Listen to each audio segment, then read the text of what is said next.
Y'all know what that means. That means we back. Oh, we're a little bit behind on the camera. Hold on, let's unplug and plug that back in. I should get us there. Hold on, hold everything. Hold everything. Guys, we are here. We're doing it. Don't worry, we're going to reconnect just like that, and that should do it. And there we go. Now we're good? Okay, all right. Yep. I have to do the clap thing to see if it connects on there where you did the thing with the thing. Hey, how's it going? Holy smokes. What's up, Panic? What's up, Jason? What's up, Brian? Good to see y'all. Guys, thank you so much for being here. Welcome. If you are new here and you're watching this sometime in the future, welcome. I'm Yonder. Very good to have you here. Hope you guys enjoy your stay here over in Yonder Town. If you'd like to join the Discord, there is a link in the description. The only reason I say that right out of the gate is because that's called Yonder Town. If you guys wanted to come and join us over in Yonder Town Discord, link in the description where you can do that. What's up, Steven? Good to see you. Guys, the only thing that I truly ask for you to do is to like this video and subscribe to this channel if you would. We've gone up several subscribers. I've been posting some shorts here over the last releasing some shorts here over the last few days. There's been a lot going on. We're going to get into it. We're going to talk about all of it. So yeah, fret ye not, guys. This one we're gonna ride this one till the wheels fall off. What's up, Gore? That's fine, Panic. Nah, you're good. Always welcome to be around and chatting. Yeah, you guys are always welcome to be here. Did I unmute that whenever I came? Yeah, just wanted to make sure to. Yeah, thank you guys so much for being here. Like the video, subscribe to the channel. That's all I will truly ask for you to do. Everything else, fully optional. If you guys would like to support the channel further, there's a couple of ways you can do that. If you're into the type of content where gets kind of personal and talks about all kinds of other stuff that you usually don't see in these live streams, I have driving talks and all other sorts of content that is only available for YouTube members and Patreon patrons. I feel a sneeze coming on. What's up, Adoring? Good to see you. Adoring fan. Good to see you. I got another one. Sorry, I didn't mean to sneeze so loud in your ears. I'm trying to put the pressure here so that it's not so much here, because lately I've been sneezing and pulling something in my chest. I apologize for doing that right out of the gate. That was a lot. That was a lot. Hold on.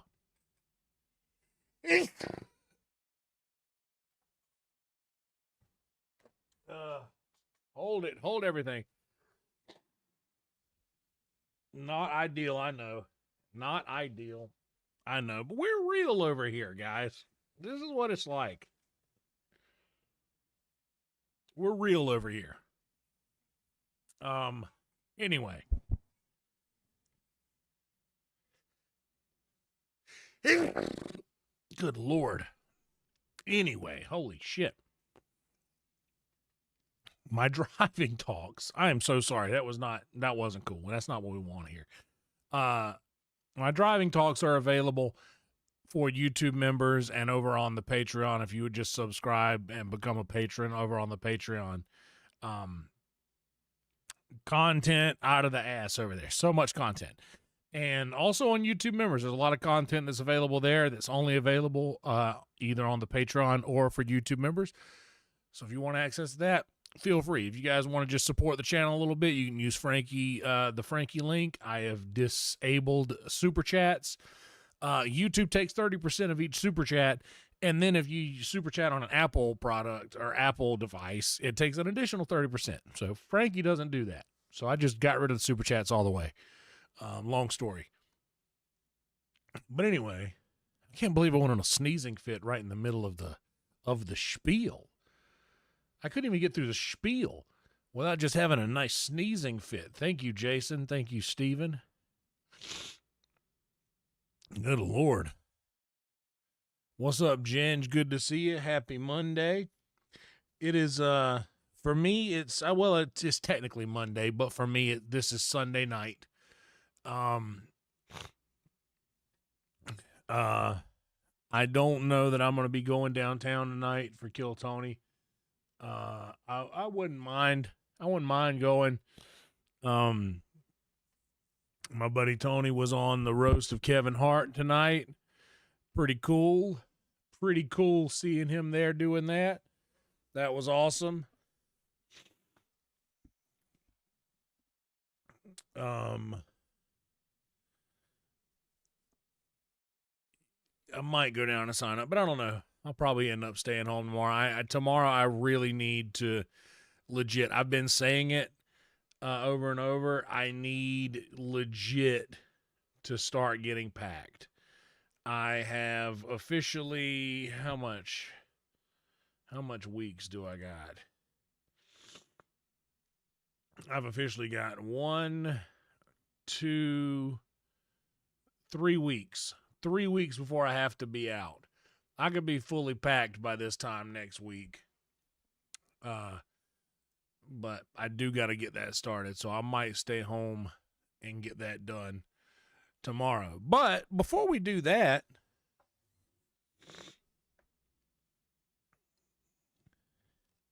yeah, that's what I heard. Everybody always says it's Kill Tony Tuesday in Australia, but here it's Kill Tony Monday. Yep, Kill Tony Monday. Every Monday at 8 p.m. regular time. It was when I was living in South Carolina, Kill Tony started at 11 o'clock every Monday. 11 p.m., which is 8 p.m. West Coast time. But now I moved where the show is, so it's 8 o'clock my time every week here in Texas. Anyway, what do you guys say we have a little word from our sponsors? I need to, we gotta fashion another little, another lens cap here. Also, I don't talk about it a lot.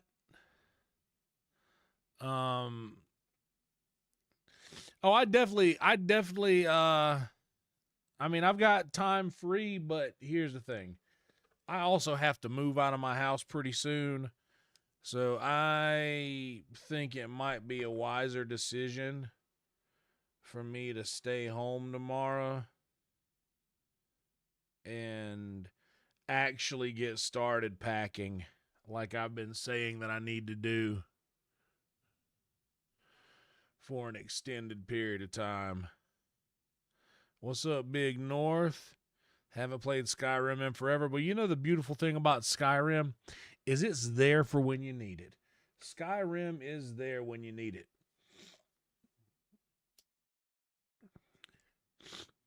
Man, my nose keeps running from all that sneezing. So random, too. I've been sitting here for a minute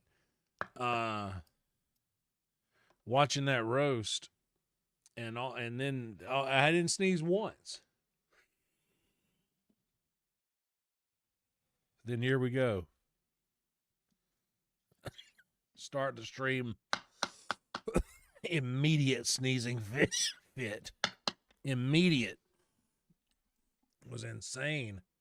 It was insane how that worked out.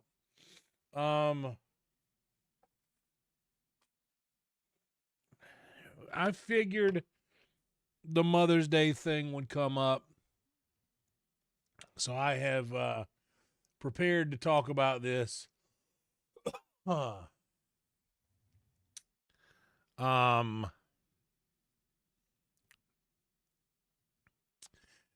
So hold on a minute. Let me get the, this is going to be a long story.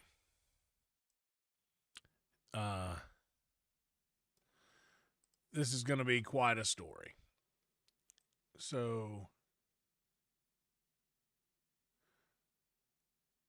I am not a celebrator of Mother's Day. And I have to explain, the reason that this is going to be a long story is because you have to explain why. When you have a situation like I am about to describe, you can't necessarily just say, "Oh, I hate Mother's Day," without giving a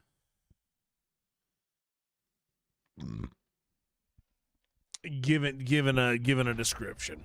It's okay. It's not. It's something that I've had going on all day. It's not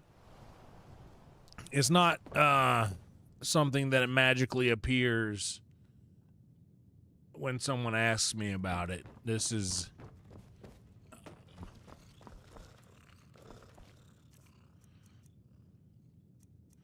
it's something that it's always there. It just is.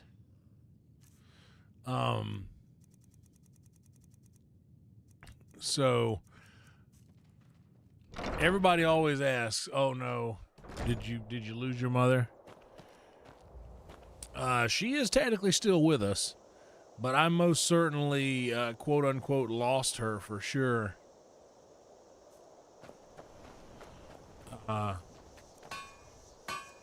Because she left when I was 2 years old. Good job. I can see you know what you're doing. I do know what I'm doing. Thank you, Lydia. Yeah, she left when I was very small.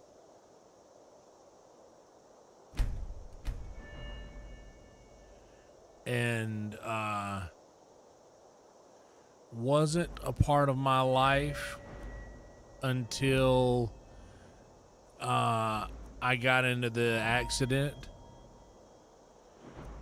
that left me in a coma for several days. Dude, we're so close to going to glassmithing here. How You've far done away well. are we? I'm gonna do this.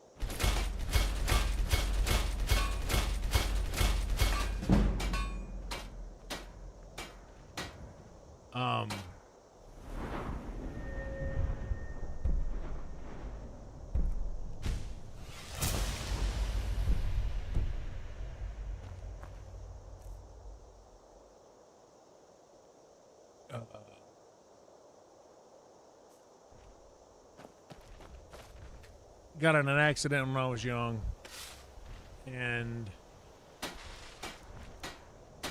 she then wanted to be part of my life.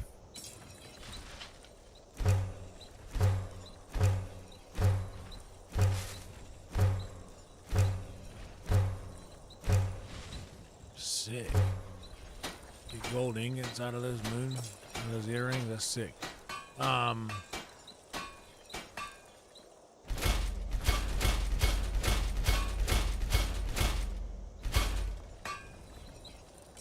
yeah. Anyway, I'm sorry. This is taking too long to say, and it's kind of sad. For that, I apologize. So, like I said, she left me when I was young. And it wasn't a part of my life until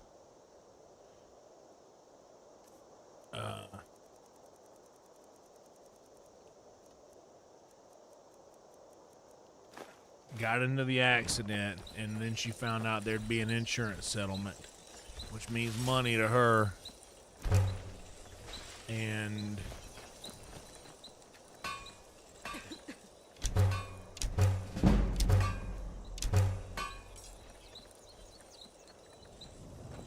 Then she tried to push for me to move in with her when I was, well, shortly after that. Shortly after the accident. What's up? Late March.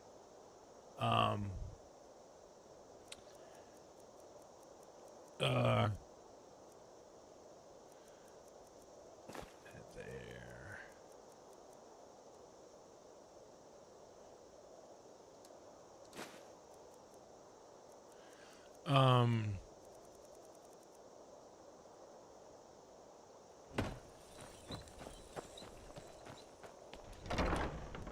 So basically,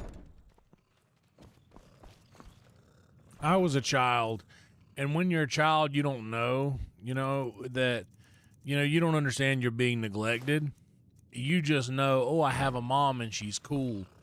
And my mom, when I was a kid, dude, she was awesome. My mom's a race car driver. I don't talk about that a lot, but yeah, she was my mother was a race car driver. Not exaggerating, like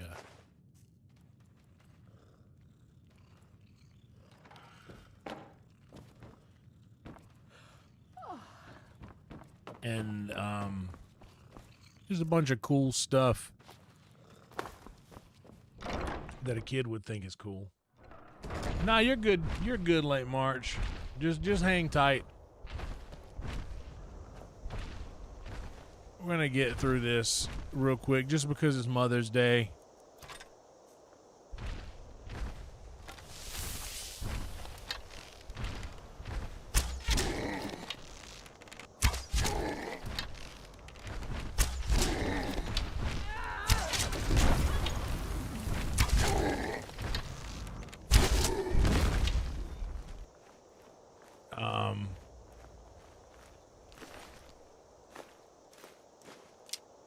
She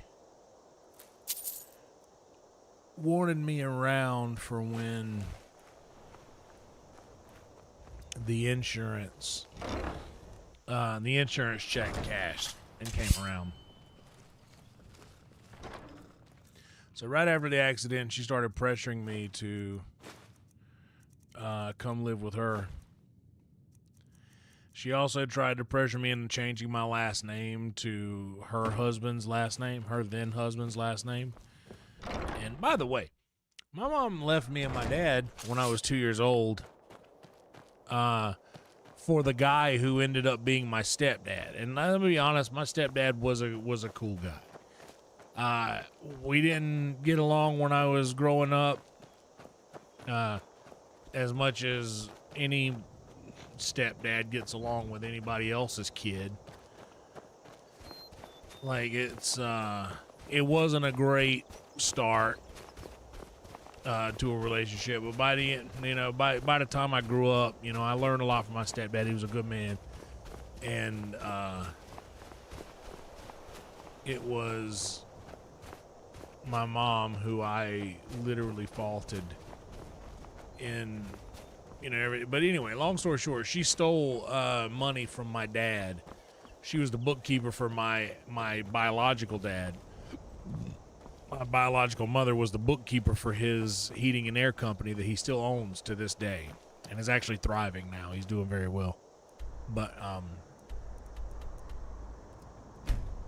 she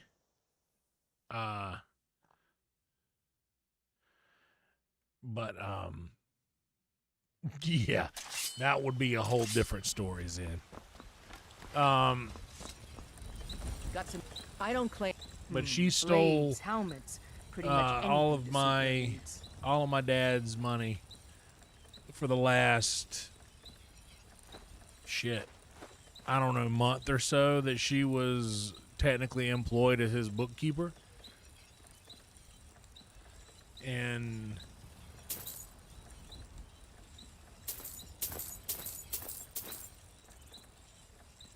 she also had an affair on him with the guy who ended up becoming my stepdad.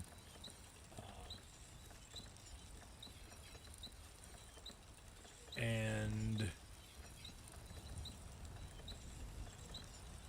flawless ebony bow. Let's sell this guy.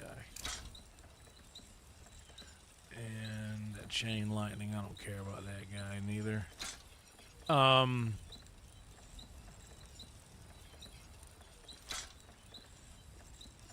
But once she figured out that I was going to be having pretty big insurance payout whenever I turned 18, started pushing for that, got me to move in with them. Literally got me to move in with her and my stepdad and my stepbrother. And Don't forget to check inside the shop if you need anything.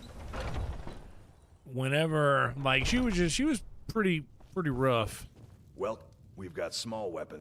The as finest a weapons in parent. armor. Just I went from doing pretty well in school, like AB honor roll. Like I was on the AB honor roll for like consecutive years, like from 1st to 5th grade. But then when I moved in with my mom, like my grades literally just dropped, and I quite plainly stopped giving a fuck. And there was no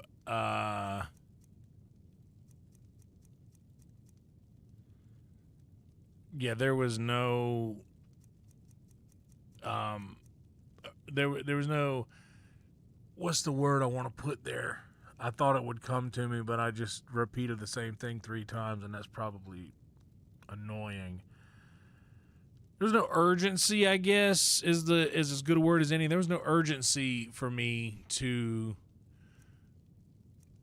do things whenever I got home, like do homework to make sure I got it done. When I lived with my grandmother, my Aunt Marie was the one who would make sure that I would do that stuff, but no one at my mom's would. They didn't care about that sort of thing, so I didn't. And you know, my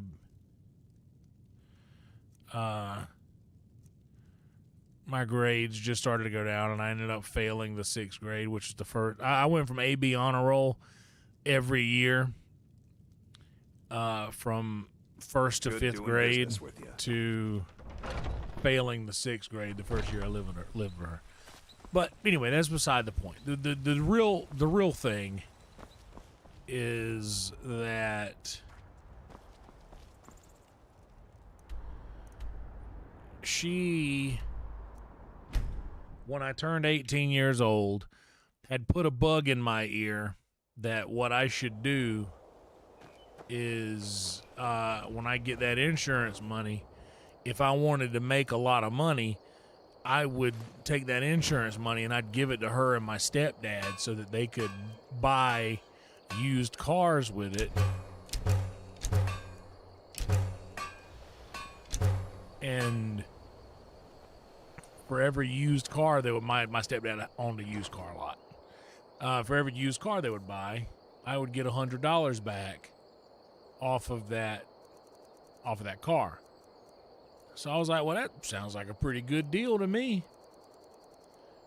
$100 for every car. And she was like, yeah, and it just depends on how much you want to make. You know, the more you invest, the more you're going to make. So she put the idea in my head that the more money I gave, the more I would make. So what happened was I ended up putting $50,000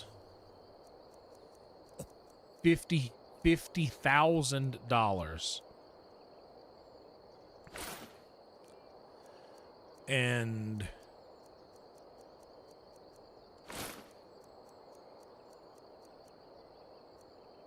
literally, where's the other? I'm wearing the, what amulet? 30, yep, yeah, that's what I want. So yeah, $50,000 I gave her and my stepdad. The insurance payment was $96,000. So I gave more than I kept. And I was 18 at this time. So once they got that $50,000, things changed. My mom ended up buying a motorcycle. Her and my stepdad both. They ended up getting motorcycles. My mom got a literal boob job. And they assured me, and I say they, my mom assured me that they didn't use any of my money to do any of that stuff with. They used money from something else. They used, and you know what, man? I'm naive. At that point, I still got like a bank account that does all right. You know, I still had like a bank account with $46,000 in it. That ain't nothing to sneeze at for an 18-year-old. But long story short, which I guess we're past that at this point.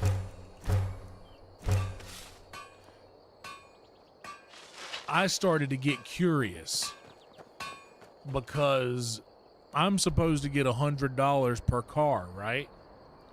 Every single car that comes through the yard, I get $100 for it.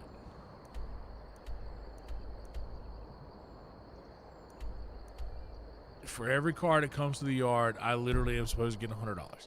So I started to count these cars that came through, and I was like, okay, well, we sold 13 cars this past week. I only got $700. Where is my other $400? And or where is my other however many? I'm bad at math. I failed the 6th grade. Where's the rest of the money? Where's the rest of the money that I'm missing here? And no, this was the same accident.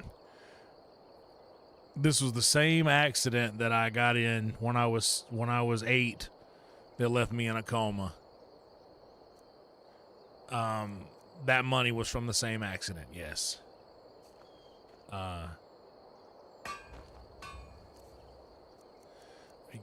Hold on, I'm gonna put that there. We'll take the glass arrows and let's go ahead to the college. And then we'll start some Dark Brotherhood because I love Dark Brotherhood. Anyway.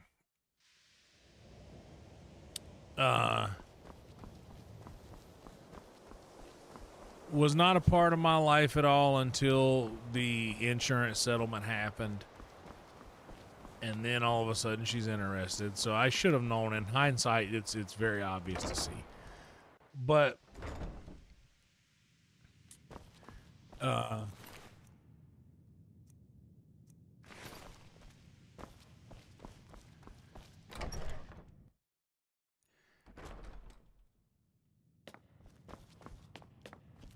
I gave her the benefit of the doubt. I'm Archmage. Wait, so you use someone else's money? Well, if you don't need mine, okay, well, good. So you got on your feet. I donated $50,000 to this, invested. I invested $50,000 into this car dealership. Basically bought this car dealership from y'all.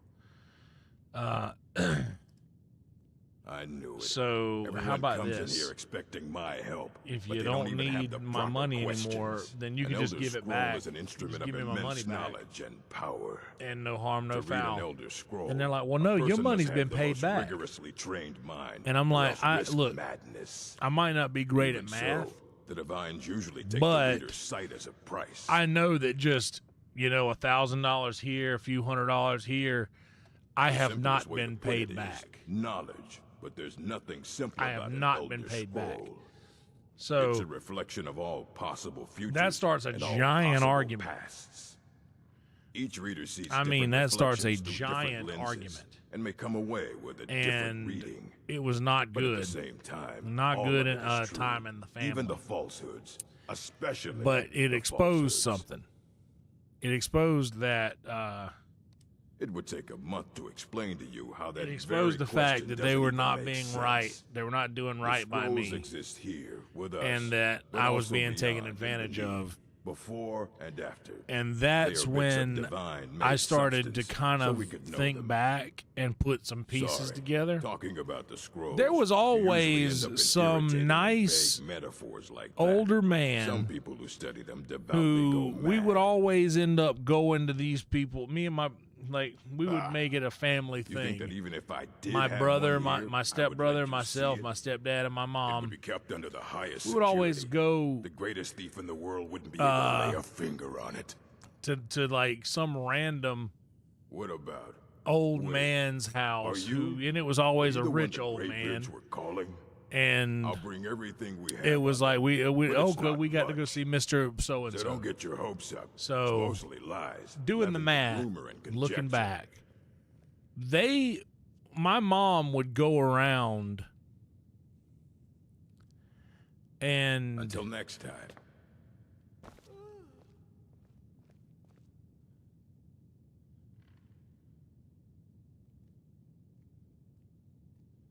And what do you plan to do with it? Do you even know what you're asking about? Or are you just someone's errand boy? You think that even if I did have one here, I would let she you would see it? con men, these It would be older kept under men the highest security. The greatest thief in the world into wouldn't be able to giving lay a her finger money on it. so that her and I don't know who told you that. my but I'll do what I stepdad can. could What have we do buying have power are to plenty buy of used books. cars. I'll But I bring always everything we remembered, have oh, on it would always but run it's out. Not much. So don't get your hopes up. Yeah, this is the Mostly only lies, this is the only nothing Elder but Scrolls game rumor I've really and played other conjecture. than Oblivion, but this has got to be my favorite. Oblivion is very good though. Until next time.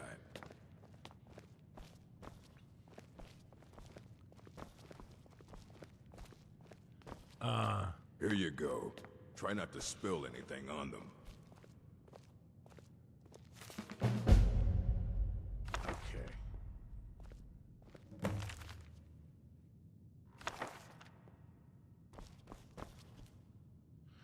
All this knowledge might have been lost were it... Aye, that's the work of Septimus Cygnus. He's the world's master of the nature of Elder Scrolls. But, well... I don't know if he's been they've gone for a remastered long Morrowind, I while. might do that, but I Too don't know. long. And by the way, welcome Mike D. Somewhere up north, in the ice fields. He said he found some old dweller But yeah, I ended artifact. up finding out that my Well, mom was just that conning was all these old years men ago. into giving them haven't heard them from them money so that they since. could go and buy cars, but it would always end up just they would ask and take until there was nothing left, Perhaps we can go another few decades without a and they would disaster. always wear out their welcome. So I realized that, oh no, I am just another one of those. I'm just another one of those people. I'm just another one of these same people that, sorry, I got something stuck in my throat.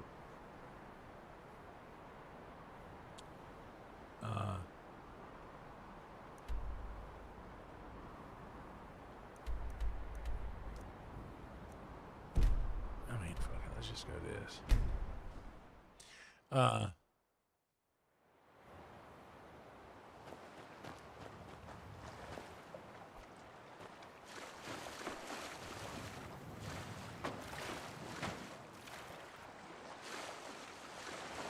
I started to feel like, oh shit.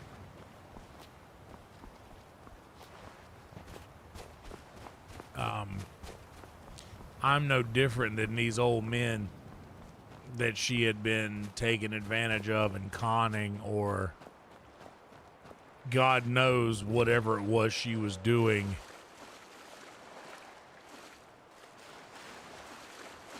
Whatever it was she was doing to keep these men roped up like that.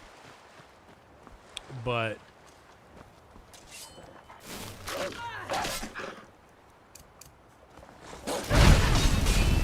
she was a very,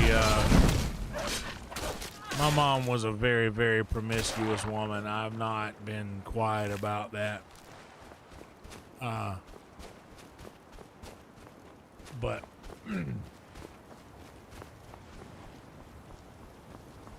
she ended up basically doing, like I said, doing the same thing to me that she had done to all of these other guys, minus whatever other favors she was performing for them. But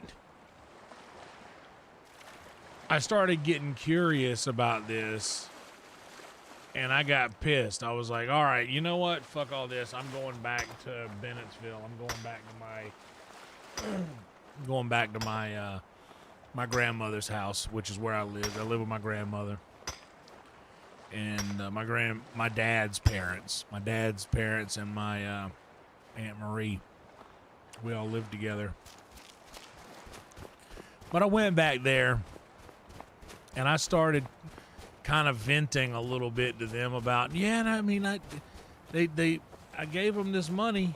I gave them this money for the cars.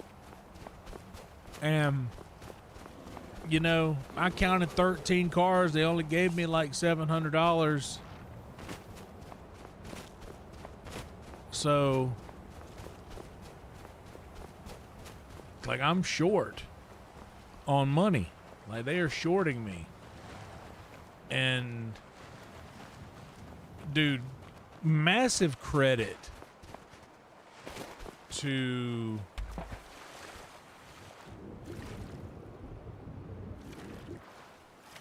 my grandparents,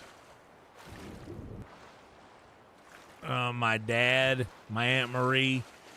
Every single time I would say something negative about my mom, it was always the same thing. Don't you say that about your mama. She's your mama, and you only get one. It don't matter. Look, they're like, you can say whatever you want about your mama, but you only get one, and she's yours. So it always ended up like that. And yeah, it was greed, and we're getting to that. We're getting to that. Did she fess up? So Dig. Elder Scrolls, indeed. The Empire. They have whenever I'm started with venting them. Also, they about think all of this, finally, the ones they after all saw, these years, the ones I'm they like thought they 18. saw. I'm about to be 19 I then. know of one. Forgotten. Sequestered. But I cannot go to it. Okay, well, not here's for the thing, March. Septimus, for So I have arisen beyond its grasp. we owned like, it was a wholesale car dealership. We would literally go and pick up 20 or 30 cars at a time. So like, it was a high volume wholesale used car dealership. Here. Well, here as And in this plus, plain, Mundus, Tamriel, nearby. it was pretty Relative much like the way it was On the presented cosmological to me scale. was Well, that, it's all okay, nearby. you're supposed, you invest this money to help us get on our feet, get a little more buying power. You'll get your money back, but they were doing very well. It's as it seemed. It would seem they were doing. It would One seem they were God doing very lifts well. the other. So like I Septimus said, there will was give what 13 you cars want, that but would, you must like bring 13 in cars in a something week. return. If you multiply that by 52, it would only take a couple years to end up getting back to whatever it was. But while they were using, it was basically like while they were using my You money, see this I would masterwork get of the $100 dweller, back, deep and whatever else inside they their profited, they would greatest keep. knowings. And once that got to the point of where they were sustainable on their own, they would no longer need my money. I would get my money back. Compared to the dullest of the Dwemer. That was the deal. Lucky then they left behind their own way of reading the Elder Scrolls. Anyway, In the depths of Black Reach, we one got lies. to doing the math, like I Have you said, heard of Black and I Reach? told my Cast grandmother and upon my where Aunt Marie Glimmer about it City late slept, one night. the yearning We were all spire, sitting hidden up learnings kept. together, and my Aunt Marie kind of lost it Under deep, below and the said, dark, the "You know hidden what? keep, I'm towers like of we've kept this secret long enough. Off-hand, the We point haven't of told you this. puncture, of first entry. Yeah, it was a loan, like basically. That's how they would always present it to the it was a con is what it was. It was a long thought out and organized con that my mom would perform on anyone who had money that she felt she could have some sort of influence over. And that was just a regular thing. One edged, one round. The round one for tuning.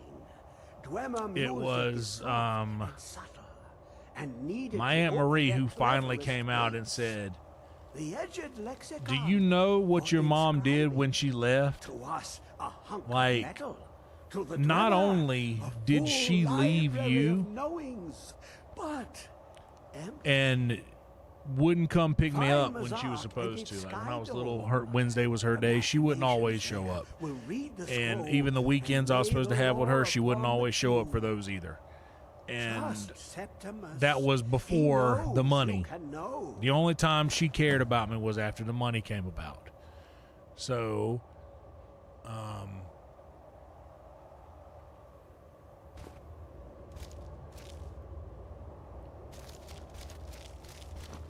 after my Aunt Marie told me that, she said, also, just a heads up, whenever your mom left you and your dad, she took all of your dad's money and gave it to the man who became my stepdad to buy used cars with. So it goes back to this old ancient thing that she had done when I was just a baby. That was the first con she ever pulled, was robbing all of my dad's money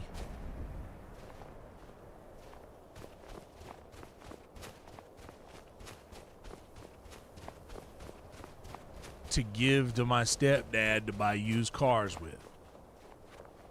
That was always the con. So she did the same thing to me. No, I provided. Well, yeah, pretty much. I mean, she's my mom. You know? Yeah, she was my mom. So I'm like, yeah, of course I want to help. And also, like, you know, my stepdad, I mean, I loved my stepbrother, and I'd always wanted a brother. But because I was big brother of 3 baby sisters on my dad's side, I'd always wanted a brother. And with Alan, I had one. So I was excited about. I wanted to do what would make all of them like me. Oh shit. Yeah, I wanted to do what would make them like me. But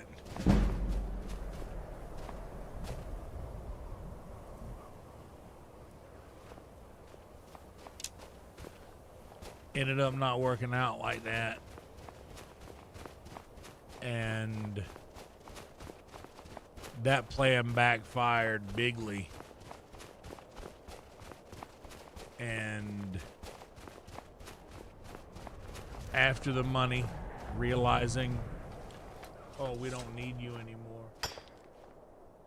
No, my grandparents that raised me were my dad's parents.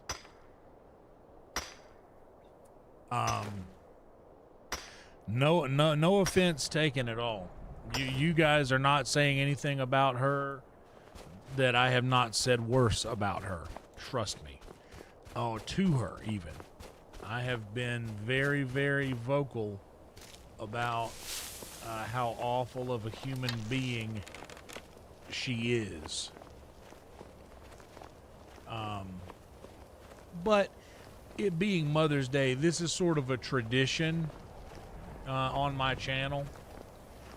If you go to my channel and search Mother's Day, there is a Mother's Day talk that happens every year on Mother's Day for the most part. And it's usually just a talk where I'm saying to people, hey, if you had a bad go at it, if you had a bad run with your mom, just know you're not the only one. Like, we've all been, or not we've all been there, but I've been there. You're not experiencing this alone. Like, I've also had a terrible experience sort of situation. But anyway, she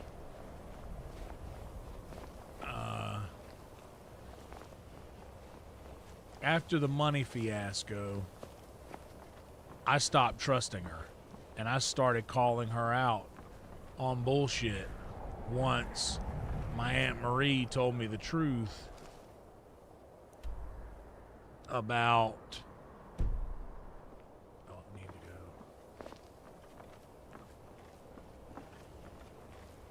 over here probably. Yeah, started calling her out on her bullshit after Marie told me who she really was, and was like, yeah, not only that, not only did she cheat on my dad with several people, but namely my stepdad. Okay, I need to go lower. Oh shit.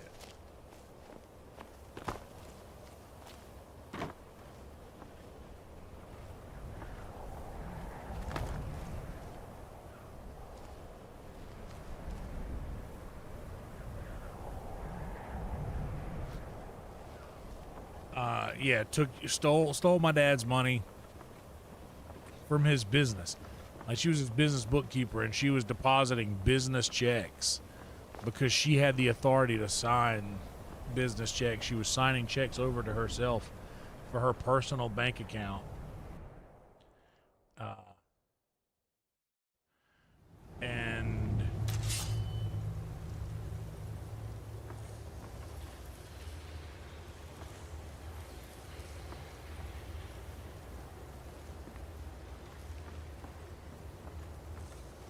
so something that she did to my dad was like the original thing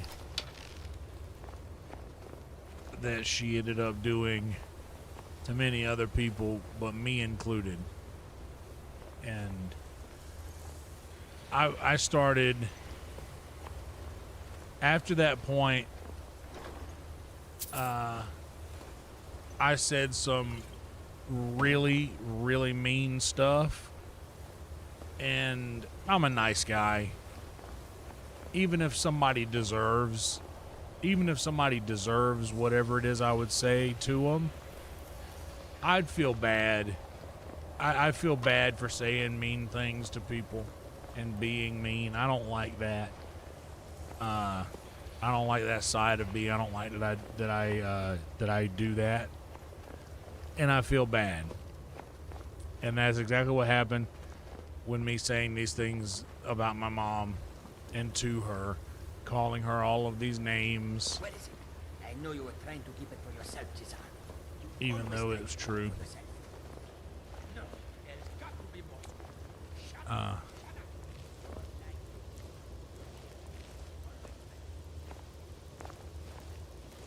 I forgave her. And I said, you know what? You're my... Just like they used to say, you're my only mom. I only get one, and you're her. So that's it. I have to. I kind of have to accept. I have to accept you for who you are. What's up, Brian?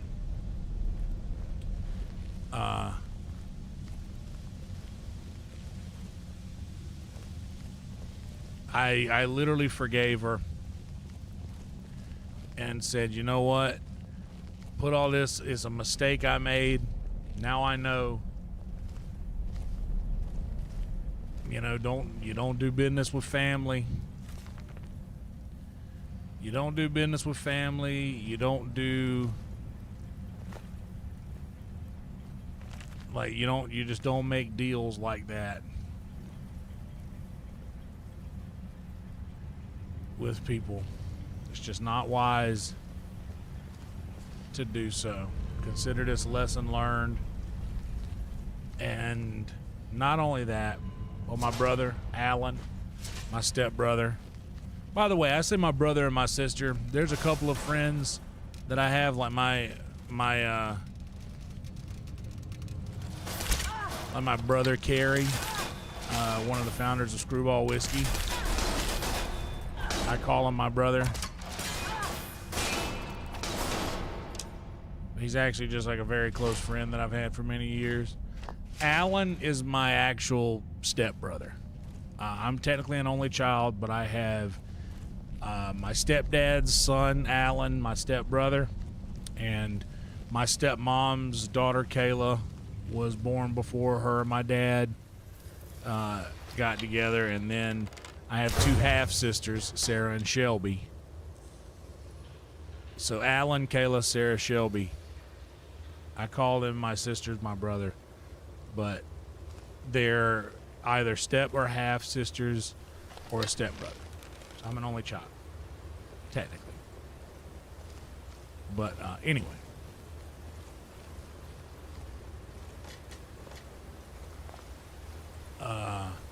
My brother had just had my nephew, his wife. They had just had, my nephew was just born, and y'all, I mean to tell you that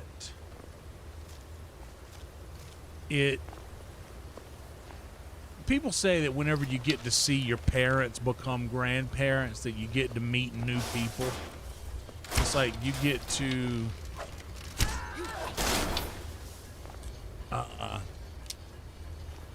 you get to see a version of your parents you never got to see when they were raising you, you know? And I got to see that for a minute. I got to see that for a bit with my mom. Like, my nephew adored her. Another of the smooth skins looking for food? This one. What was that? Tell.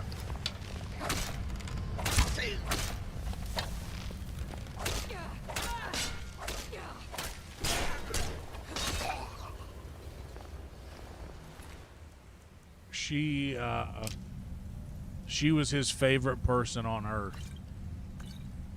And like he was like she was literally his whole world. And I remembered thinking, wow, she's really changed. And I saw, for a bit, I saw that she was finally getting right the things that she got wrong with me. And I in that moment decided, you know what? I'm going to let all this go. Everybody deserves a second chance.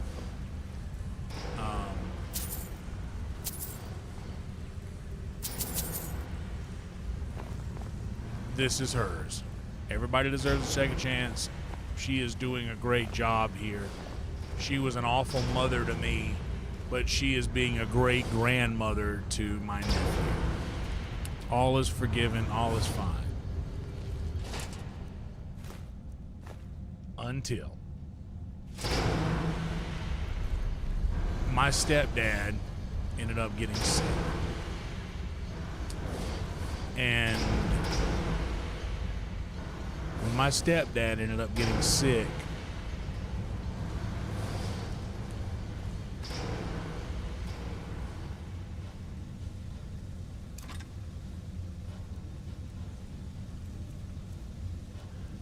stepdad ended up getting sick,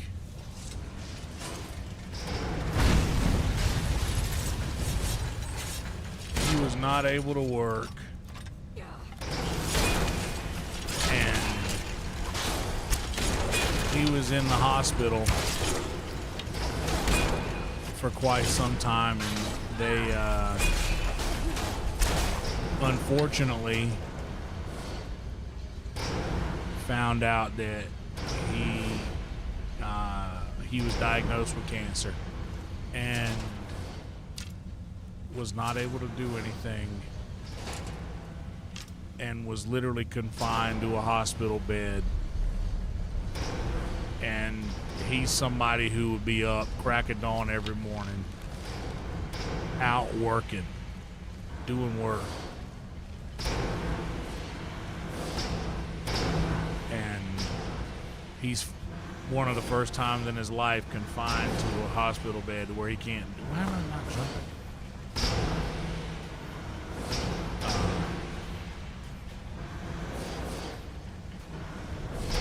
And while this is happening, my mom was observed by you know, in the South, how families all live right next to one another? Like, you know, you got in one house, you got with your house that you live in, and then the house next to you is like your cousins and your family, or aunt and uncle, they all live in the next house. So it's one of those situations. She was seen going into the house while my stepdad was in the hospital with another man who lived in the neighborhood. And she was like, it was full on.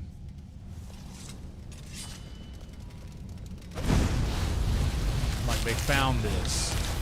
I'm on your side. They saw her doing that. Hey, be careful. And after that time, nobody in the family could trust her anymore. Not only did she leave my dad after cheating on him with the guy who became my stepdad, but then she cheated on my stepdad with another random dude who was like, she cheated on him with a dude who was like my brother's age. Like, he was like kids with us.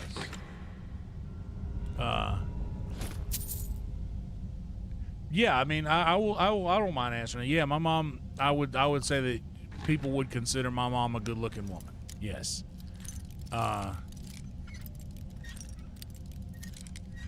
Like, my friends would always make uncomfortable jokes and stuff like that growing up. So, I mean, the fuck is that?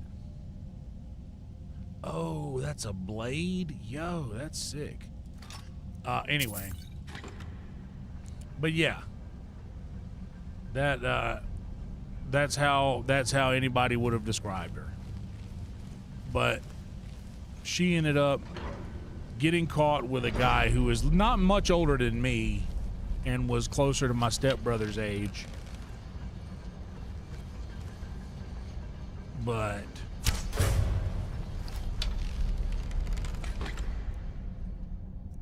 yeah. But got absolutely just red-handed just got caught, bro.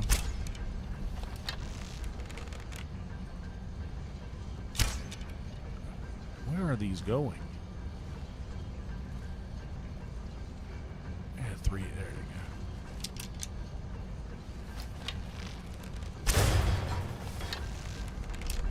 go.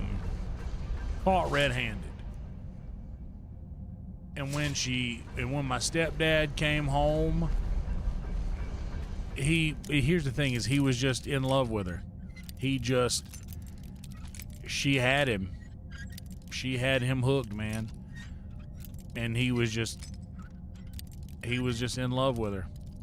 So he would try to see past all of it. And dude, he called me, and I mean for real. He called me crying multiple times. Why would she do this? And at this point, I'm like, you know, I'm well in my 20s at this point. But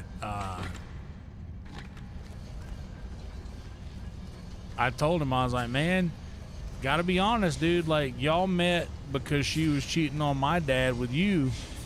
So I mean, not to make this about that, but you know, you might have been able to see this one coming. And you know, love him to death, but that's the truth. Their relationship was spawned out of her being unfaithful to who she was married to at the time, who was my dad. So I was like, you kind of, you know, probably could have seen that one coming. But anyway, when my stepdad came home from the hospital, he had all of his medication and everything, like his literal cancer meds. Bro, she took, like, she took all of his medicine and was doing those pills with God knows who. My brother, my stepbrother, and his wife, who I love, like my brother's a shit. We don't talk a lot, but that's how brothers are. And we you know, when we talk, we catch up on how the Braves are doing. You know, not like, oh, well, where's you been? You know, it ain't like that. We ain't like that. But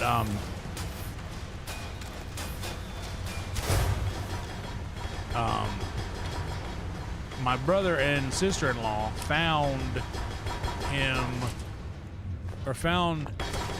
my mom having conversations in Facebook Messenger with some young guy who worked at the pharmacy at a Walmart in Dillon, South Carolina. And just basically, you know, caught her talking to other guys.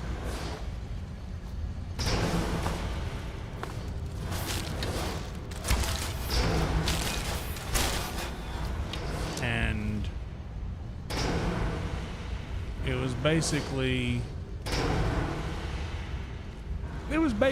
just, you know, caught red-handed by many different people. And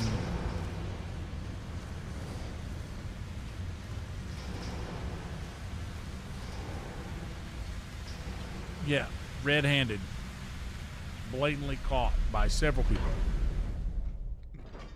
So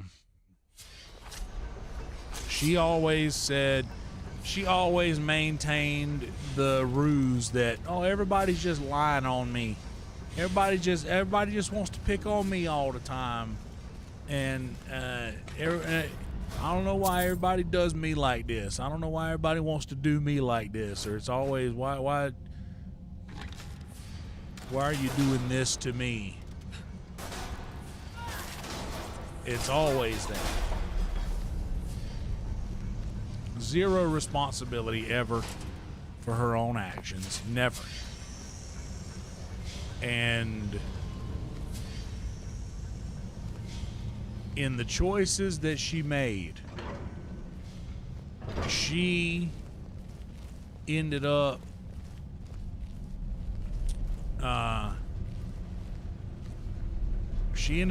just fucking up too much.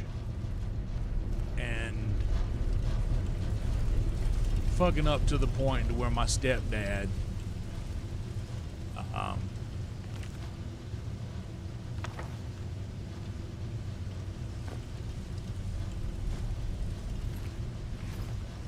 my stepdad finally saw the error in her ways, and everybody in his family was like, look, we don't fuck with her. Oh, Cozy Cow. Oh, thank you, Michelle. Holy smokes, we're almost at 28:29. We're almost at 28:30.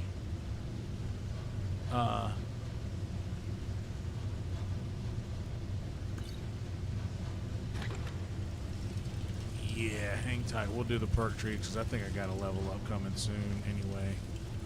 Just give me a second. All right, girls, watch out. But he finally realized the error in her ways, and she ended up going to move out to go and stay with her parents.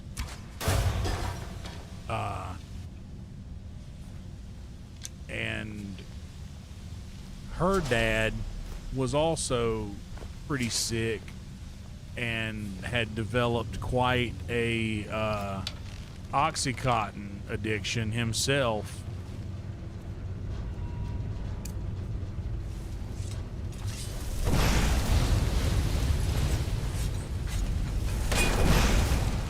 Yeah, so he had already gotten himself into a pretty debilitating oxy addiction. And he also had cirrhosis of the liver. So he was a bad alcoholic when I was a kid and when my mom was growing up, which has probably got a lot to do with why her and my uncle both. Oh, by the way, my uncle's been in prison my entire adult life. By the way, he was out by the time I moved out of my house at 19, he was out for Christmas maybe 3 Christmases in my entire life. But anyway, she had started taking all of the pills that he was hoarding. So I think she ended up getting herself ousted and kicked out of her dad's house because of that. And brothers and sisters in Christ, I can't tell you enough. Just, I mean, a garbage human. But in all of this, what ended up happening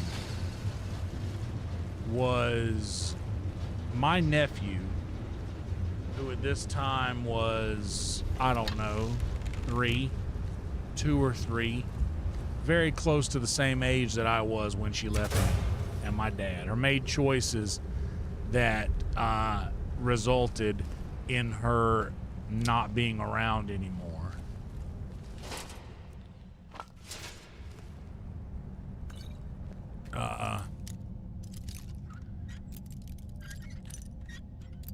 And my nephew was just learning how to talk. But even from his little mind and his little understanding,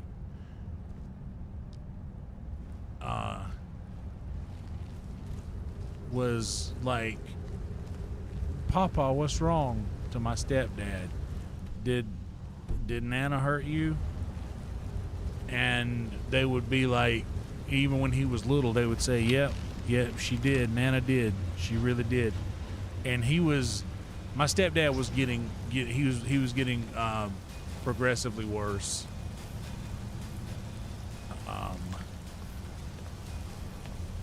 getting progressively worse every day, physically. And you know what's funny is that after all of that happened, like I stayed in touch with my stepdad and my stepdad's side of the family, so much more than I did my mom's side of the family or her.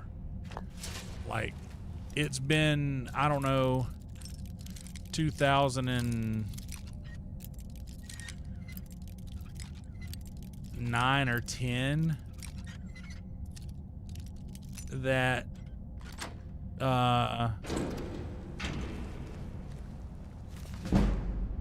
that my stepdad passed away, and since then, since it all went down, I've still talked to my stepdad more than I've talked to her since I decided I wasn't going to talk to her again. So what I ended up doing was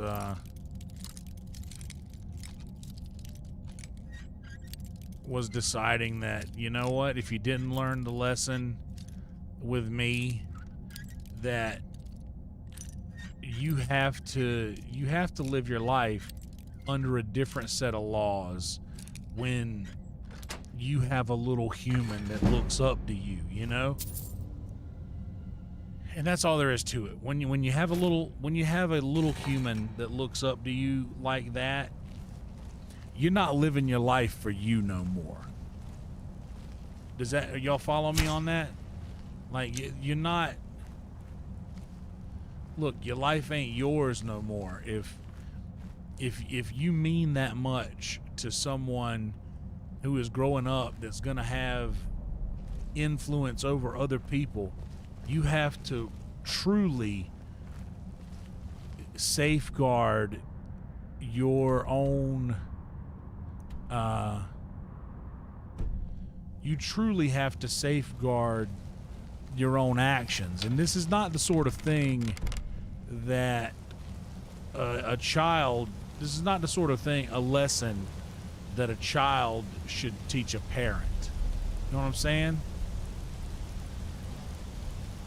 I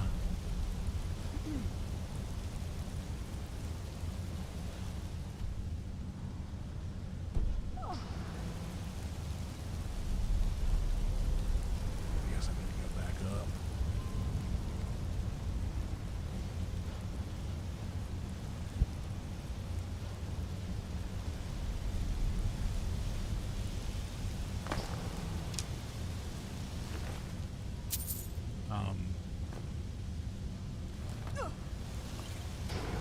But in telling her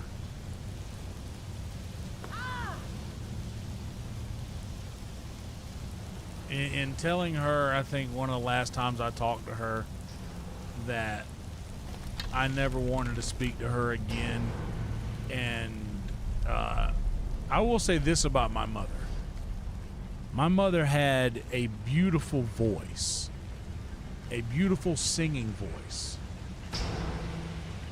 And that was real. And I told her one night that I hated the part of me that reminded me of her, and I hate the fact that one of the greatest things that I love about me is something that I got from her. And that is unfortunately a true statement. I did inherit my mom's natural voice. But I hate that truth. But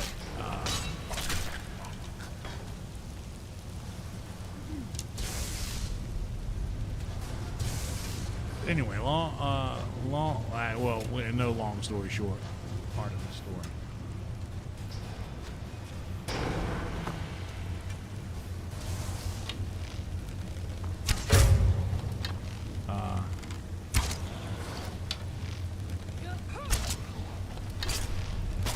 But she meant the world to my nephew.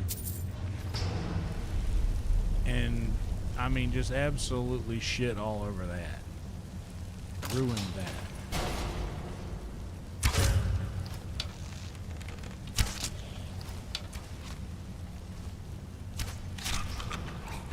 And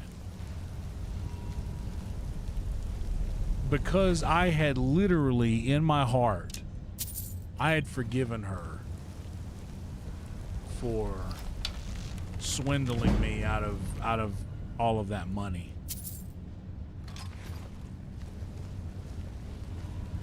I had truly forgiven her.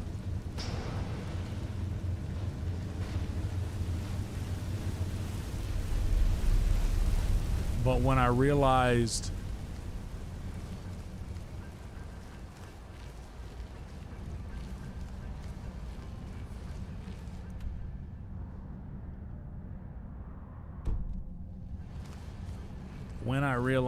that she had not changed at all, she had not learned her lesson, and she had in fact not redeemed herself for the things that she did to me.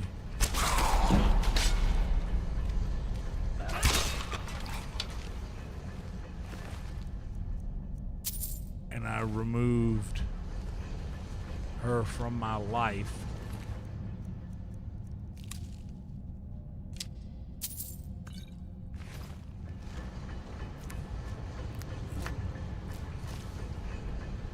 Once that happened, then it seemed like she felt bad. It felt like she had genuinely started to feel the weight of all of her wrongdoings in life. But you can't really tell with a manipulative person like that. And she was a master manipulator. So you can't really tell if they are genuinely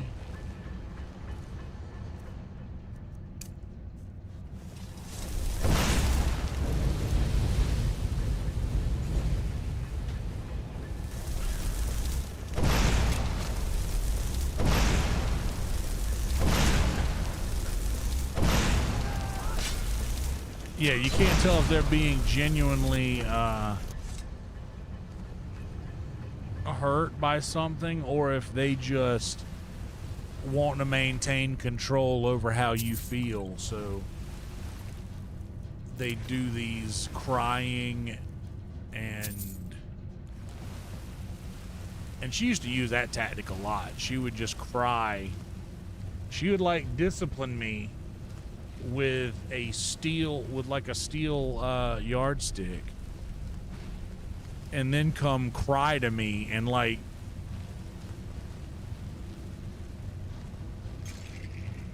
make me feel bad and sorry for her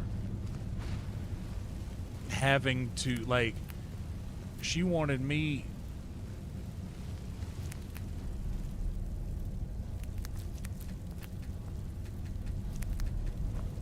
she wanted me to feel bad for her for having to discipline me. So it was like it was not a very good situation. And no, I don't think he did. By the way, what's up, Roadkill?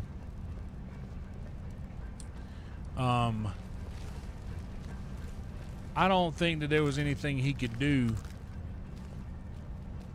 because, like, what, she didn't have anything. All she had stole.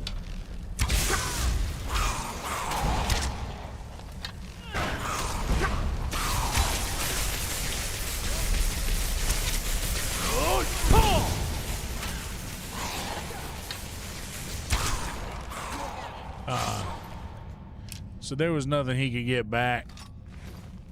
But he was awarded custody of me.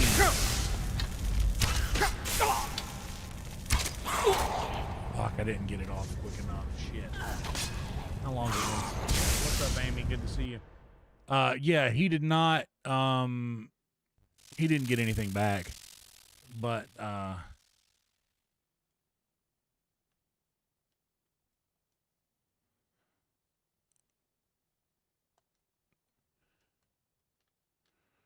where did the sound go?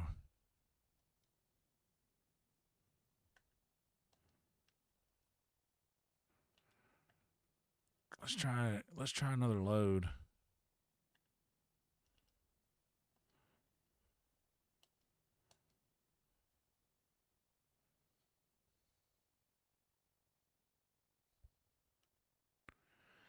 Oh man, the sound.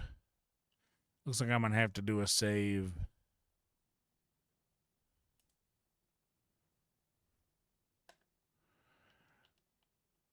And restart. Let me do a restart, guys. Hang tight. I need to hit the head too. I'm doing fine, Amy. We're just going down memory lane a little bit. We're explaining why I'm not a huge Mother's Day fan. So we just lost sound on the game. That sucks. I don't know why we did. But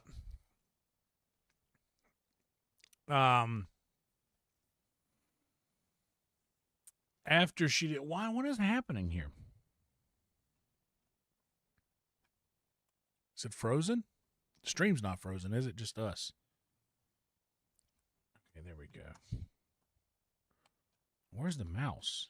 Oh my God. Hold on. I got to hit the head. I can't concentrate. I'll be right back. Hold tight.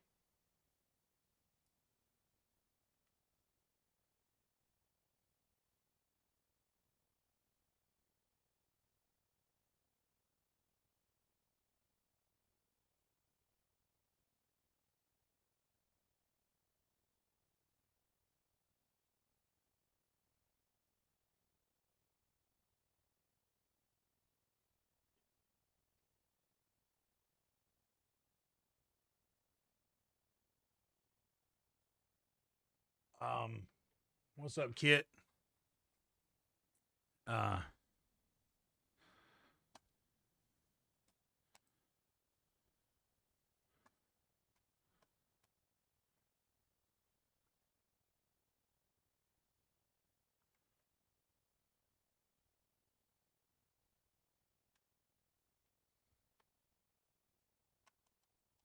Dude, my mouse isn't working now either. What's up with that? Dude, is my computer? I'm still here.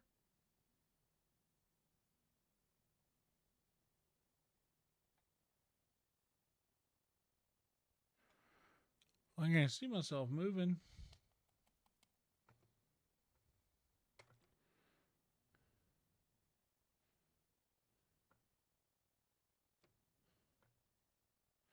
Okay, here we go. All right, now we got my mouse back.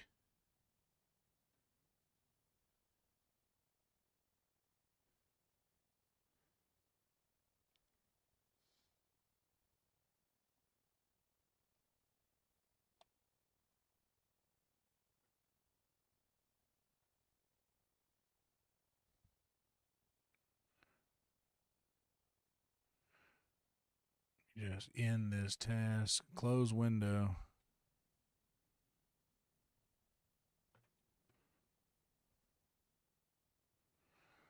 I guess I'm going to have to bring up Task Manager.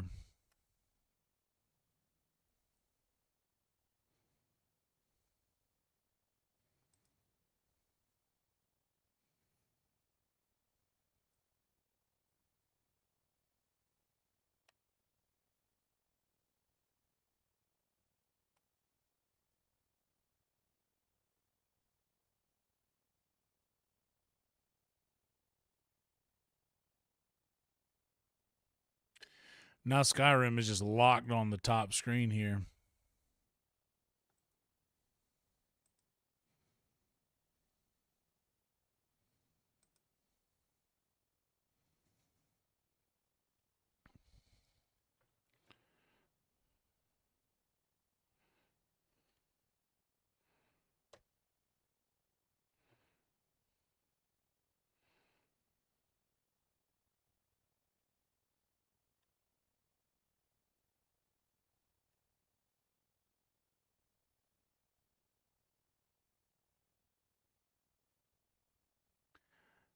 Yeah, I want this.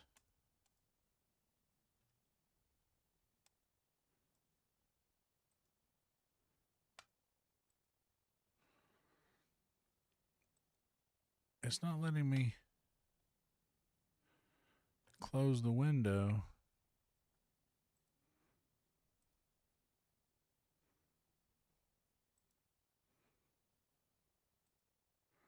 And it's frozen in a way that I can't get. Hold on. I'm just having computer difficulties. I don't want to cut the story off. It was finishing up.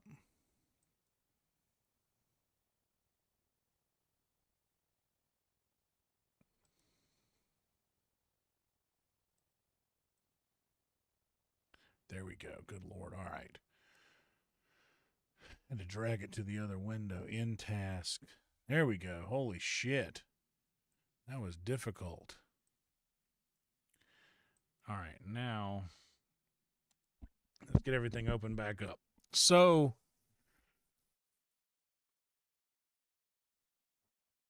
long story short, now, after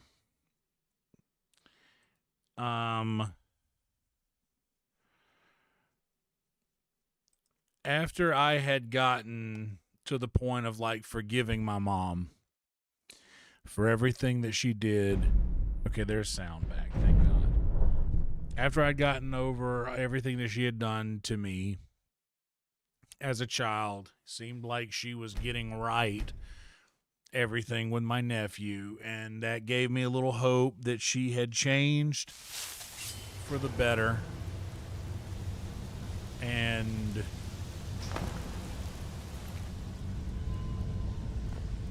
I was happy. I was happy with that. But dude, the whole cheating on my stepdad with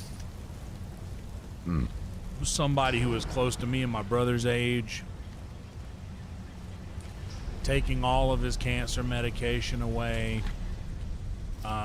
taking all of my granddad's Oxycontin that he had become dependent on at his stage in life, getting kicked out of that house.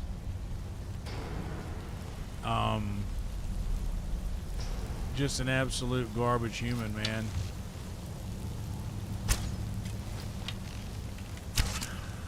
Good call.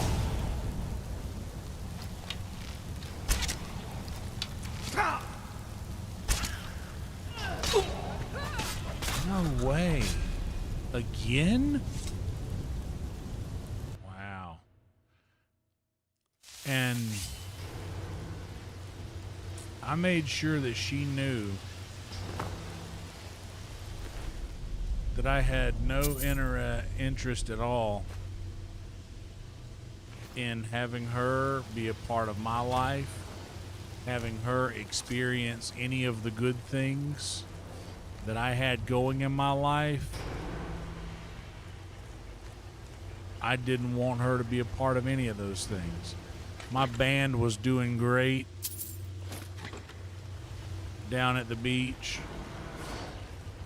and you know, I was in a long-term relationship at the time that was going well, and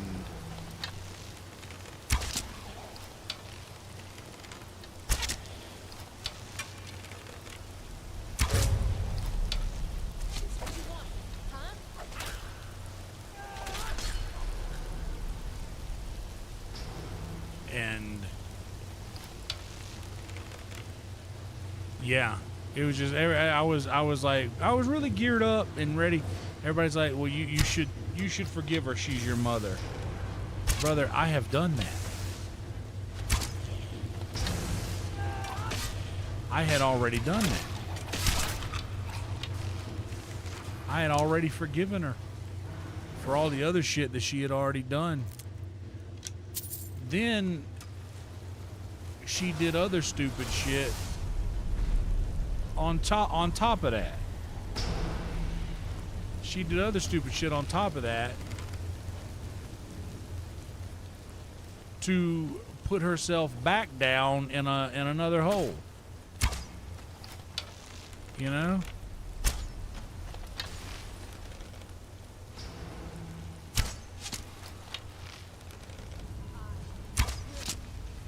Bro, I had literally forgiven her. Oh, he didn't like that, did he? Literally forgiven her, dude.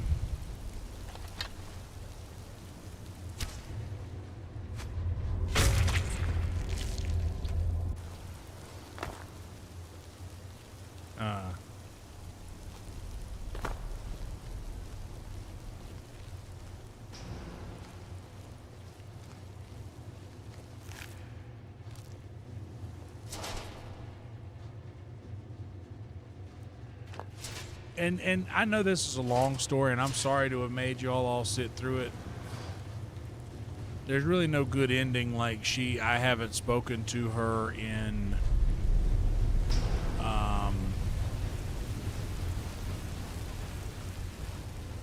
and I mean, I've seen her. She's been in front of me. She's been standing there in front of me trying to speak to me while I literally just ignored every fucking word she had to say. Because, to be perfectly honest, I'm pretty awesome, and she doesn't deserve to experience me. And that's all there is to it.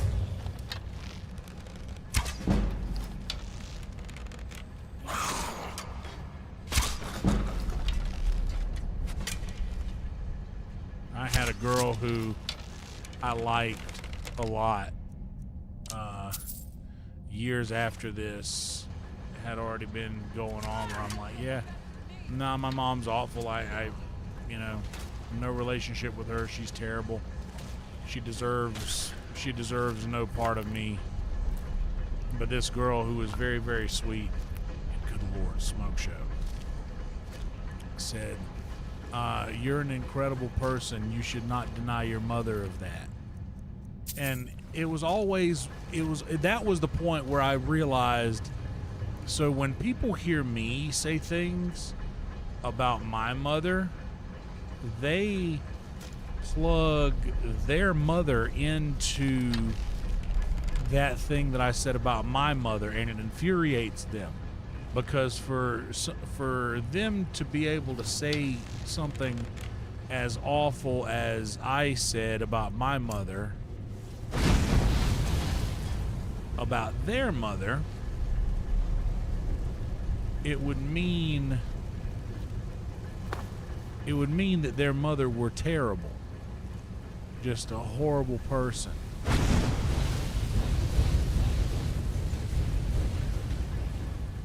And that doesn't compute.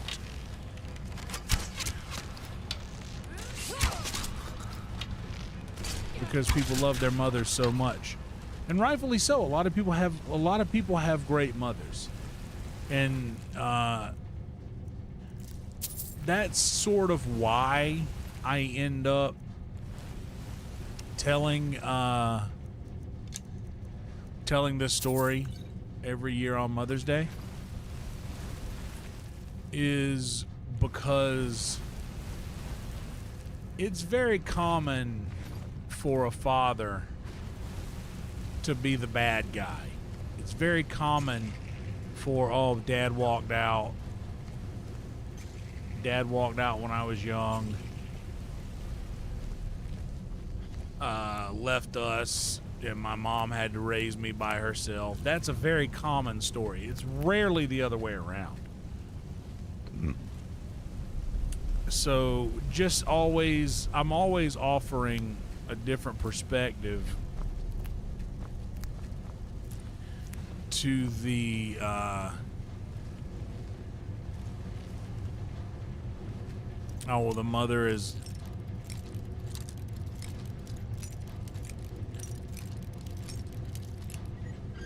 the mother is always the one that is nurturing and caring, and the dad's always the one that goes away. But in my situation, totally not the case. My dad was the one who hung around and did all the right stuff.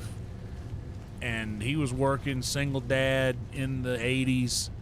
You're not He's not able to do as much. So I ended up spending a lot of time with my grandparents. And a lot of people will say, well, you shouldn't, you know, well, a dad should step up to raise his son. It shouldn't be just pawned off on his parents to do it. But if I'm gonna be honest, man, my dad also lived somewhat of a party life.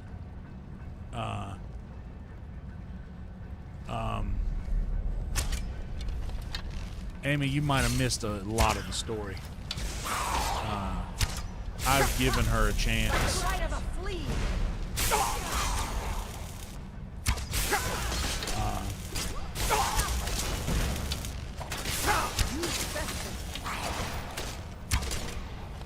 Let's just say that my mom was given chance after chance to learn the error in her ways, but she didn't change.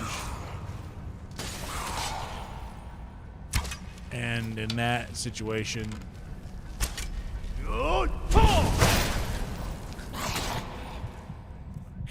we're not dying this time, damn it.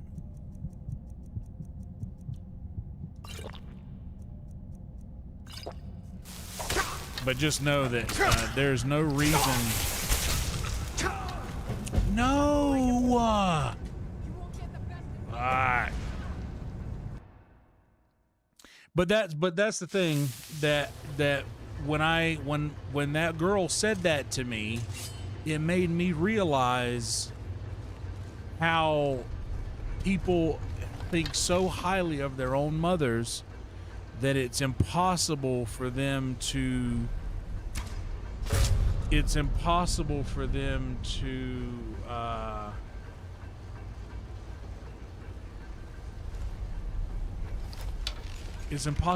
understand the fact that not everyone had the situation that they did with their mother. And the person who nurtures you and cares for you for 9 months shouldn't con you out of $50,000, shouldn't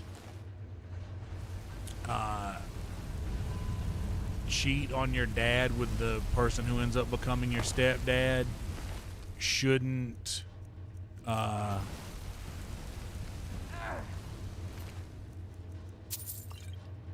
do your worst.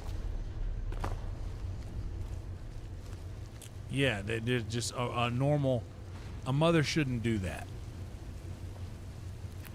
And like I said, Amy, I don't know, this has been a very long story, but you're just gonna have to take my word for it that multiple chances were given, and you know, for the sake of my own mental health,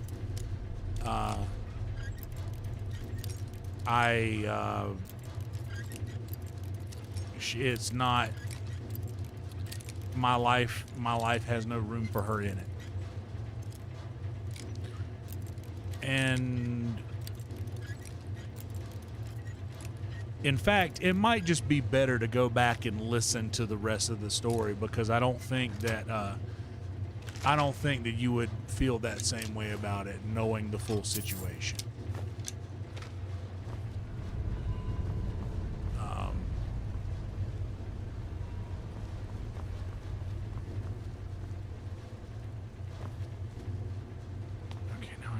Save again.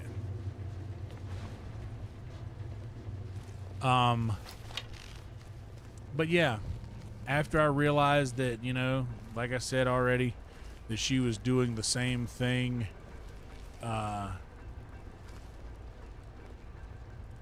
no, it's not that, because she did that. My mom took all these different sorts of, she ended up taking all these like different kinds of pills or whatever to try to fix her situation, but she also became like a legitimate pain pill head from stealing my stepdad's cancer medicine and my granddad's Oxycontins that he was addicted to.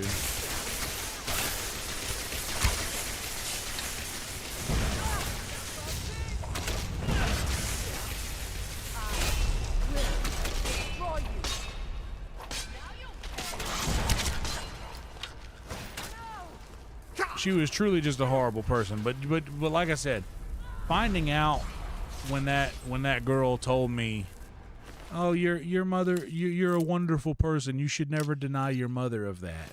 I'm like, "No, you're thinking about your mother. You're not thinking about mine." And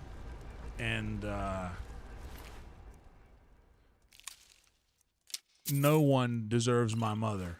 And if I'm being perfectly honest, my mother doesn't deserve anything good because of what she has put out in her life.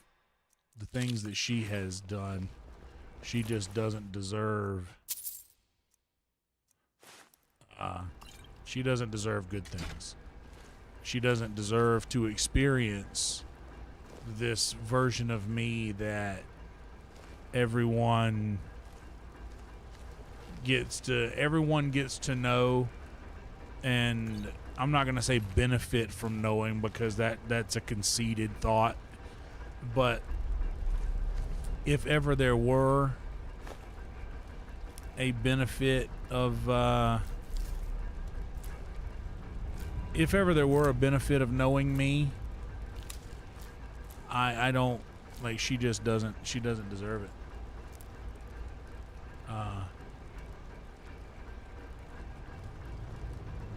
But yeah, and I do understand that, like, everyone deserves a second chance. I gave her that.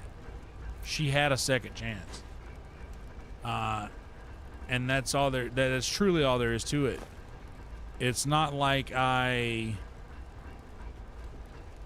like I said, it's truly not like I'm just being a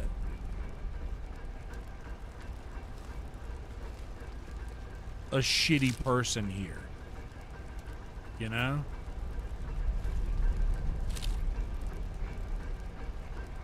Because I had forgiven her in my heart. And then she pulled the same thing on my nephew, leaving when she was the greatest thing on earth in his eyes. He adored her. And what did she do? She chose herself and her selfishness. Just like she always did. And here's another part. My stepmom's great, dude.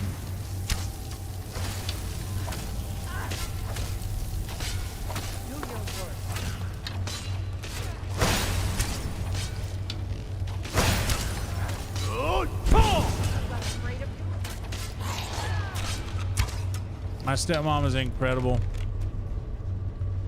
And also my dad's side of the family were all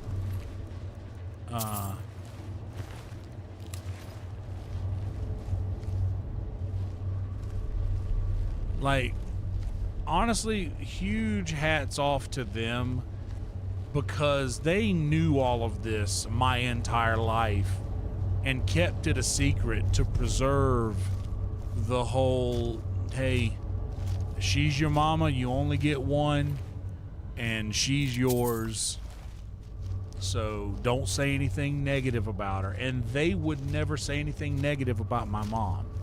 However, every time I would go spend any time with my mom, all she would do would be talk shit about my grandmother and my dad and my Aunt Marie. She would always just, because I would always go back home just so upset, and I would say things, and they'd be like, "Where did you hear that? Why are you saying that?" And I'd be like, "Well, it's true, ain't it? That's what my mama said." So it was always, even they knew she was actively talking shit about them. They knew she was actively talking shit about them, and they still chose to keep their mouths shut about the kind of person that she really was. It's but yeah, like I said, and I understand. I get what Amy's saying, but just like I told the first girl that said that to me, like, I understand that you might feel a different way about this, but you're plugging your maternal situation into this, and it's not computing. That's why. That's literally what's happening, is because my situation was truly so fucked up that it doesn't compute in a normal person's mind. Like, it doesn't. The fact that anyone could feel the way that I feel about my mother doesn't compute in someone's mind who had a good experience with theirs. And that's why I say, like, just, you never know someone else's situation.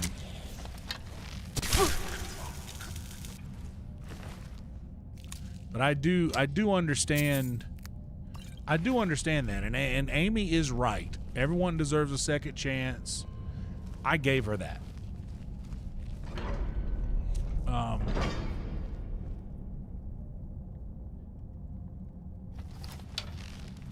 And yeah, you're right. There may be could be somebody out there who didn't get scammed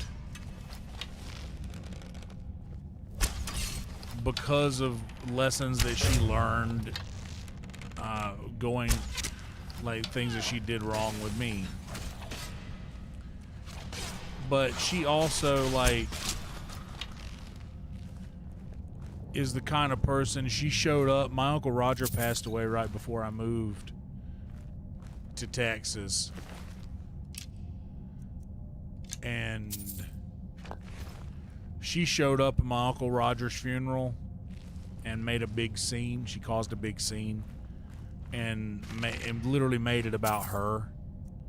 And dude, my little sister Shelby, and Shelby was young. I'm 9 years older than Shelby. She's my youngest baby. I have 3 baby sisters. Shelby's the youngest.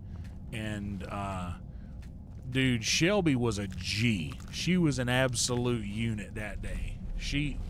My mom was causing this scene in front of everybody, making it awkward, and make it like, and that's what she does. That's what she always did. She would cause a scene, make it about her. That's just who she is as a person. It's who she always was. So after this was obvious what was going on, my sister Shelby went up to her and said, "Look, Kelsey don't want you here." By the way, I'm Kelsey. That's my real name. I don't know if you guys knew that or not. My real name is Kelsey. I know this is shocking information, but she said, "Look, Kelsey don't want you here, and we're pretty sure nobody else wants you here either. So it's probably best if you just went ahead and left." And it was like, oh, they don't even want me to pay respects to, but it was never about that. She showed up there. She showed up there to try to just literally talk to get to me. And she came up to me and she knelt down, like, started to try to cause a scene and start crying and act like I'm the bad guy. That's what she always did. Why are you treating me like this? Why don't you talk to me? Why are you... And that's how it always was. It was always, why are you doing this to me? I'm gonna cry and play the victim, even though I'm the reason that all of this has happened. It was my fault. It was my fault. Oh shit, Lydia, hey. Walk right in front of me. But she would do that every single time. It's her fault. But she would always play the victim. And that's exactly what she was doing at Roger's funeral. And everybody saw it. Everybody knew what was going on, and it was kind of like one of those, oh, well, this is kind of sad. Why is she being like this? This is kind of stupid, but also like, wow, is she like does she really not know how crazy this is that she's doing this here in front of everybody? Because it's pretty crazy. And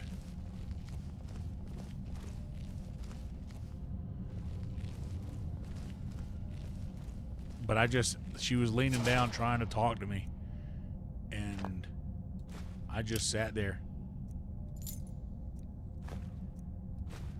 I just sat there and I got my phone out and I started looking at my phone. Ignored her, pretended she wasn't there at all. And then somebody came over and like kind of, you know, put their hand on her shoulder and kind of walked her away. I don't even remember who it was, but somebody came over and got her and walked her away because my family, and not just my immediate family, but they know my relationship with her.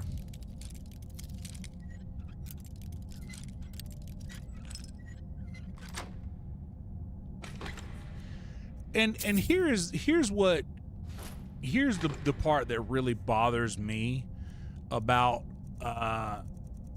people's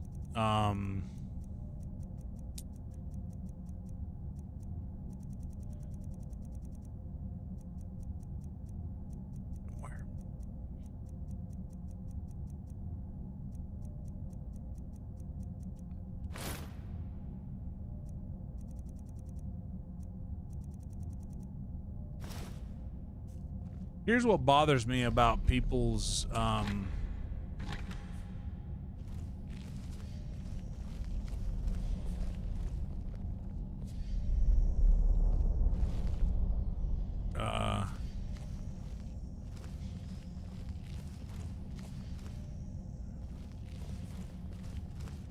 about people's opinions when they say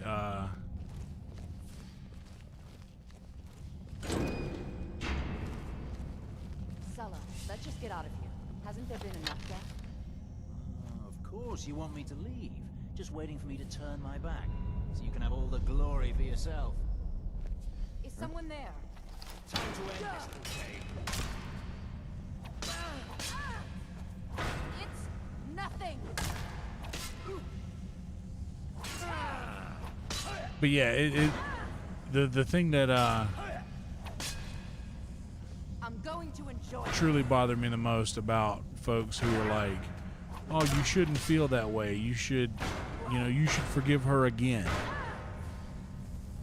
You're a dead woman. Like I haven't already done that. Like I'm a reasonable, level-headed person.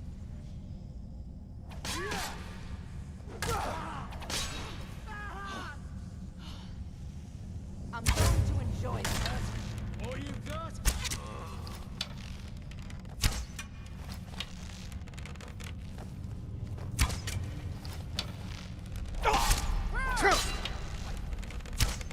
Yeah, I'm not aiming good right now.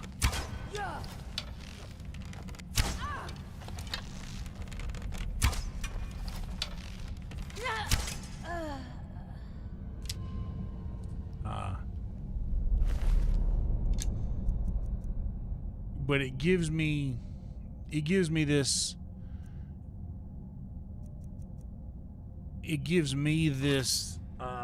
this feeling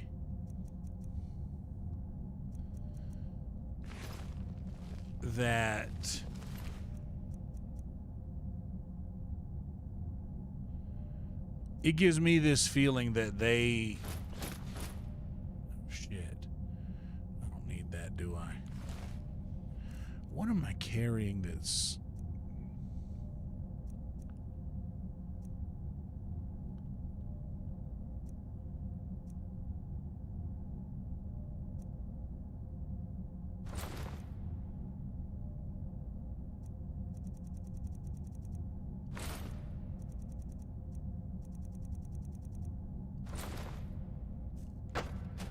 But I think that it puts this idea in people's minds that I must be a bad person because I want nothing to do with my mother. And that's what pisses me off the most, is because that's where the first thought goes. Is the first thought is never, oh my goodness, well, what must have happened to make you feel this way? Like,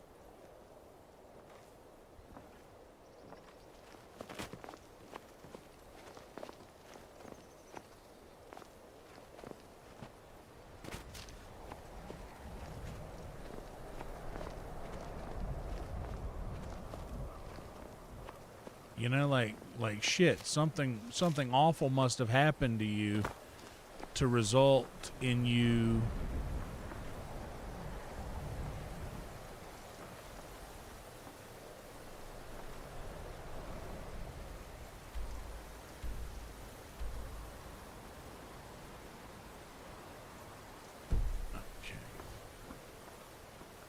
something awful must have happened to you to result in you feeling this way is never what crosses people's minds first. It's, how could anyone feel this way about their mother? So it always goes, like I said, to that. It always goes to that first.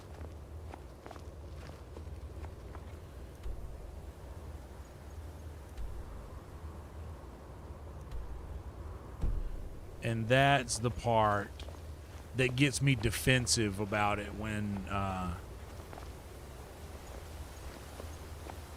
it gets brought up. And I do get very defensive about it because I've had so many different people over the years tell me that I shouldn't feel that way because she is my mother.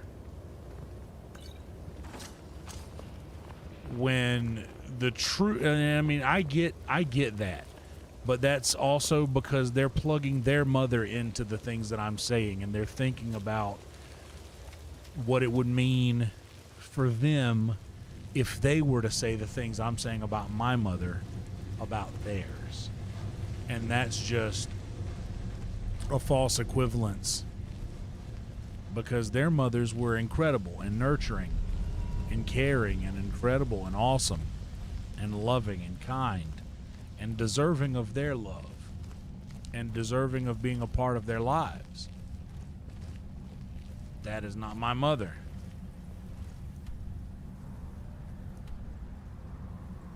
You know? My mother ain't that.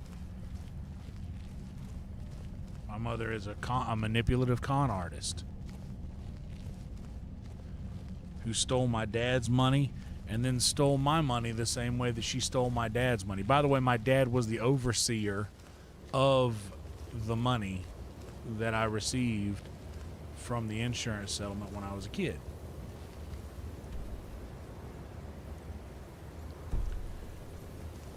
My dad literally oversaw that.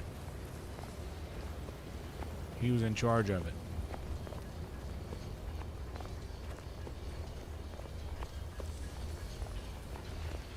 So it was all just a big kind of, and I don't even know if she was intelligent enough to know exactly what it was that she was doing. Yeah, dude. Honestly, and here's the thing is I'm not to the point of petty where, like, look, whatever happens to her, she's going to get what she deserves. Karma will repay her. Karma will pay her out accordingly.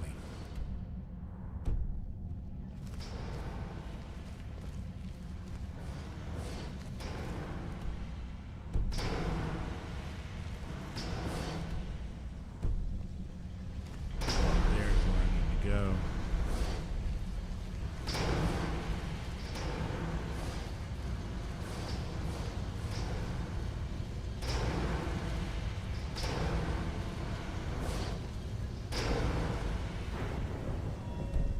close to a level up.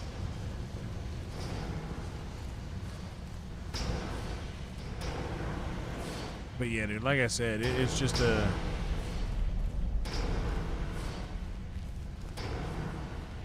a disheartening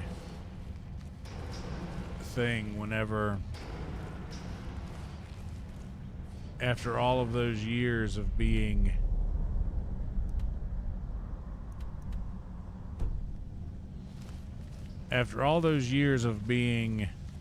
taken advantage of,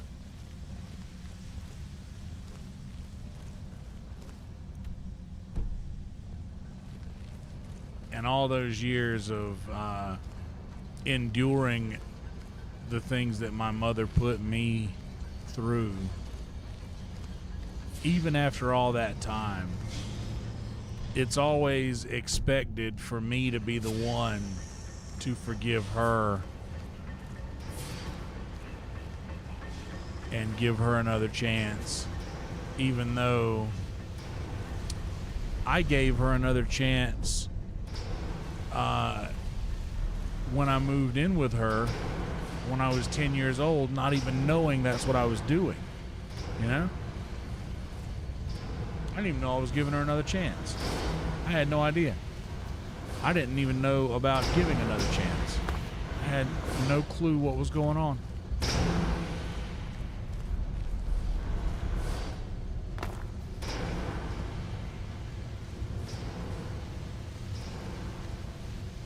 There we go.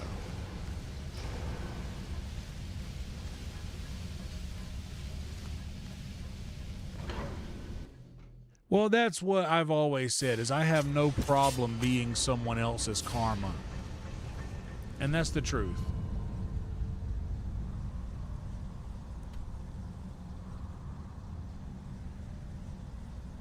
That is the truth. And also, I just, it just irks me a little bit because I feel like a mother has a job, and that job is the life you were living before. That's all over now. Whenever you have kids, your life isn't for you anymore. You're now living for your children. Like that's how that thing works. Okay, now this is a confusing part. I want to go straight across.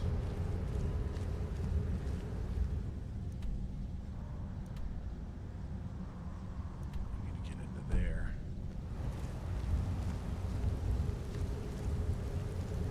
But it's a mother's job to do that. You literally sacrifice your own needs.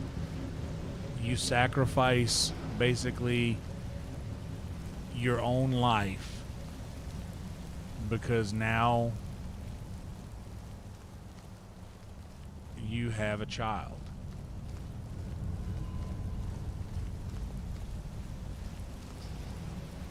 Oh yeah, this is where I jumped down, right? Yeah.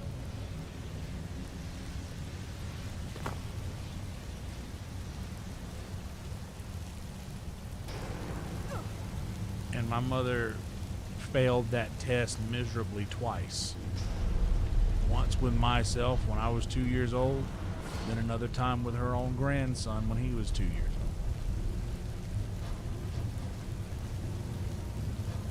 old. She screwed up bad.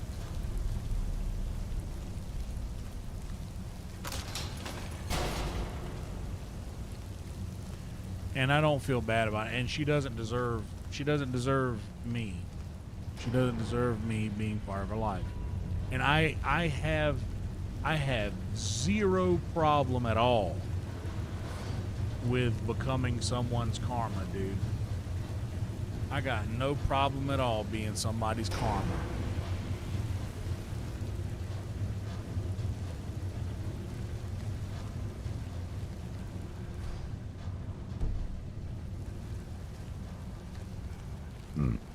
But yeah.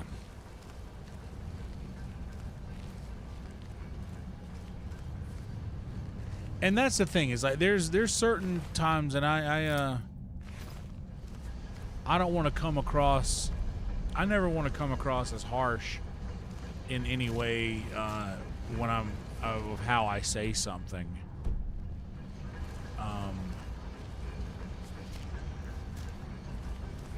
Never want that to be the case. But I will say that there is a vast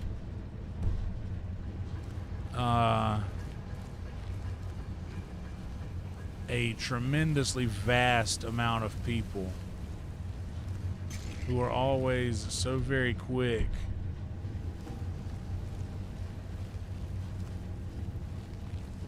to say, well, you know, you should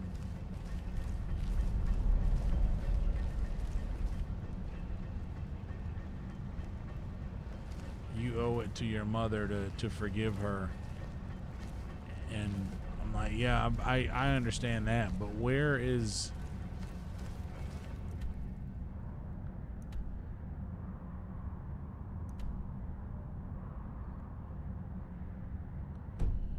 all right, I'm gonna have to bring in something else here.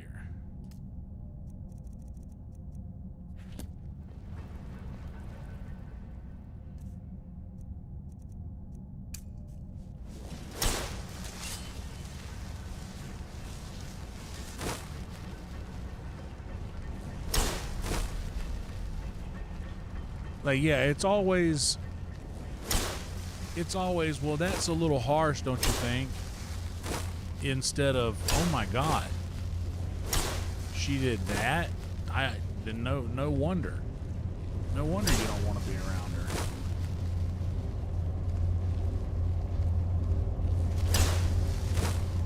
No wonder you want no part of her. Or you want her to have no part of your life. Like, no wonder. Yeah, exactly. No wonder.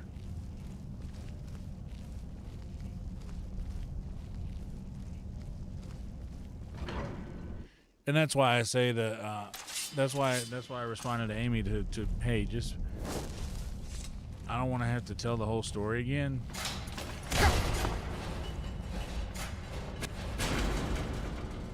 But just know that it's.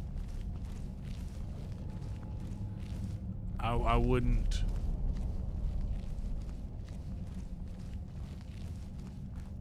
Well, up there I've got to go. I wouldn't put this.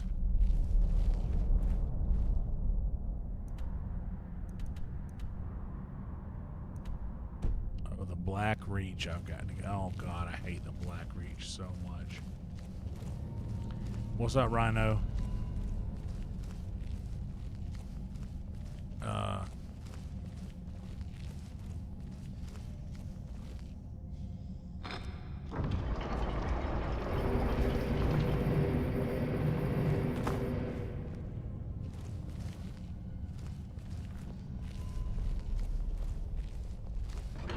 Okay. But yeah, that's basically. I know that this was a story that took 2 hours and 11 minutes to tell.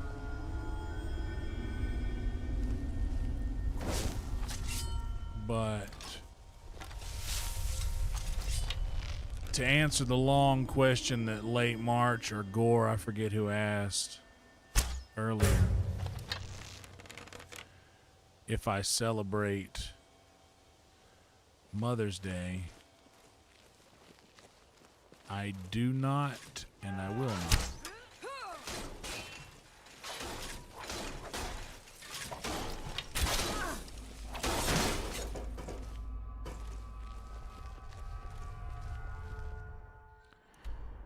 Okay, now that I know how to get to the Black Reach, I need to get out of here and go save some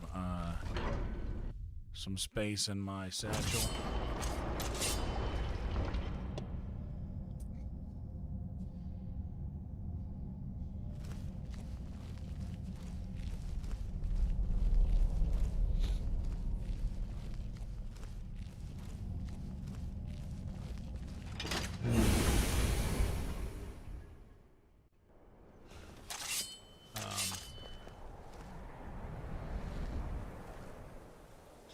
Yeah, exactly. And that's the parable.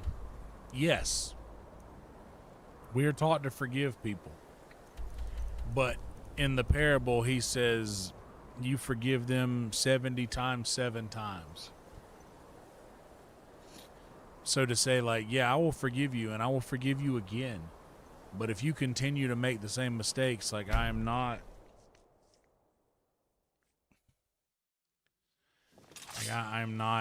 oh shit.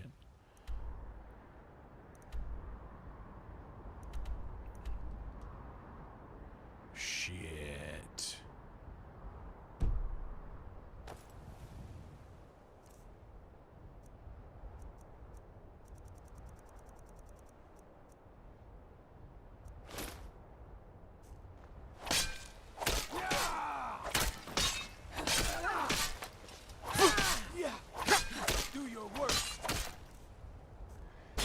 Okay, I need to go back.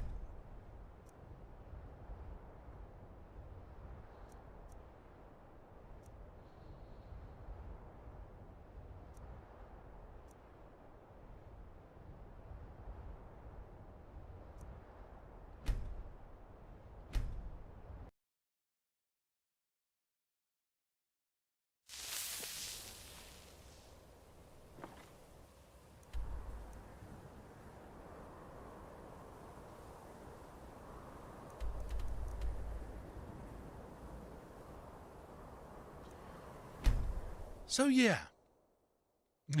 I know that took a long time to tell that story, and I hope I didn't offend anybody. I didn't want to, especially Amy. I don't want Amy to be upset with anything that I've said. But I will admit, I know it's a harsh thing. I know it's a harsh thing for someone to hear, especially a mother, especially a lady, to hear such horrid things said about one's mother.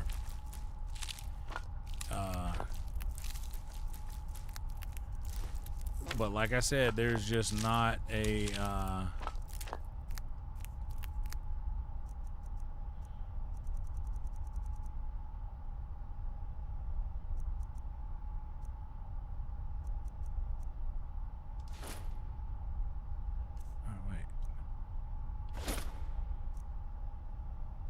but yeah, there's and I do understand where she's coming from about in a normal situation. Yeah, a child should never deny their mother the opportunity to be a part of their lives.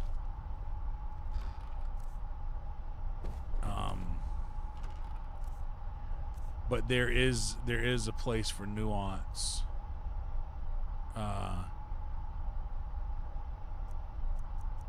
Hell yeah, Ginger, I appreciate that. Thank you.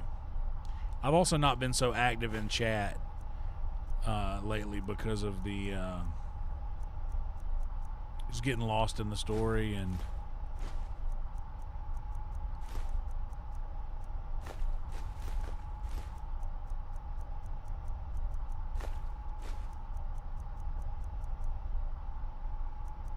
yeah, just getting lost in the story and whatnot.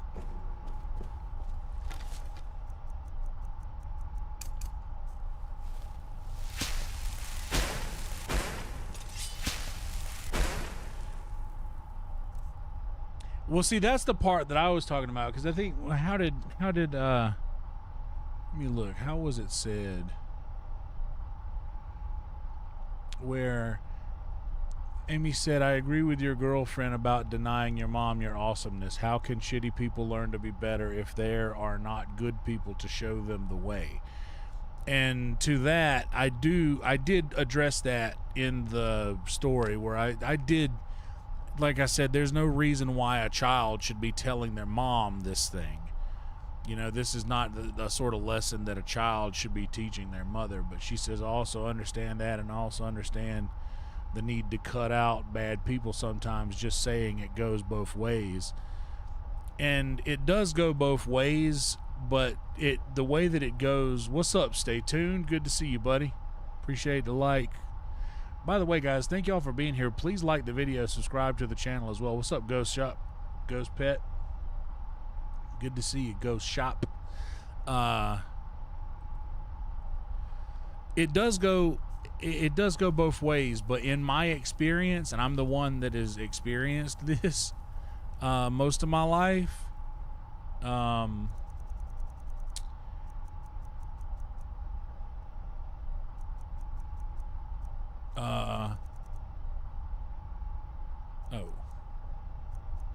where's everybody?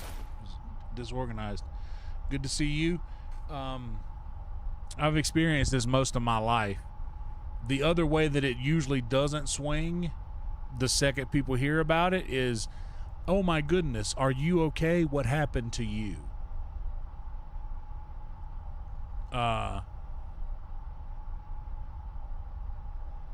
That's never the way it goes, and that always offends me. Not to make it about that. But it truly, that is something that offends me.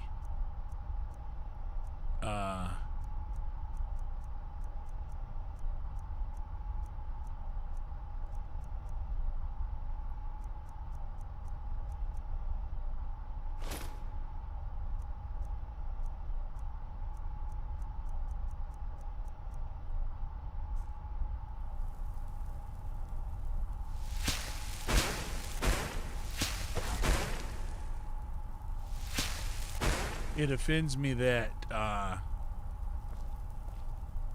and here's look, I'm not the guy that's going to be saying I'm not the guy that's going around being like everyone has to bend to my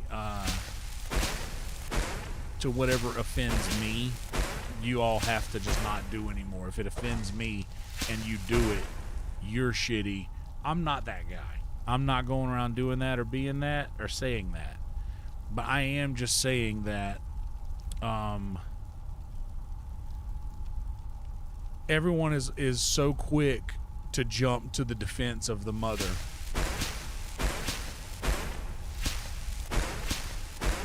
And like I said, I'll reiterate that is just because of the preconceived opinions that they have based on their relationship with their mother.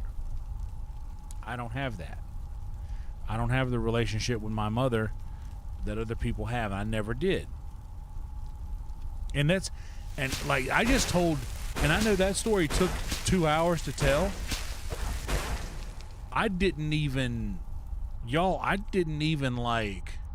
Y'all got the Cliff Notes version. Dude, there's so much more story.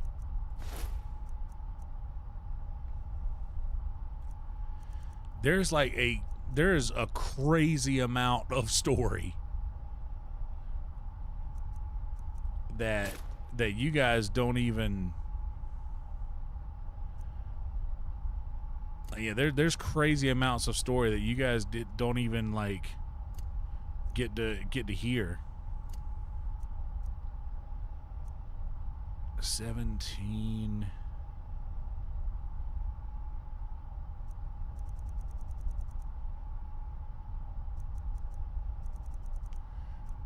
There was other things that happened.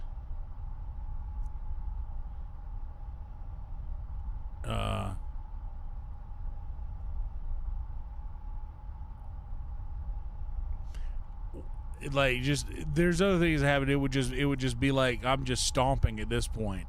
Things that she did to other people. But I was just telling you guys the story according to how it relates to me and the things that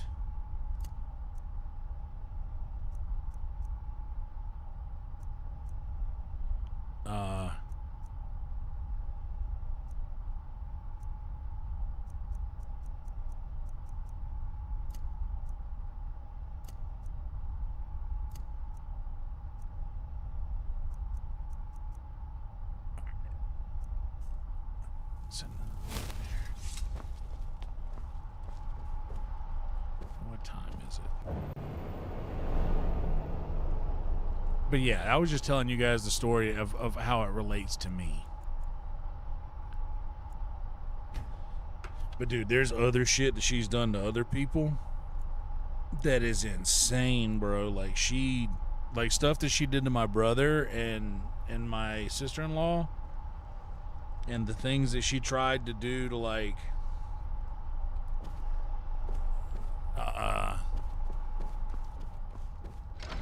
with the house, because she was trying to like sell the house for more money when my brother and sister-in-law live in that house, because my stepdad rewrote his will at the end of his life to leave it to them instead of her.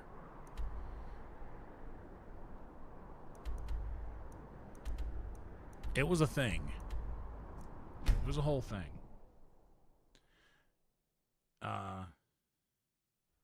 Yeah, and I hear what you're saying, Ginge, 100%. And my mom was just one of those people who is endlessly the victim. Endlessly. I won't see Rob. Oh. Hey! If you have any questions. Move. Mother says I shouldn't talk to people. My I know, papa your says mother's I'm very a smart. Now, gregarious. come Just on. like him. He There we says go. it means smart. But my brother says he's Some might wrong. call this junk. Me, I call them treasures. But here's the thing: is like I don't want to go around.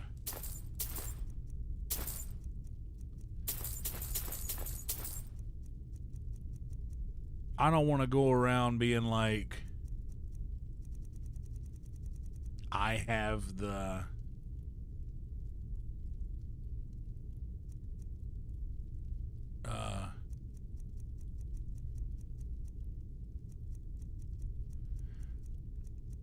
yeah, I don't want to go around being like I'm the one that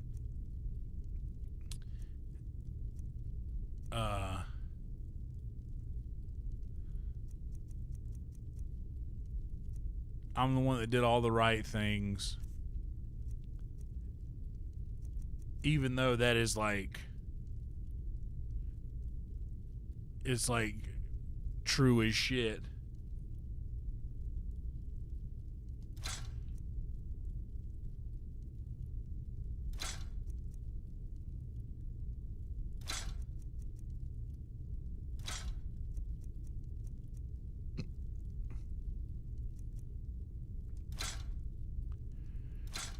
I'm not trying to go around pinning any roses on myself to tell this story or make this point.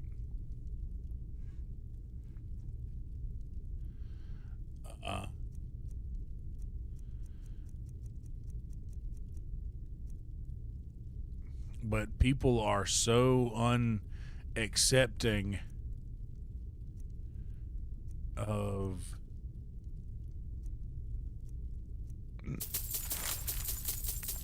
people are so accepting of things that they can't fathom in their own lives. Like you can't say things like I've said about my mother to someone who loves their mother very much, because they're going to stop listening to why they're just going to ignore why you feel the way that you feel, because their mind is made up that you're just wrong. Or not wrong, but that like, well, a mother would never do that. A mother could never do that. Meanwhile, this story I've just told. Come back to bits and pieces anytime. Need something? Meanwhile, Yes? I have this amount of evidence that states otherwise, you know?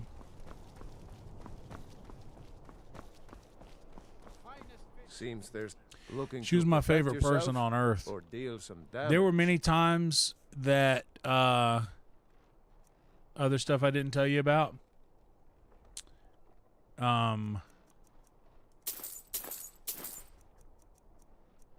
Exactly. It's hard to imagine someone doing that to someone they don't know, much less a child they carried in their womb for 9 months.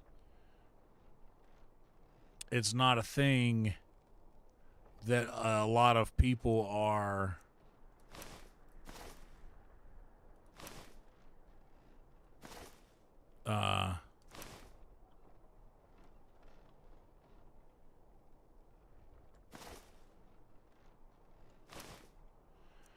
It's just not a thing that people are used to hearing about. I'm going to keep that. I want a full set of barbarian stuff. Put something on that.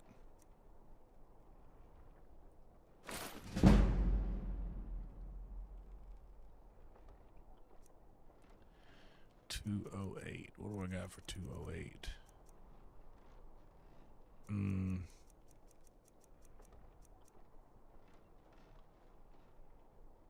$239 maybe.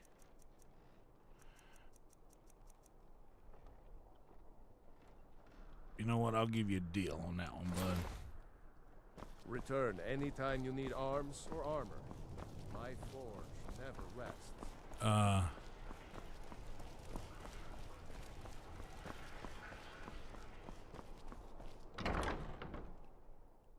Take a good look around. It's I'm sure impossible you'll find what for you're people to looking for. fathom. So you're an alchemist then? It's impossible for people to fathom that sort of thing done to someone by a mother. So it's like their brain just it doesn't like I said, it doesn't compute. It's like when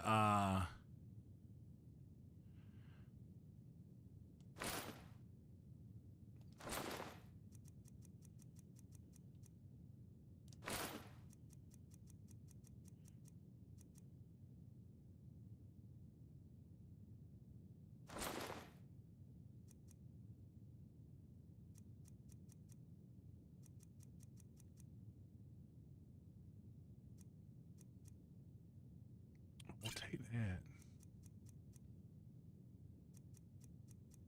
Yeah, it's like trying to upload a Windows program to a Mac. It's just not going to compute to those who oh wait. No, I thought I was buying those from her.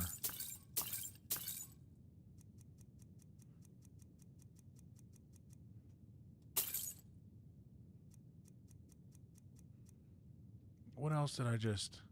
I only bought shit I would have liked to have.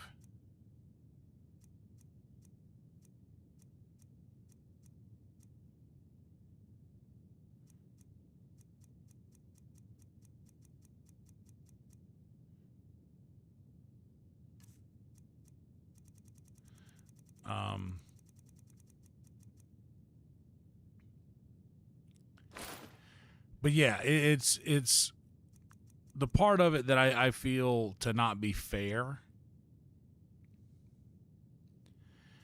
is how ready folks generally are. Don't forget me next time you need herbs and potions. It hurts. It truly hurts how ready someone is to pull that. Well, what are you doing? What are you doing to fix this situation? Like it's a situation that needs to be fixed, or that I've tried. I tried to do it. You know, even after all of that mess Got some happened, good pieces out here. me and Blades, my helmets, pretty much anything to suit your needs. girlfriend at the time, we were roommates and we hooked up a bit. And there was a time we were sleeping in each other, like we were sleeping in the bed together. I was just sleeping in her room in her bed, and with her. So, my mom and my stepdad came to the house. One time, and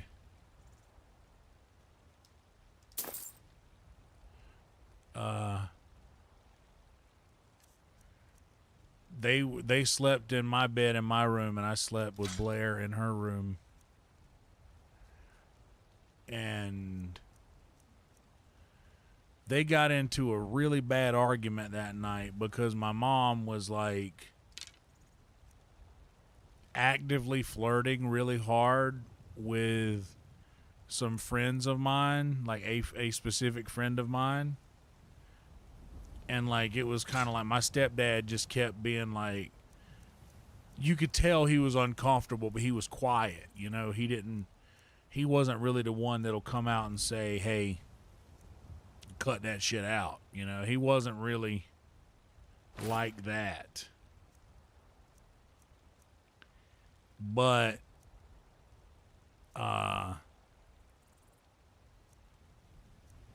that night, dude, he was getting pissed, and it was obvious. And I don't know, I can tell. I can see her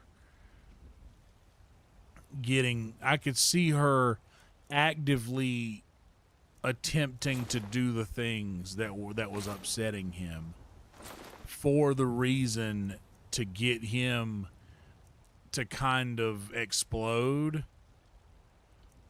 And whenever that would happen, that was when she would start the old crying. Well, he did this. Why did he do this? I don't claim to be the best. What's up, Brian Jordan? Welcome to war. The finest weapons and armor. Brian Jordan knows Blair. All I ask is a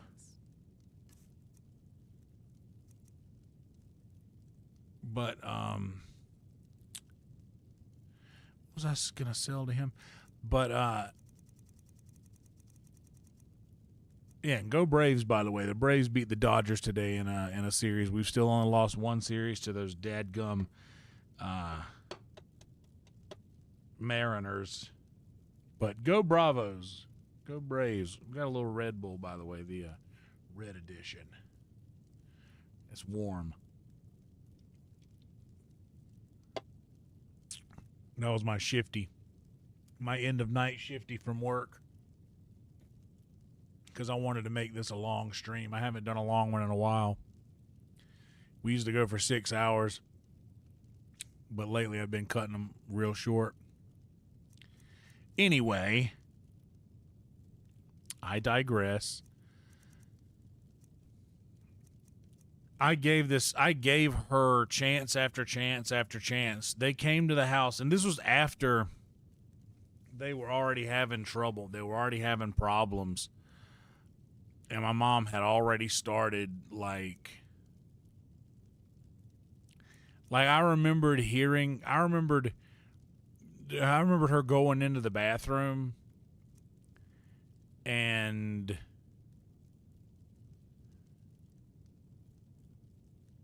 yeah, I remember hearing her go into the bathroom and hearing her go through the cabinet. I just remember hearing that, thinking, like, why is the cabinet opening? Like, I lived in this house. I knew all the sounds. Why is the cabinet open in the bathroom? I heard it open. It had a creak to it. Why is that happening? What is she doing in there? What is she looking for?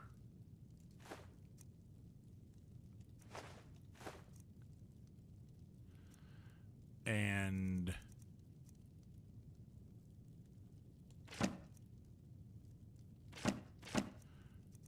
I couldn't figure out why she would want to do that, but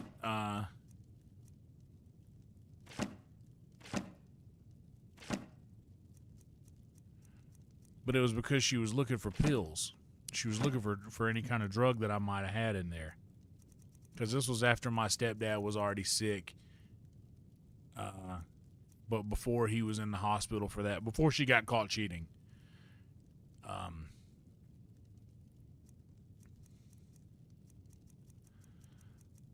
Okay, and let's go.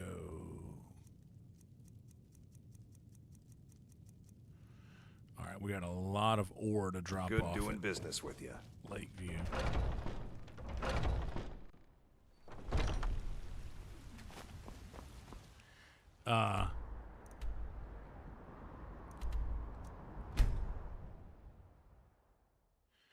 Yeah, we'll have a word from our sponsors. Why don't we go ahead and do that? But yeah, like I said, like they came to the house and they were like staying with us, and it was like, hey, you got a good situation here. You got a good girl, you got a good spot, you got a good house. Like, it seems like your life is okay. You're doing good. This is a cool thing. But it was already starting to fall apart. And just a couple of months later, my stepdad ended up going into the hospital for the like, pretty much for the final time before they sent him home with, like, hospice. And she was just out at the bar that I used to work at. It was Tito's. Brian J., if he's still here. Brian J. probably just got off work at Tito's. He probably just getting home.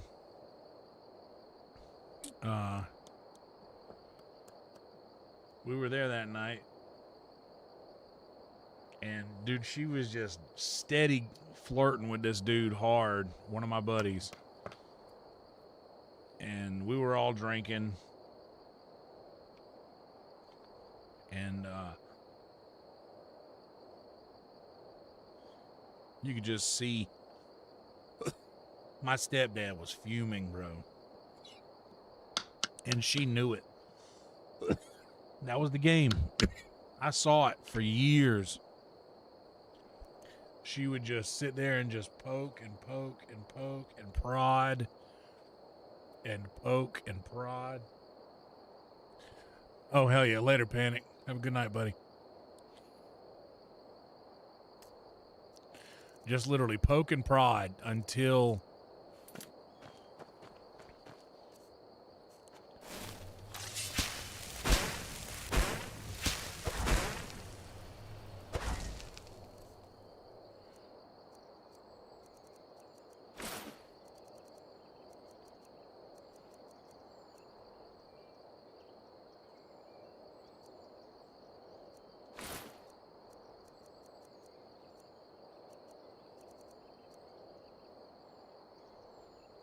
yeah. She just knew the buttons to push to get him pissed off to where he would blow up on her. Huh? And she would always act like the victim. She would always act like the victim from the way that he would treat her and yell at her and stuff. But like every single time that I remember that, every single time I remember them getting into it when I was young, when I was little, she was always the instigator. He would always just be, I remember him just sitting in his chair with one leg tucked in under the other, smoking a cigarette,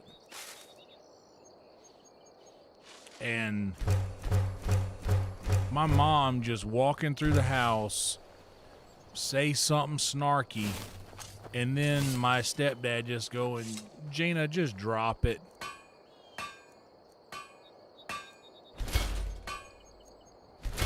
But she never would, and she would just keep going and keep going. And it just would never stop.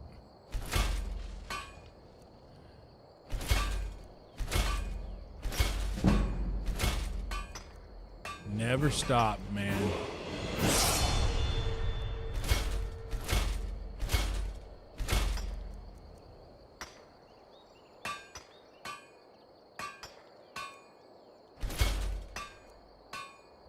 And she was just awful, dude.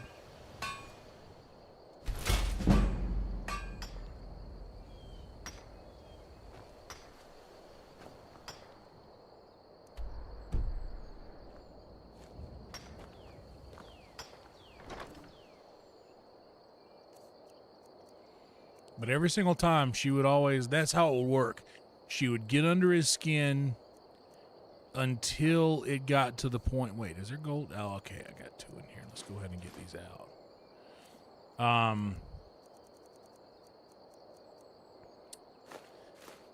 She would just dig and dig and dig until she got a reaction out of him.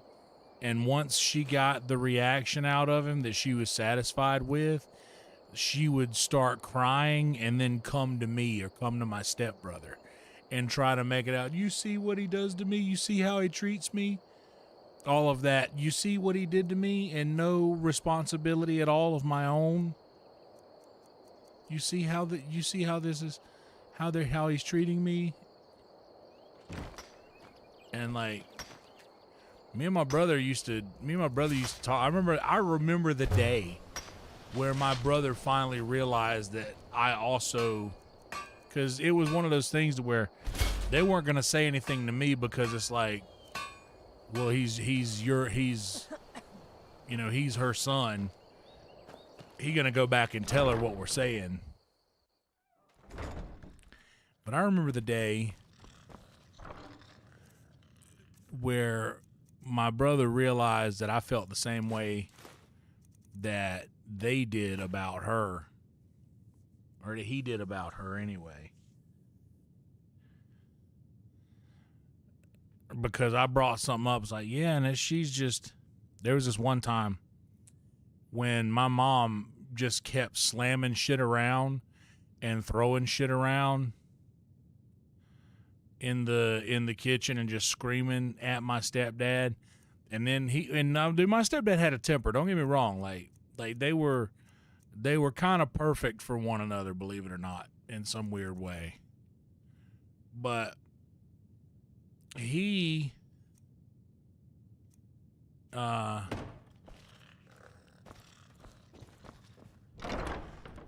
they were standing in the kitchen, and I remember her just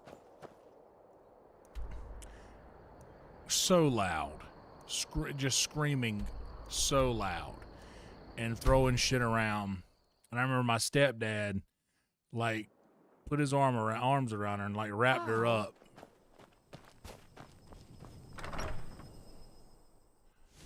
Like not hitting her, not that, but like wrapping her up and just being like, calm down, like you're freaking out, calm down. But anyway, after that happened,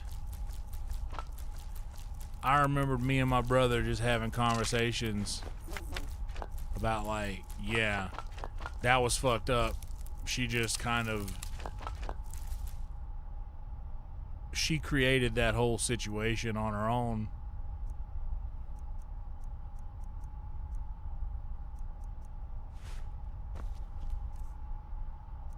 And it was ridiculous. Oh no! Hold on a minute. I just wasted a black soul gem. Let's redo this.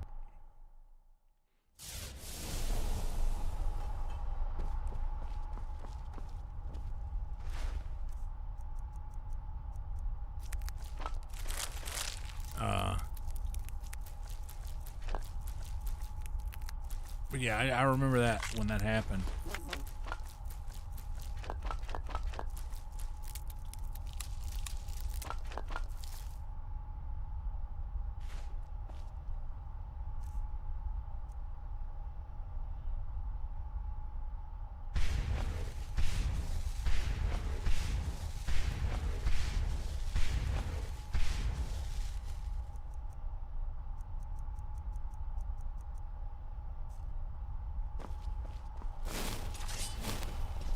And I remember my brother talking about it and just being like, yeah, dude, she was wrong for that. And that was the first time that we had ever talked about like having any kind of common ground about how we felt about her.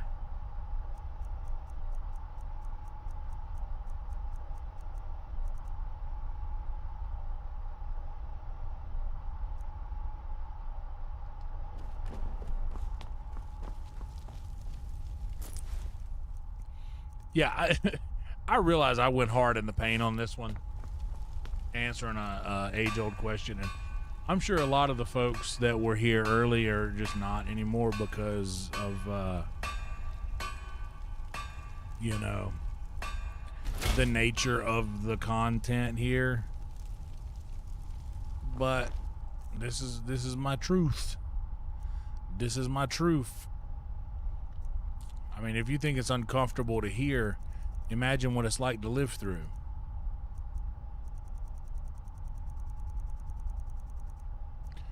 You heard? Just think about that.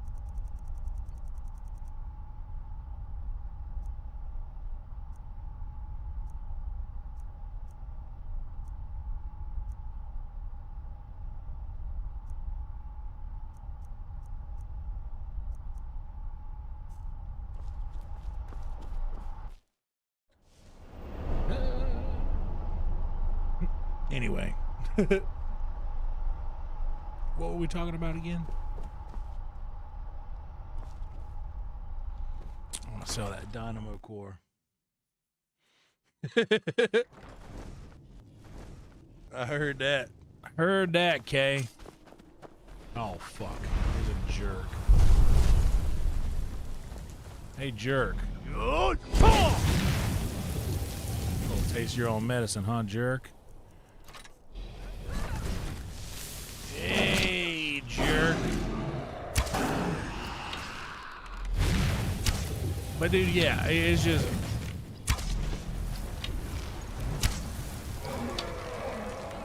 it's a little disheartening, you know, after experiencing that sort of trauma from someone, you know, from a parent.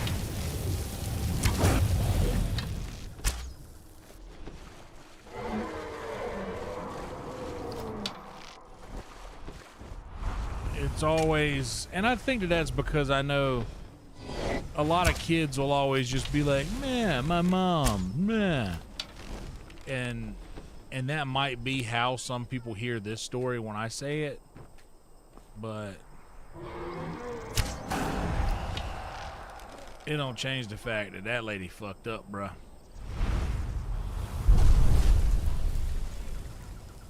I did this post on my Instagram today about, like, to all of those out there who don't have a good experience with their moms, I want to get them down to the brink of death and off the ground once more. All right, now get up in the air now, because I want to get him while he's in the air. I want to see a dragon fall. Or does he stay on the ground after a certain amount of health? I wonder. Don't kill him, Lydia. Let's let him get off the ground again, if you will. It would be sick if he would fly and I could shoot him. Oh, hey. Thought you were a dragon. You were just a butterfly.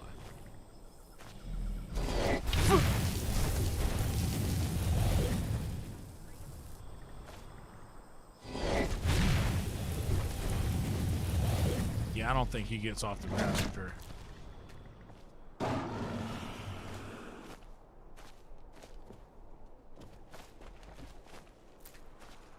does not.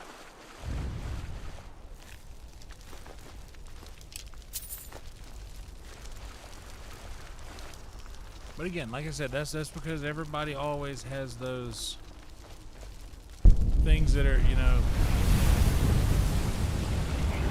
It's okay, Alan. Come on up here. Everybody's always plugging in their own mom into that scenario, into that analogy. They're replacing my mother with their mother in the story. And I'm like, this is not the kind of story you want to do that with. Because it'll make you feel a certain type of way. And it will.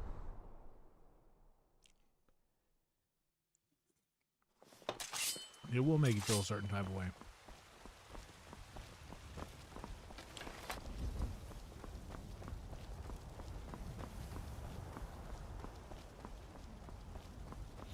Well, my stepmom, I'll say this, and then we'll change the subject to a more lighthearted. I'm sure you'll find what you're looking for. Type of thing.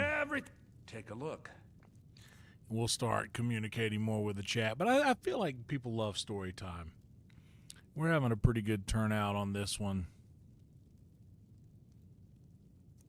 so maybe people are kind of into story time.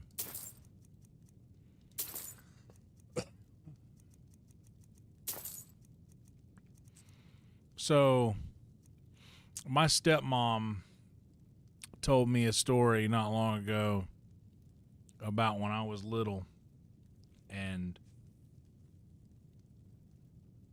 it was, I don't know, I was probably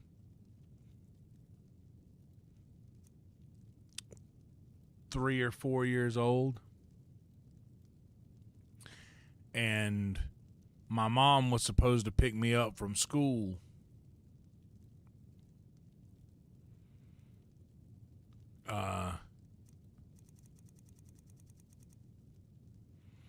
My mom was supposed to pick me up from school and carry me to her. Like I would spend the weekends with her every Wednesday and every weekend.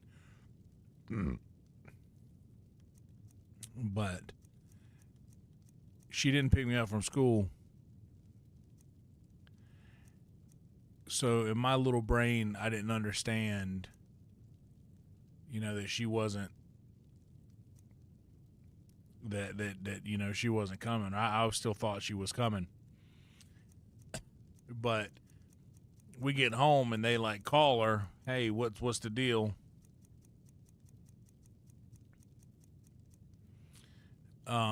Can't get a hold of her. But I went in my room and I got my little suitcase packed up because I was going to go stay with her. And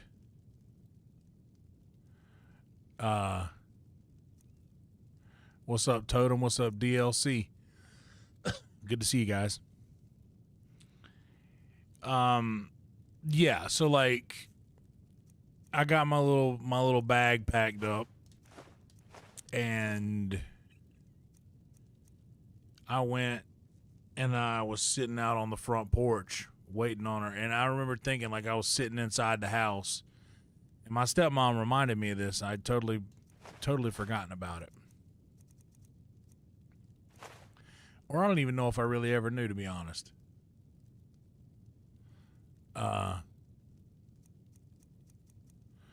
Yeah, I hope I have fewer traits from my mom than most people. What's up, CCL? I really don't want traits from that lady. But I don't know. I do know, and I'll explain this after I get through this story. But just remind me to explain the manipulation thing, because I use that. I know I have that power of like a manipulative sort of power, but I like to use that in a positive way, if that makes any sense. I'll try to explain that better in a little bit, but just that's why I'm always so weird about whenever I say I'm talking about finances and talking about dollars or how I'm struggling or anything like that, and then people donate a bunch of memberships. I'm just like, guys, no, that's not what I'm doing here. That's what my mom would do. She would make you get, she would make you feel a certain way and con you into doing stuff for her. And I'm like, that ain't what we're doing here. So never wanted anybody to feel that way, like I was asking for anything, because of how aggressively she asks for things like that, or would ask. Anyway, we got but I remembered my stepmom telling me, yeah, you used to sit out there on the porch. Dude, I appreciate that, Ginge. That really, like, truly, that means more to me than you know. Because I aggressively want to avoid, I don't want any pity, anything, you know?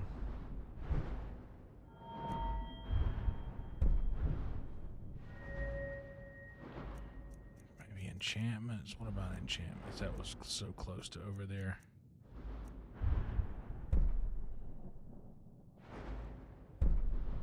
Now we need 40. We're only 3 away. Come back. I'd even buy trinkets, odds and ends, that sort of thing.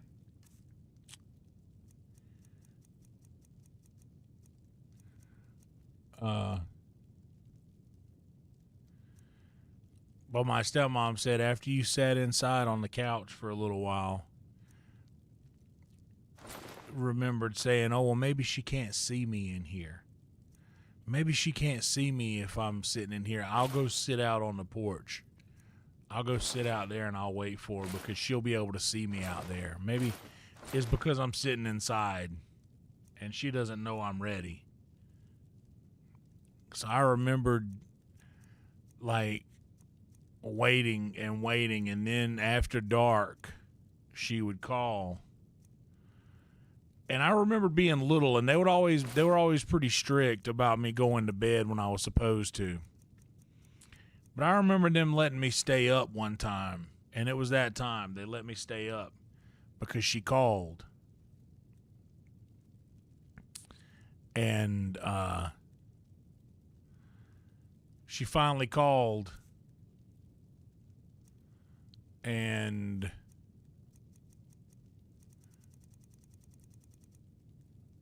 what she was going to do was she was calling after dark because she knew I would already be asleep. Because she was like, oh, I just, something happened, something came up, some excuse,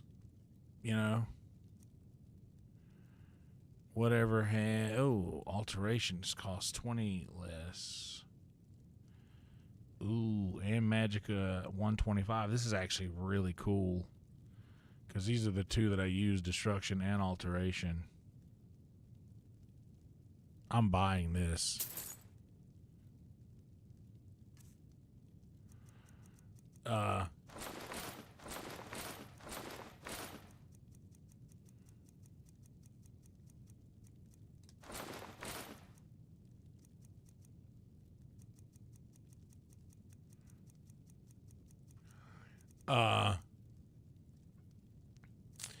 But yeah, they let me stay up so that whenever she called, they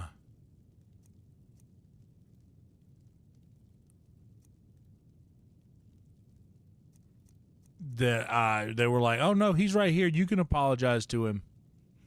And I remember getting on the phone. You gonna come get me? Are you gonna come get me? And I remember her. I was like, I was crying. I was a kid. I didn't know what was up. Are you gonna come get me? And she didn't. I remember it. And then for a kid, you don't really know why you feel this way. There's really no rationalization to it, and there's no rhyme or reason. But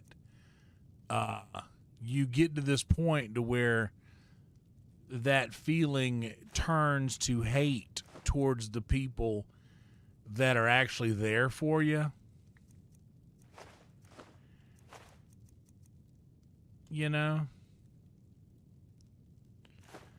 It turns into resentment. Remember, I'll give you for the best deal. I don't and to the people who were actually there for me, my grandparents and my dad, my dad's side of the family. They're actually there for me, $1.99, that's close enough. But then it becomes a thing about it becomes a thing of like, I don't want y'all. I want my mama. I don't want y'all. Like, I'm not.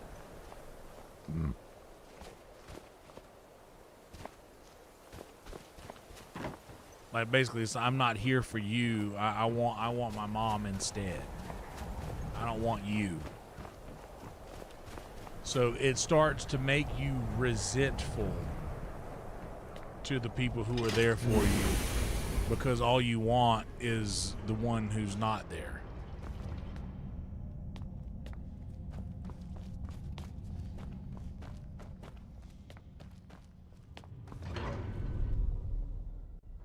So I do feel bad about that.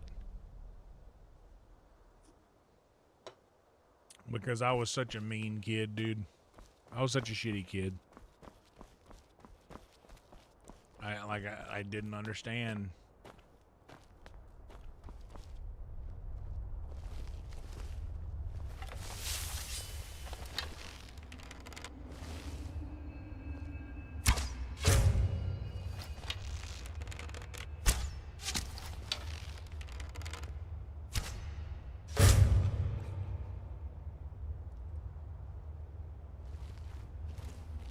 just didn't understand the dynamic of the situation.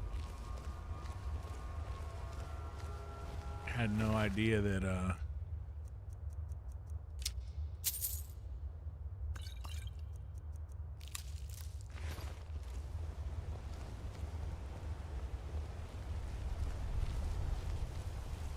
I had no idea that I was building up resentment to people that actually did right by me. And I still say this, and this is something that I can only give my grandparents. I can only give my grandparents and my dad nothing but their roses for this, is that before the whole money thing happened, and they knew what kind of person my mother was long before I did.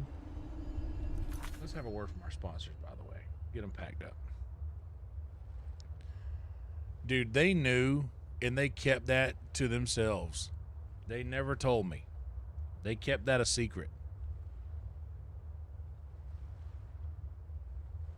They really, like, and not only that, but they would, like, stand up for her. Like, after, you gotta understand, like, in the beginning, I was like, oh, I hate y'all because I don't want to be with y'all. I want to be with my mom. So because you are not my mom, I have this hate and resentment towards my grandparents or whatever, because they weren't my mom. And only because of that. I am not. One day, I'm holding out hope. One day it'll happen, but I'm a weirdo, so it'll have to be another. She'll have to be a weird woman to deal with my nonsense. But anyway,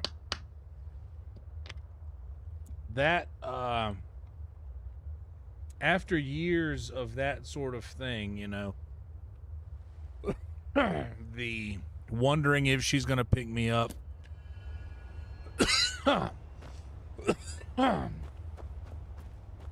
Yeah, wondering if she's gonna be there to pick me up.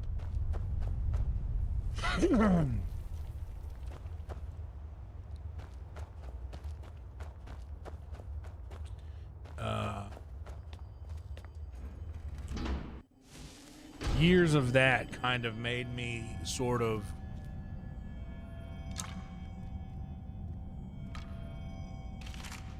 feel a certain way about her.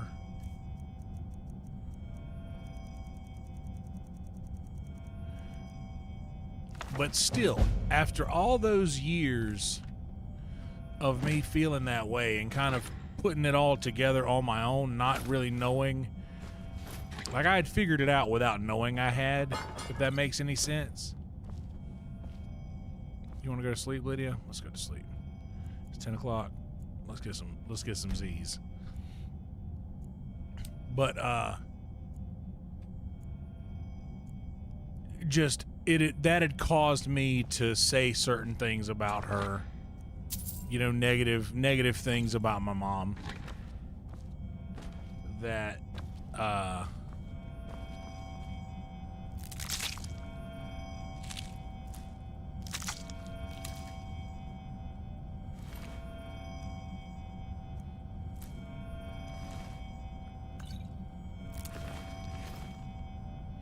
but they always, like I said, they always stood by the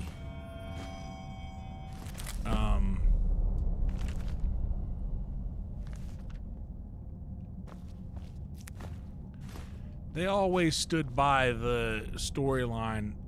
That's your mother. You only get one. You only get one mother. Don't talk about her like that. You show her respect. Like, and I have immense respect for them for that alone.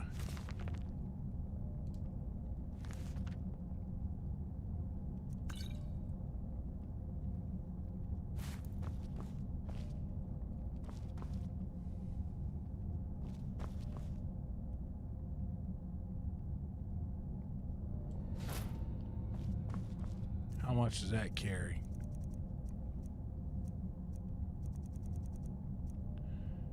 Two for 30. That means I can destroy one. What's up, Brian?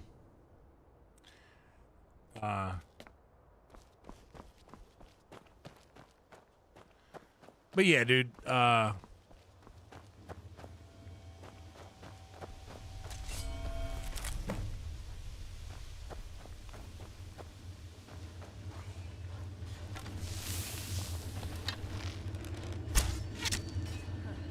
That it? That your best? Come on, let's see you put up a fight.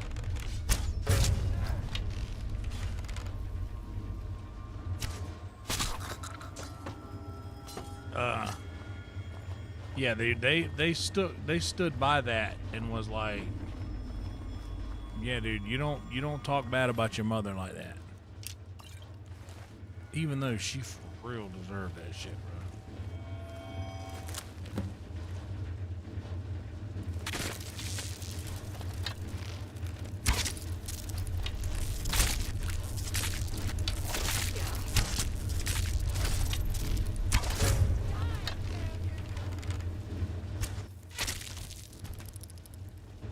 Legolas Greenleaf.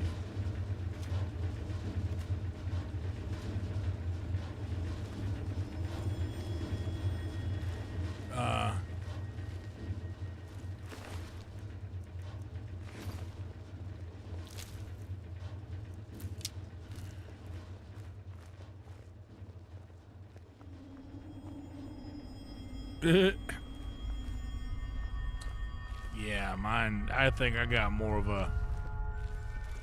Oh, J.C. Penney might be a little too high dollar for my mama. I believe I got mine from Goodies. Ross. Dollar Tree.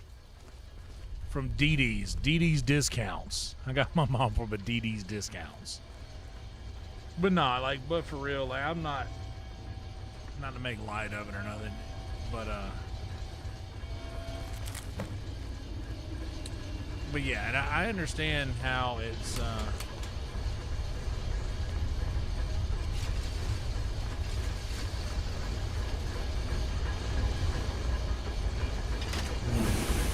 I understand that that's a hard thing to hear for someone who has a good relationship with their mother.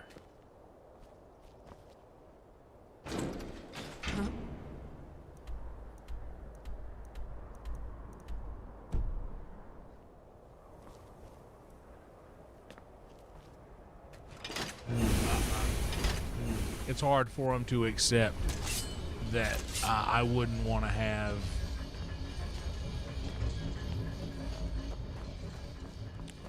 a relationship at all with that snake of a human.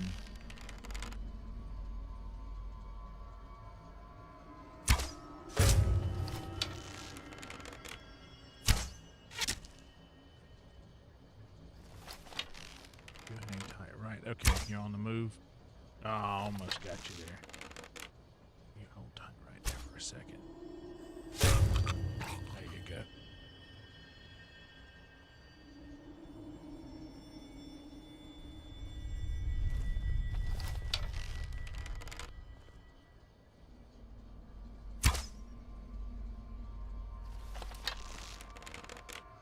Go a little up. No.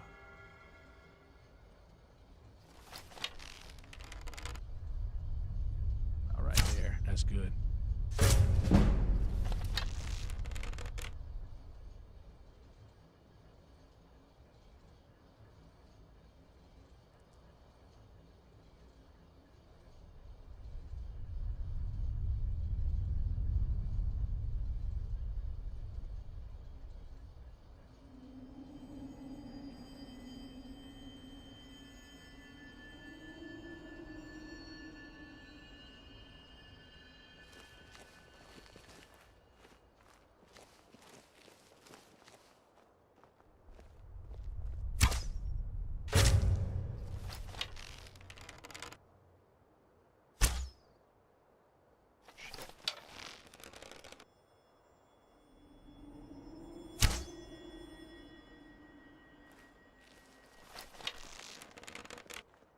you go.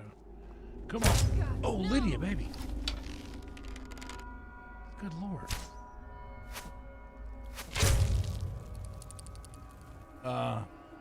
I appreciate that, CCL. I give you my word, I'll do a better job than mine did for me.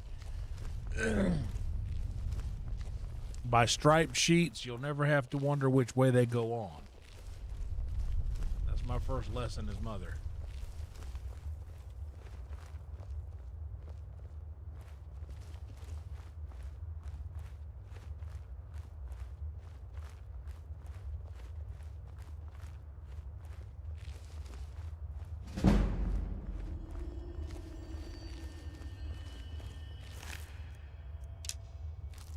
But yeah, it's sad.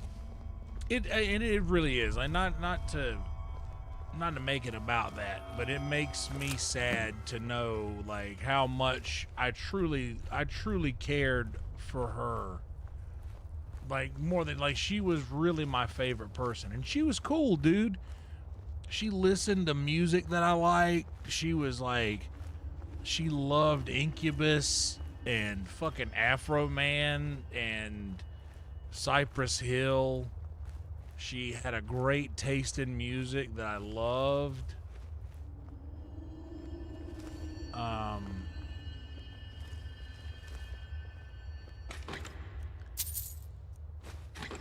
She was a race car driver. She didn't race well, I mean, it was like NASCAR syndicated, but it wasn't like big time.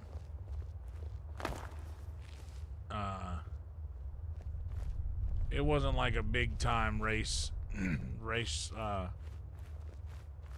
class that she raced in, but she was a legitimate, like she was a race car driver. When I was a kid, one time she brought her race car to school to show it for like, it was a show and tell thing for me. And I forget what grade I was in. I think I was in third grade. And my mom came to pick me up from school one day, but it was like on a show and tell day, and I had asked her to bring the race car with her when she came to pick me up. And like me and all my classmates,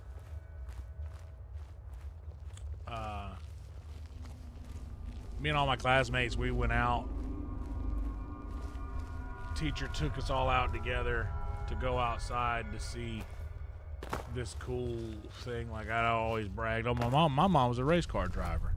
No, she's not. Yes, she is, and I can prove it. So she literally brought the race car. And dude, we went out and she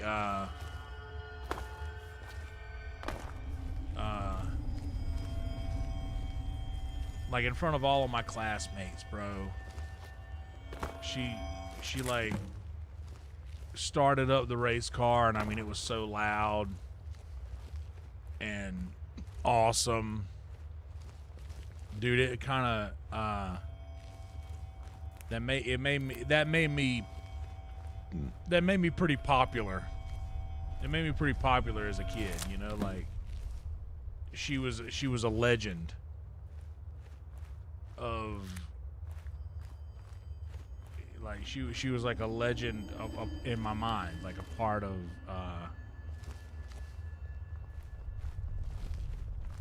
a legendary thing in my head, you know. So just to think about how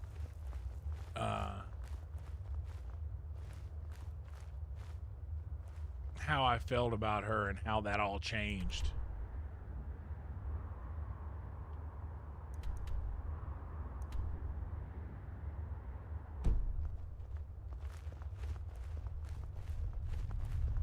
How that all changed over the years because of how she, when I really started to learn what type of a person she was, like that's the saddest part.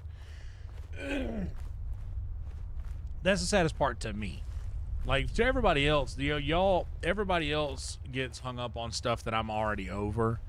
Like and I don't get, I've worked all of this out by myself. Like, not even, like, I have done therapy, and I have been in therapy for stuff where I talked about this. But for the most part with this stuff, I can speak quite matter of fact about it because I've done these Mother's Day talks every Mother's Day since I've been a live streamer.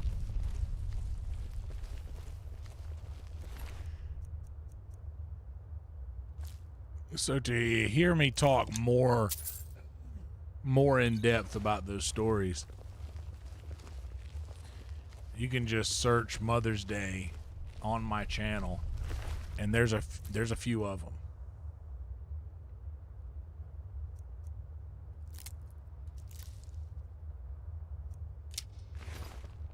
There's a few talks here where I really broke it down.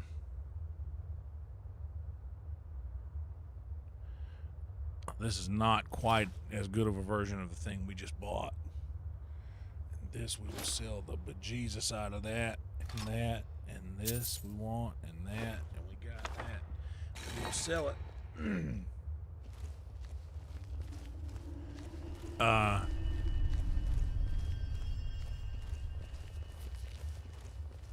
But yeah. And then, like I said, there's more. I mean, there's more. I'm not gonna go into it because it's not worth putting any more brain power into. It's not worth putting any more effort or energy or thought into. But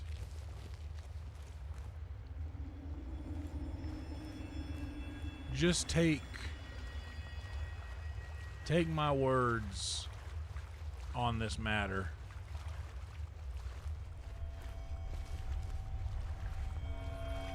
Take my words on this matter into account.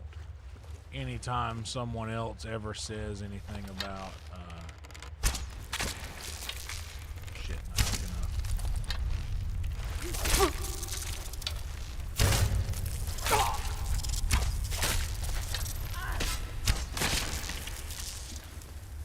Just take my words for reference anytime someone else brings up something like this. You never know what it is that they could be. You never know what they went through. You never know what it took or what caused them. This is a geode. So yeah, just to say, oh well, you know, this door swings both ways. You shouldn't deny your mother how great you are as a person.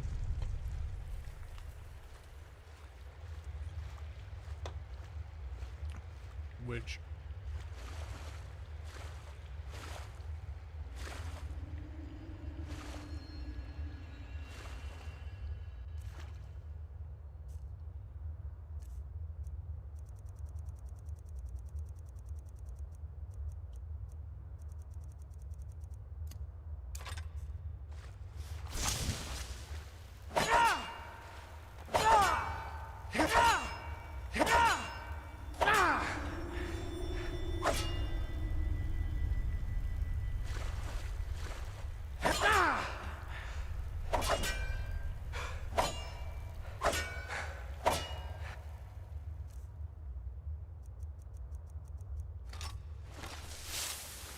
yeah.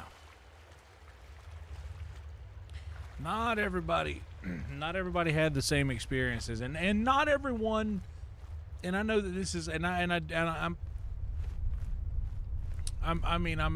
make jokes about it a lot, and this and that. But I am a believer. I was raised to be a believer, and I was raised to, you know, forgive people.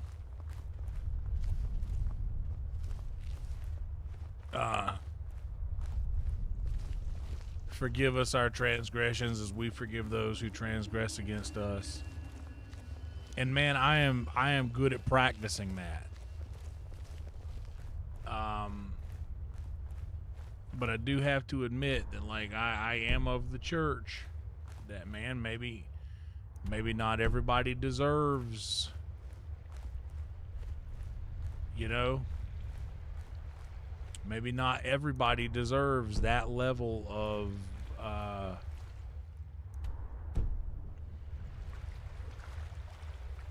forgiveness.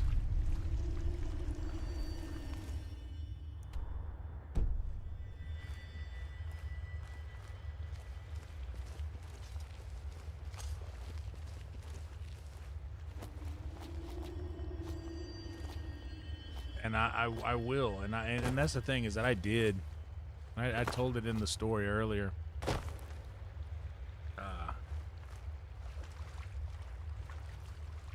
I'd already done that. I'd already forgiven her.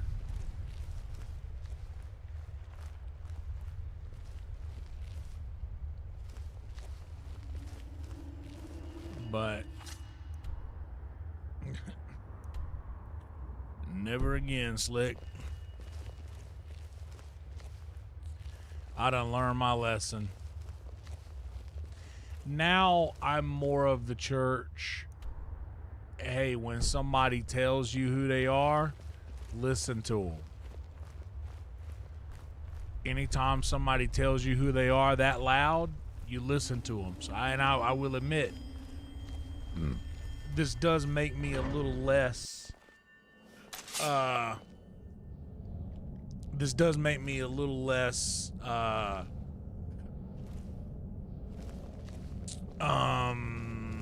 do I want to say this? It makes me a little less equipped to deal with a certain amount of bullshit. There was a time when I would deal with vast amounts of bullshit from people that I cared about. What's up, QWERTY? Good to see you, brother. Hope you're doing well.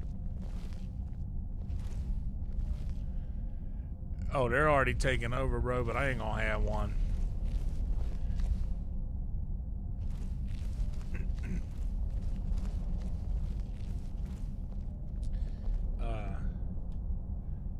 But yeah, just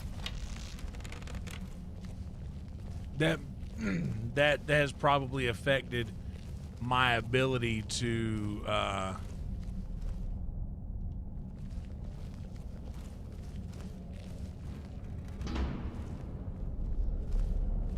be prepared to just forgive anyone right out of the gate. Well, that's not entirely true. I'll forgive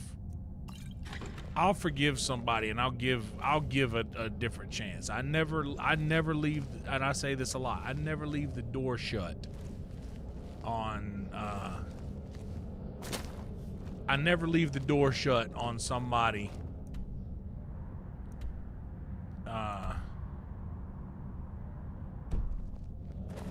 always leave room for things to be turned around, you know?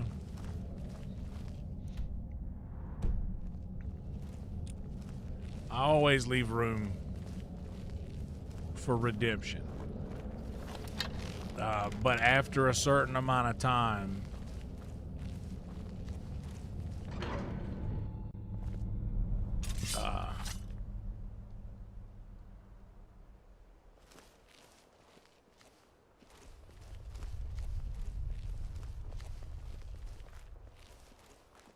you know, after a certain amount of time, and a certain amount of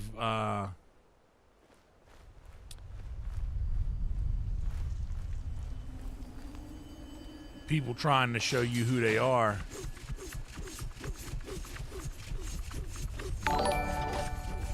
Oh, snap. Hell yeah, Jason, 22 months. Holy smokes. Y'all, Jason is the MVP of MVPs.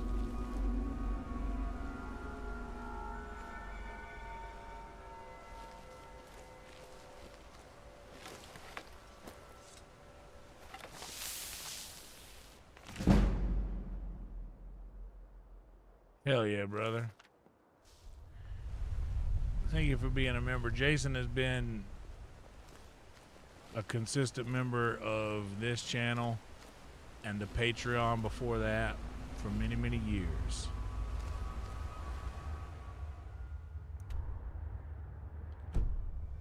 Legendary support. Grateful to have Jason part of this community.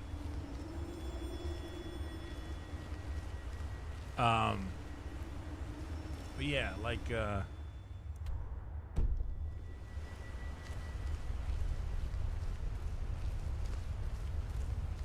I never leave anybody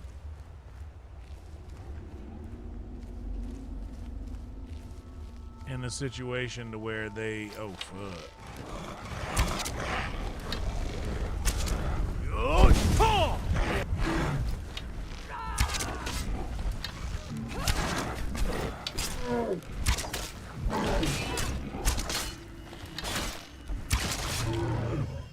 yeah, never leave anybody past the point of redemption, dude. Never.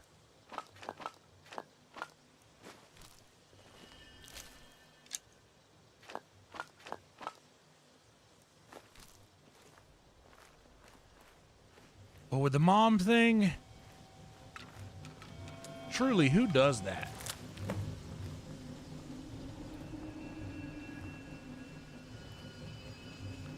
Truly, like, what mother? What mother pulls that, bro?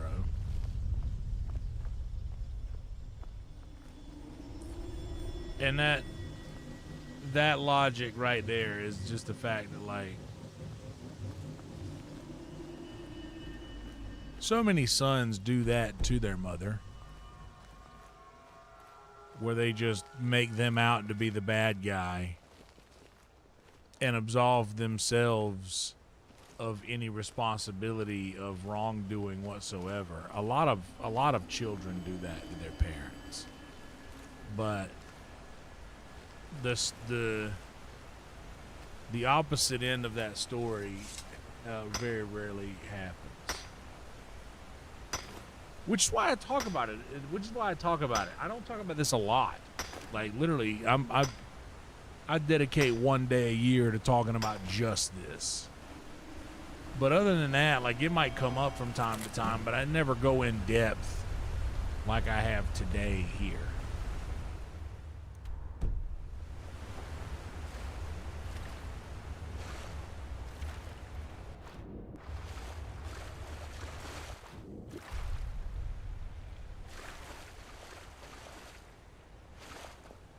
But I felt like today it just kind of, it warranted it. It was Mother's Day.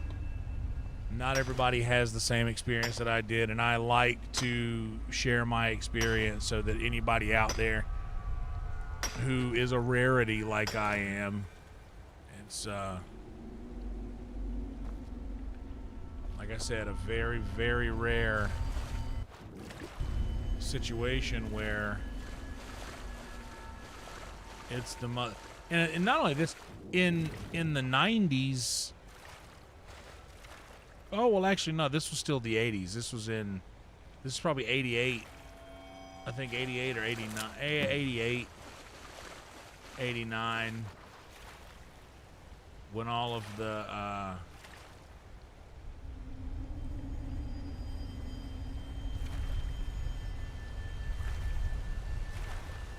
when all of the, like, custody battle and everything went down.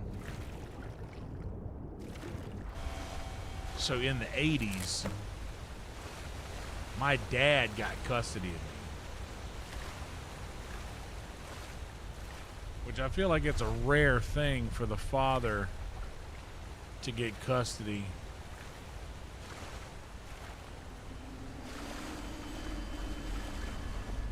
custody is almost guaranteed to be given to the mother.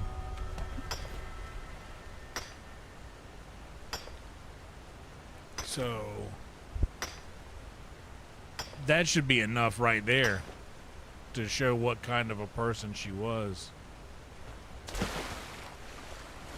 the fact that they didn't even award her custody, and the mom always gets the custody.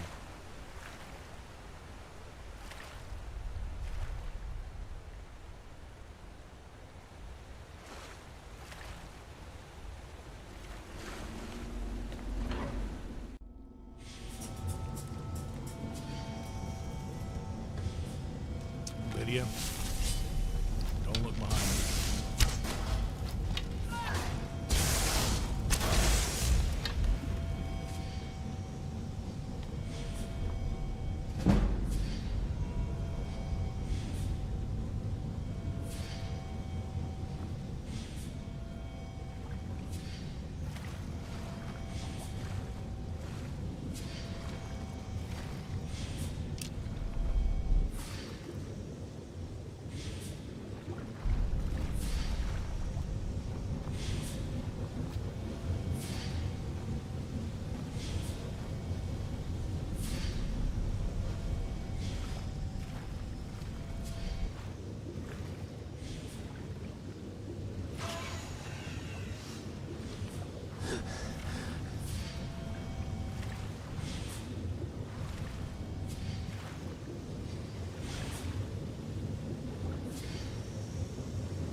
What's up, Tyler? You're probably right. Should be.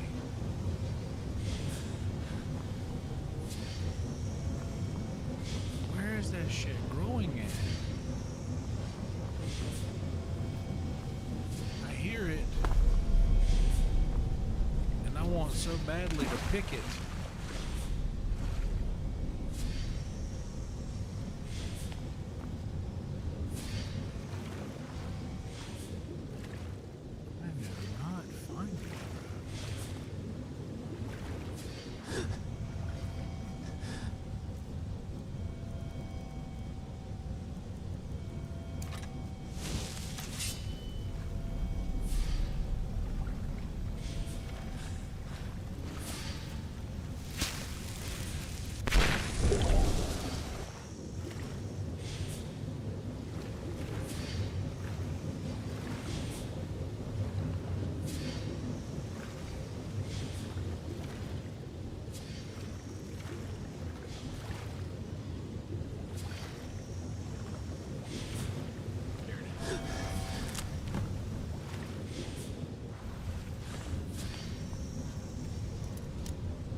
Yeah, where is this thing?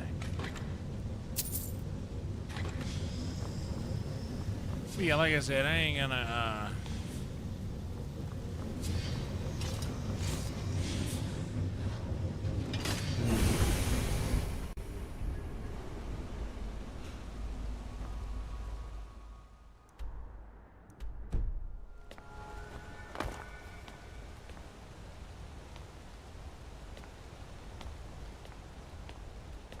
I believe I've given enough time to that topic today.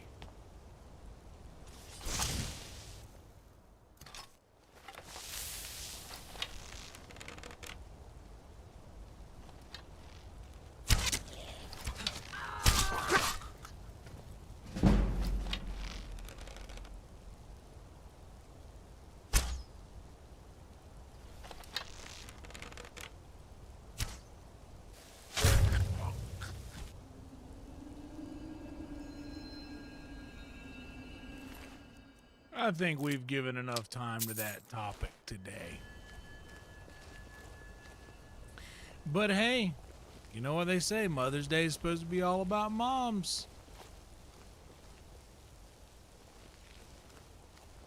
Give your mother the day that she deserves.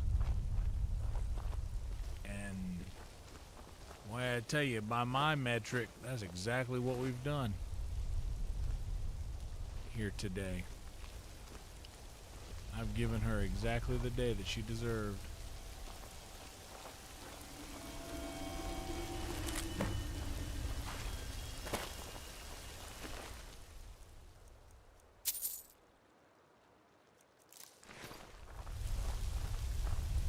That also being said,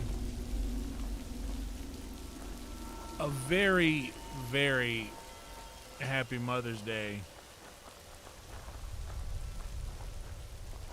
to my stepmother, Kathy, who is an outstanding, shining example of what a great mother should be and is. She is that. Also, my sister Kayla, my sister Shelby, my sister-in-law Stacy. They have all become incredible mothers themselves, and I am so proud of them, and I love them very much. And I am endlessly proud of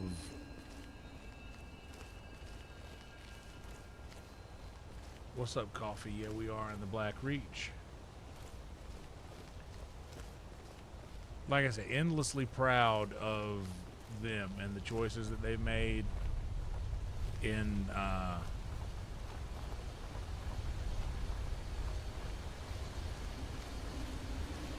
making sure that their child has the best life possible. That makes me happy. So a very happy Mother's Day to them. Is it really $80? Oh my God. I really want Black Flag too. I mean, should we fight this jerk? Or is that Alduin? That's Alduin. No, that's a normal jerk. It's not Alduin, is it? Looks like it might be. Let's see.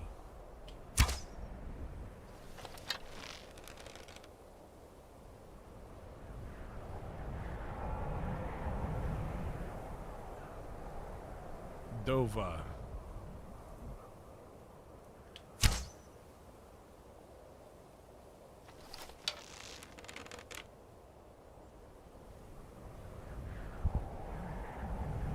Dude, Asmon was right. They really are ruining games, aren't they?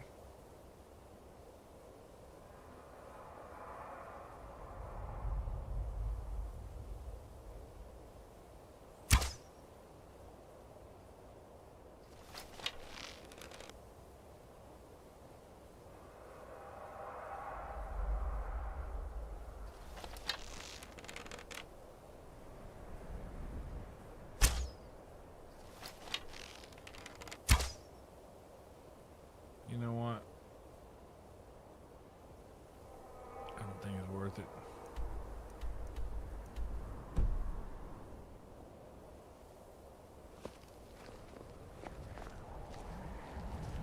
Yeah, that's what I mean. Like, they're just literally hustling us. I would...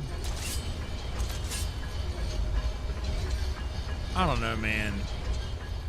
I get that games are fun, and like you're gonna get a lot of hours of enjoyment out of this thing. But think of how many more units you would move on release date when it's important for people to be playing your game. Like, Like, you want people to play on release day. You want to have a successful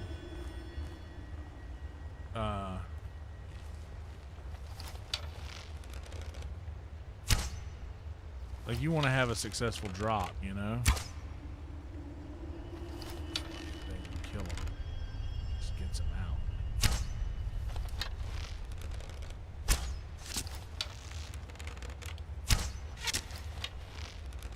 No, don't go over there. It'll make it move, and I got it right here. Okay, you got it now.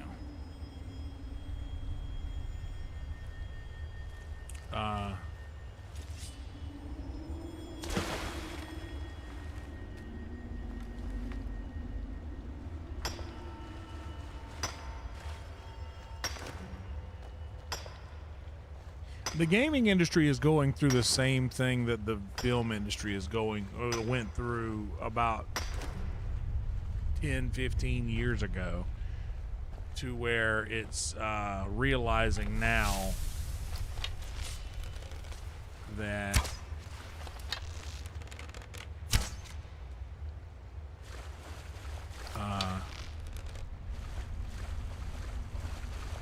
it's realizing now that, oh, we could do better by just remaking stuff that people already enjoyed, because we know that works. Let's just do that again. Because the film industry's been doing that. They've been dropping remakes like a motherfucker. And the Oblivion remake did so well. And by the way, I kind of want to do another. I've been toying with this idea. There's two ideas I've been toying with. I kind of want to go back and do like a. Now that I've played Valheim once, I want to do another playthrough, knowing everything that I know about it. To do like a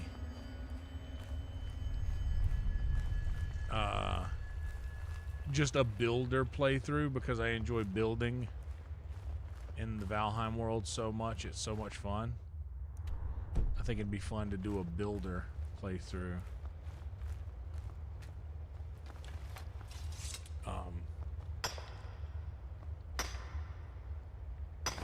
Bro, I mean, bring on the dysentery. And I do. Oregon Trail has always been on this pedestal in my mind, because I was such a bad kid when I was growing up, probably because of the matriarchal neglect. If I want to play self-therapist here, but I was such a bad kid that I was never allowed computer time. All my friends got to play Oregon Trail and all those other games. I never did. I never got computer time.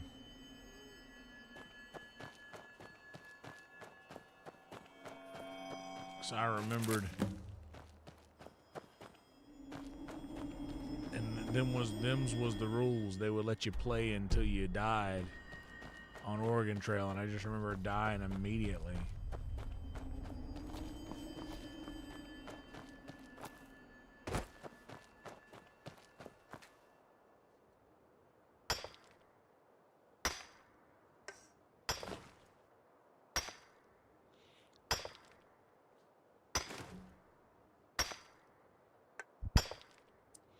Finishing my last sip of Red Bull at 4 o'clock in the morning. There ain't no telling how long this one's gonna go for.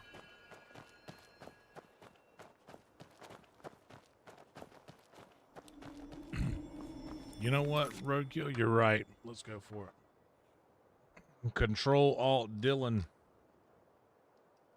gave me this Red Bull when we left work. Fucking...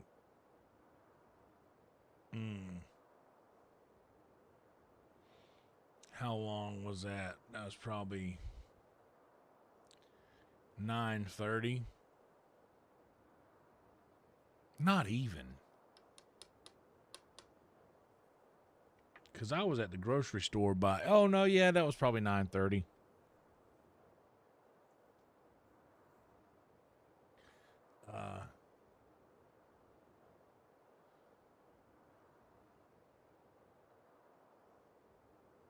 Oh, you ain't got to explain that to me, QWERTY. I got a routine myself. Yeah, 9:30 p.m. How long has that been? It's 4 a.m. right now.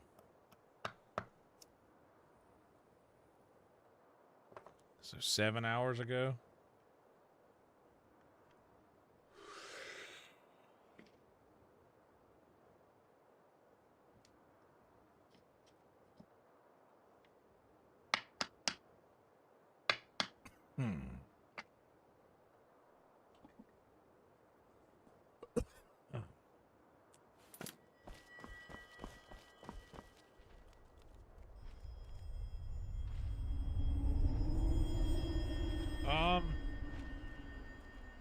Potatoes.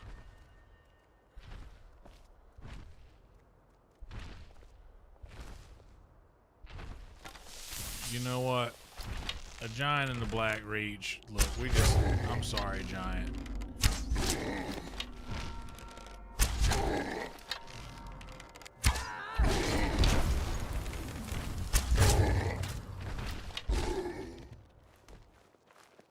I'm sorry, giant. I don't like killing giants in the game because I feel like I'm part giant and it doesn't make me feel good. But bro, in the Black Reach, I just ain't playing around like this.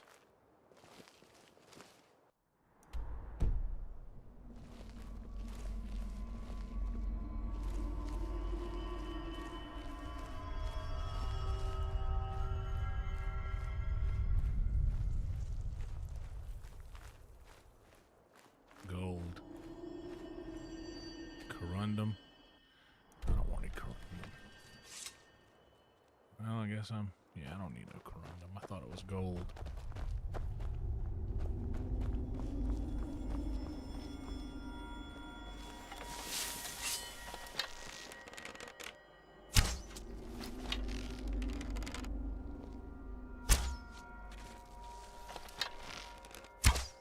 Sometimes they spawn anyway.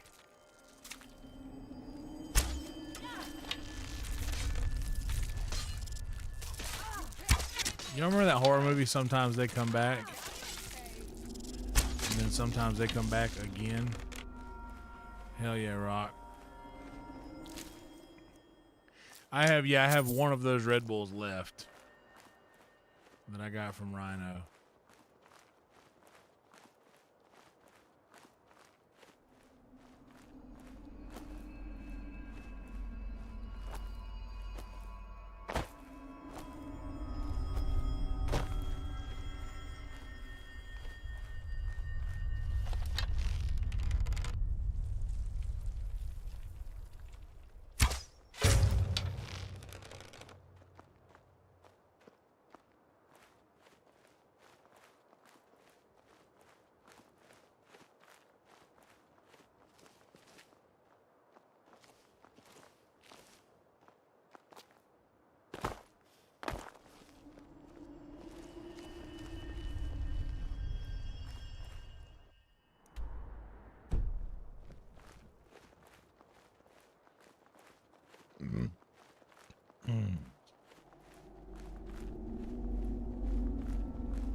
But yeah, I went to the grocery store tonight. I got 3 pounds of hamburger meat, a buy 2 get 1 free wild cherry Pepsi 2 liter. Oh, 7's in the chat. What's up, 7th Kevin? Good to see you, my brother. Hope you're doing well, buddy.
handled that one, girls.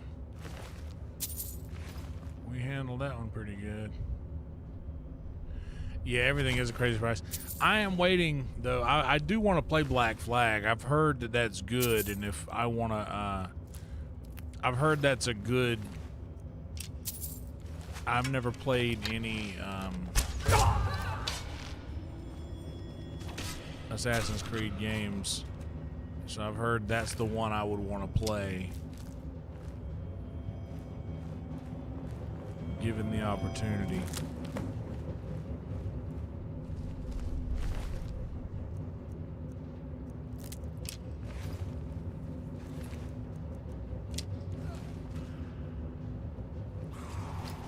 Hey, hey. Hey, hey. My, my.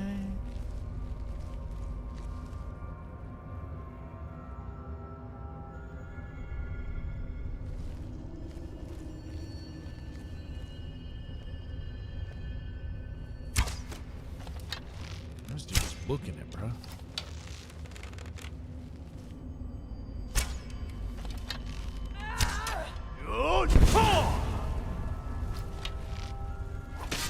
Damn you! You're right. Yeah, I got him.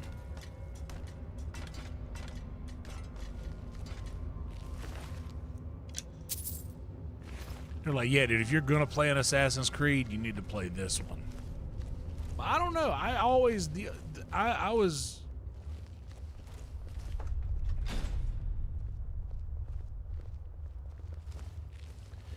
I kind of dig the assassin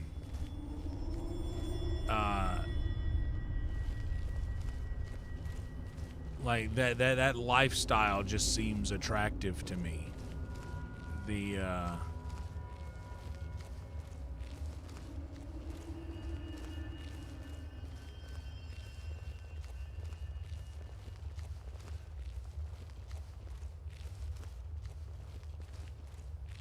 yeah, and honestly, I was excited about Windrose too, but man, Windrose, it was good, and there were parts of it that were great.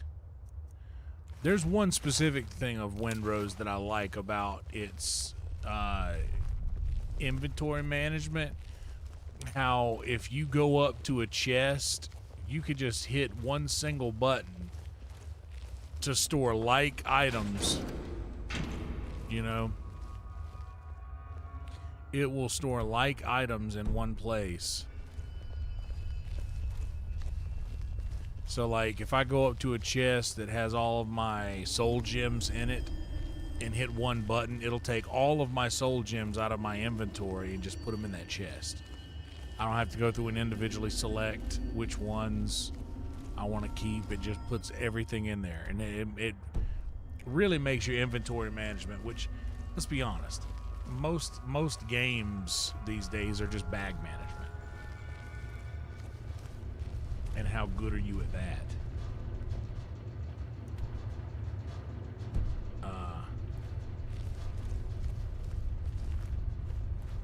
So the way it handled that was nice. I really dug that.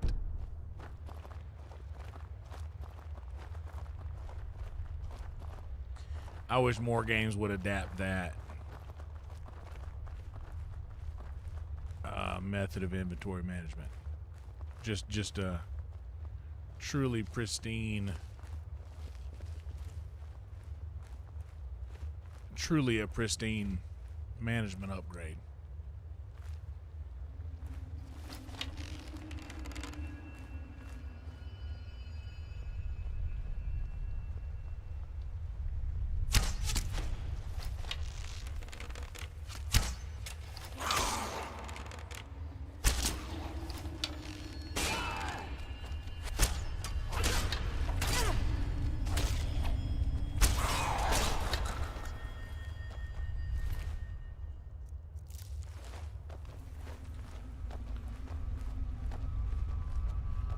No.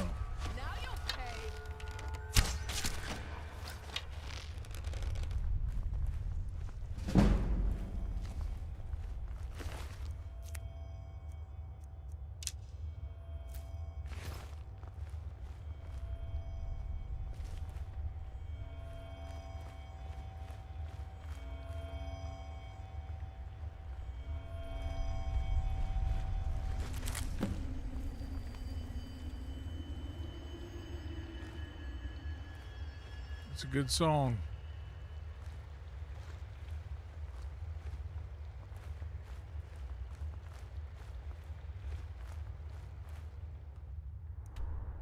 Jim Croce's a cheat code.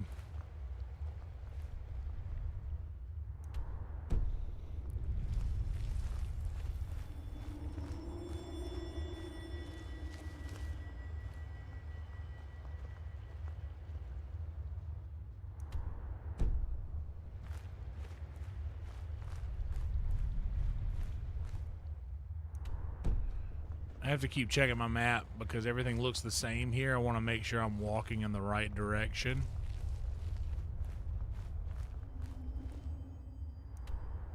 I've already seen that, so I need to turn back this way. Deja vu. Already seen. You know, that's what that means. Deja vu means already seen. Quicksilver will take. Hell yeah. Ooh, shit. Cracker Barrel carrot cake. Say that 5 times real fast.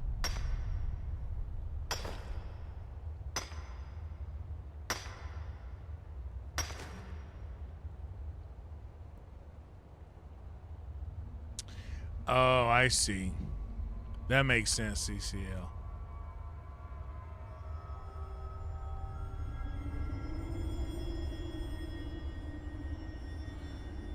I hear that, Brian. I'm just waiting it out, hoping for the best, buddy. I wouldn't call myself exactly thrilled with how a lot of things are going right now, but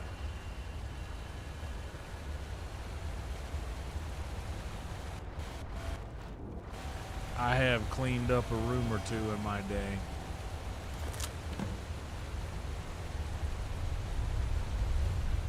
I know that to properly clean up a room,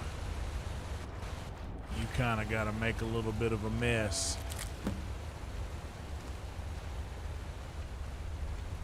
Just cleaning out the closet will make a mess on its own.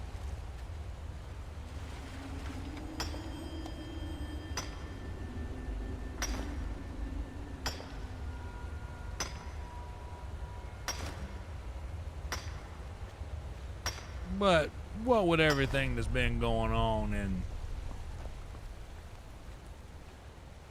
recent history. Okay, Lydia, don't go roaming around. We gotta handle this mess here first.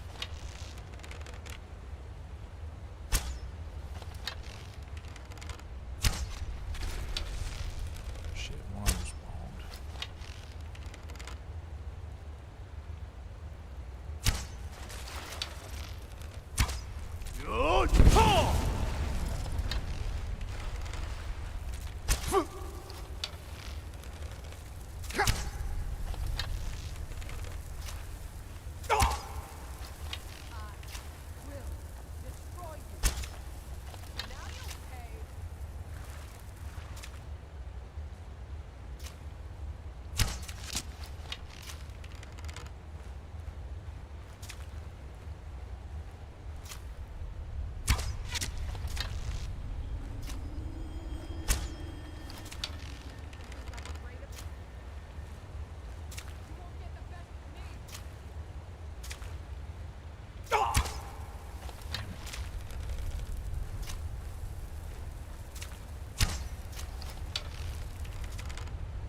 Give me my arrows back. How many are you gonna give me?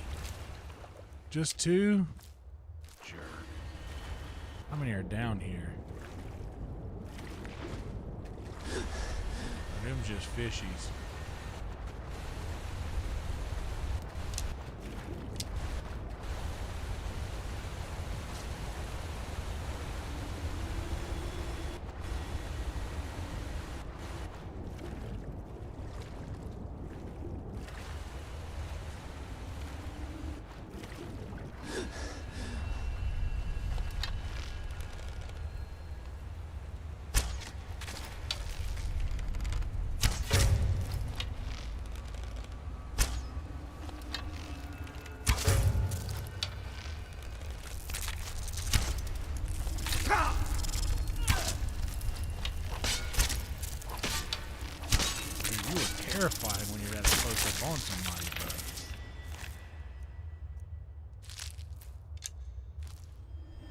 What's up, random?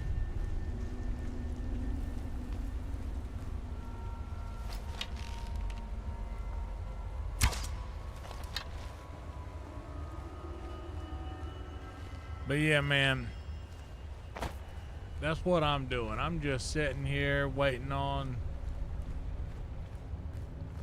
Ooh, there's some gold. Hell yeah, brother.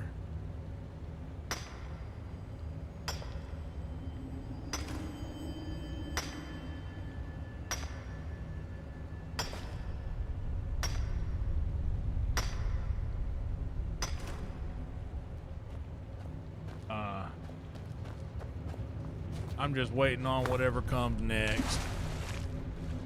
And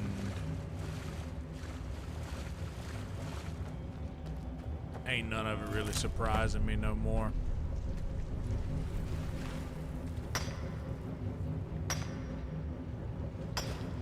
But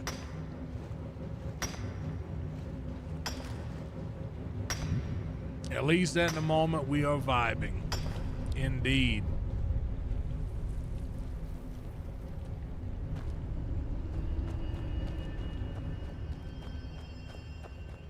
And that's all that matters. Truly all that matters, bro. We're all here together. We are all vibing here together. This is, the algorithm has been kind to us this evening.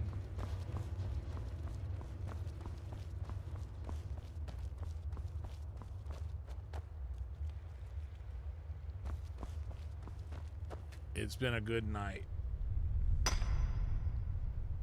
Father's Day next. Now my dad, don't get me wrong, I mean, my dad, we had our issues or whatever. But man, my dad was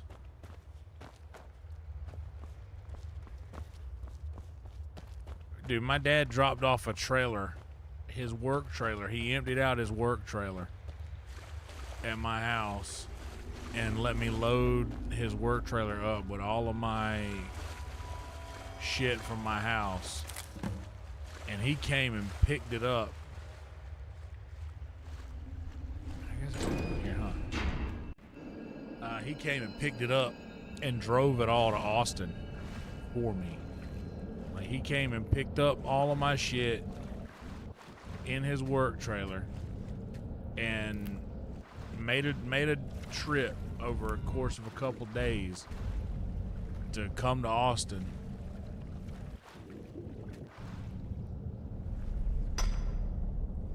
And drop me off with all my shit.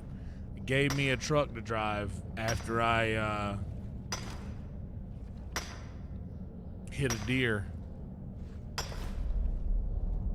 By the way, when I left some of you already know this, when I left my hometown to move to Austin, Texas, I put my key under my mat at my apartment where I was living at the time.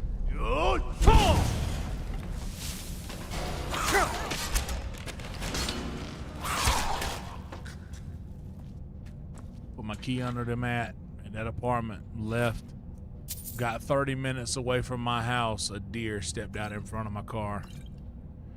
And I saw it. It was standing in the middle of the road. I slowed down.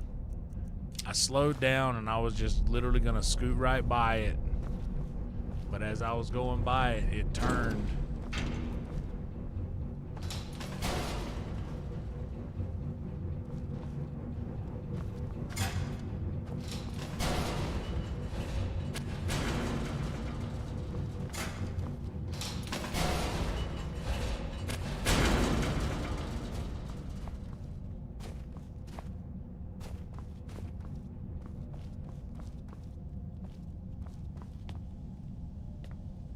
It turned.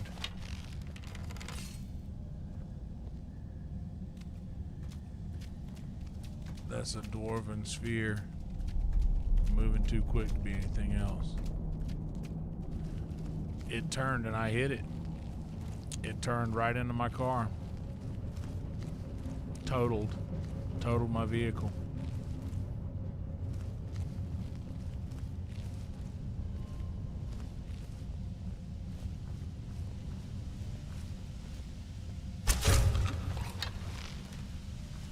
called my dad. Middle of the night. I was on the way to his house. He lived a couple hours away from he lived in my actual hometown. But I call Merle's Inlet the place where I was living before I moved to Austin. I call that hometown. But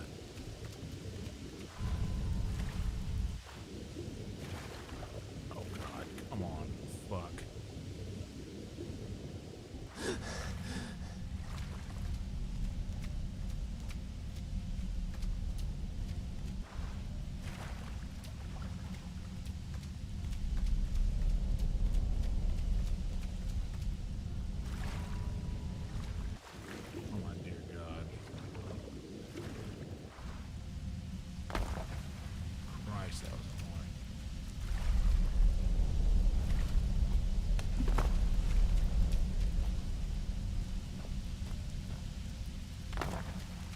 Oh my God, just let me get to the other side of this fucking thing. You're killing me. Okay.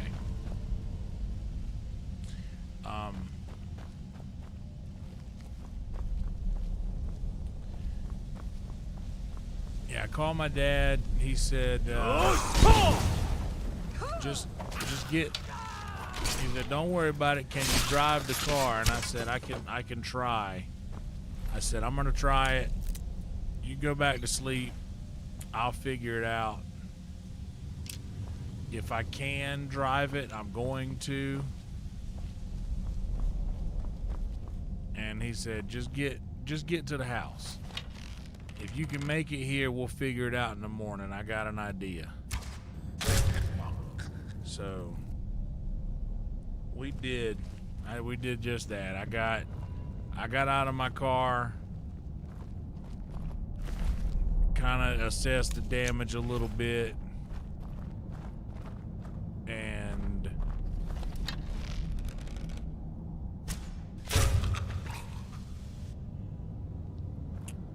the whole front end had kind of collapsed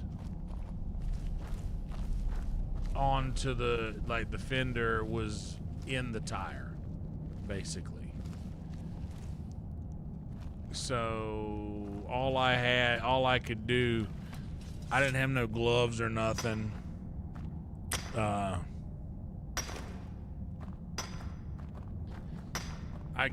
opened one of those vacuum sealed clothing bags that I had, and got a pair of socks out of there, put a pair of socks on my hands for gloves, and snatched the front fender well off of the tire enough for me to be able to drive it. And like, it was in bad shape, buddy. But I drove it at about 45 miles an hour, 45 to 50 miles an hour to my dad's house in Bentonville.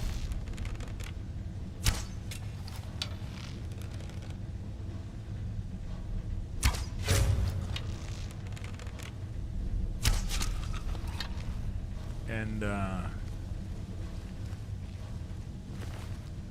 what's funny is that we took pictures of it, and we left the car at my buddy Russell. Russell Mumford was a mechanic who my granddaddy used to go around to his house and just hang out over there at his shop. That was like a old man hangout over at Russell's. And we took my car over and left it in Russell's house. I left it at Russell's house for the insurance adjusters to come and pick it up. But he said, well, you sure knocked the shit out of it, and pointed at the side of the car. The deer had shit down the side of my car, and I hadn't even really noticed it.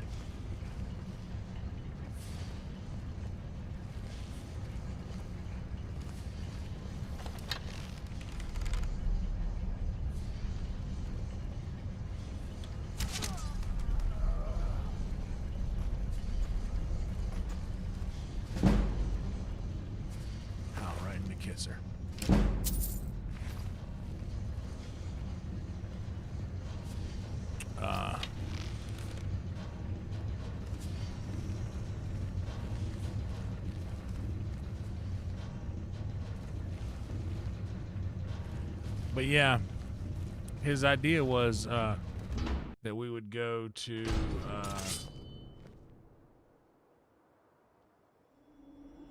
where did this bring me?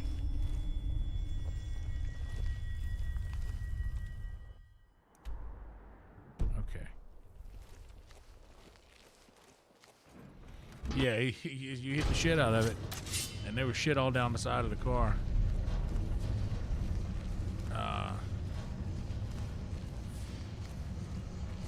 But yeah, my dad's idea was that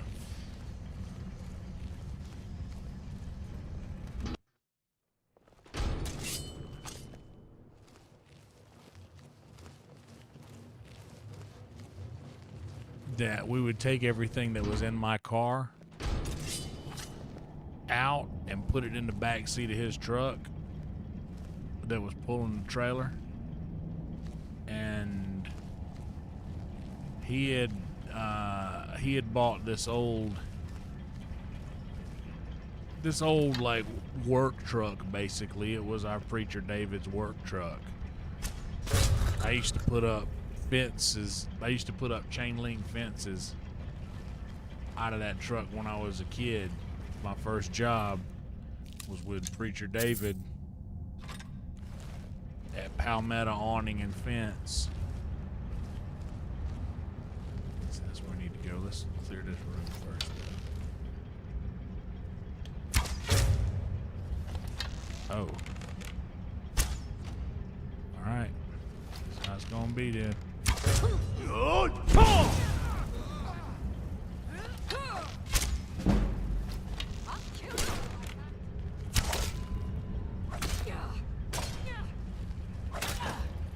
You think I'm afraid of you? Got her. That deer was scared shitless, that's for sure.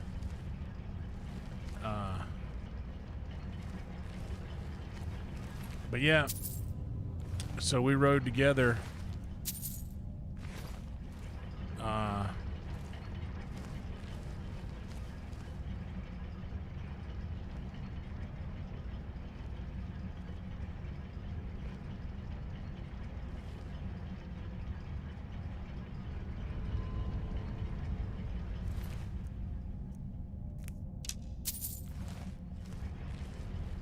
We rode together from Bennettsville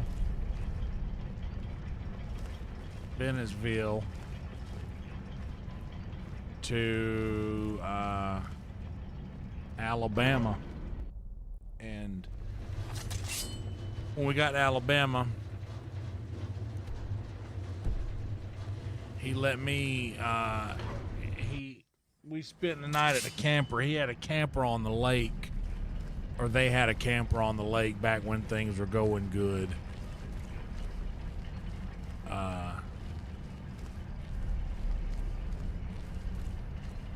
The camper on the lake was pretty far away from where they had to take the trash out. I just want to go out here and see where this leads me out.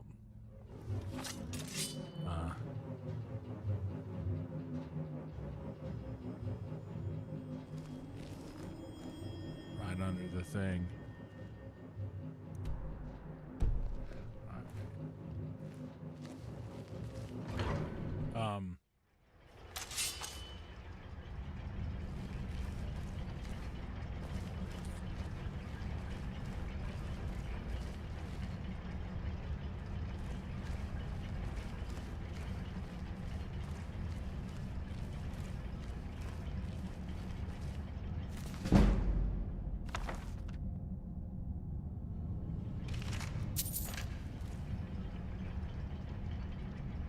Yeah, so they ended up buying this truck from Preacher David to basically use it to go have a way to carry the trash all the way to the trash can, far away as it was.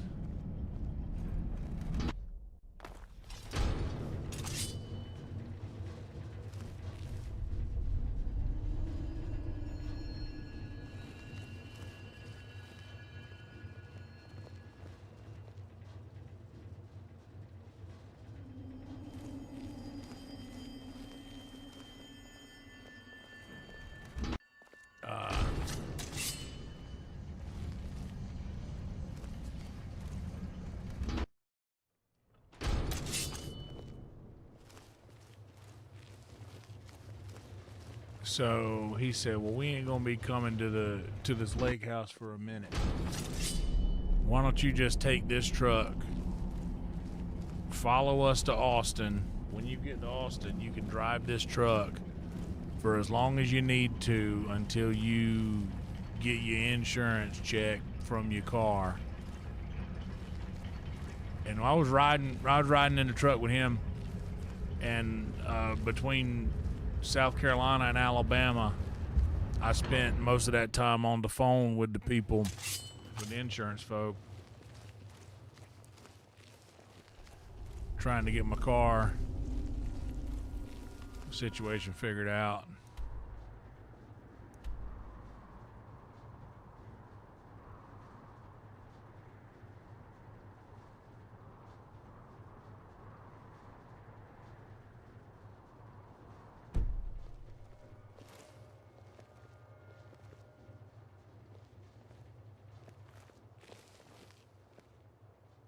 Wait a minute, what's the point of what I'm supposed to do?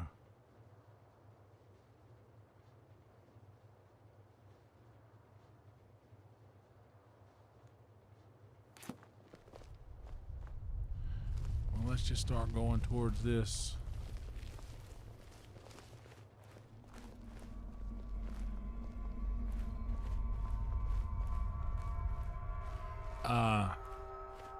And yeah, I drove that truck until not long ago. I drove that truck until just recently.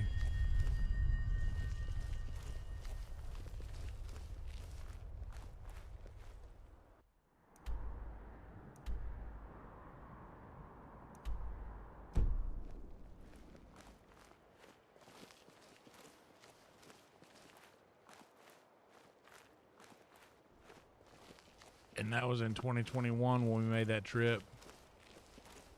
October of 2021, and that truck lasted until October of 2025. And to be honest, that truck was on its last leg.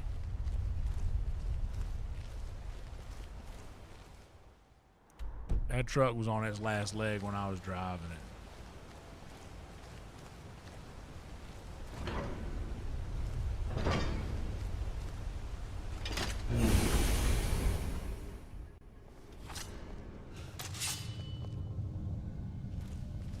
And yes, that's very important.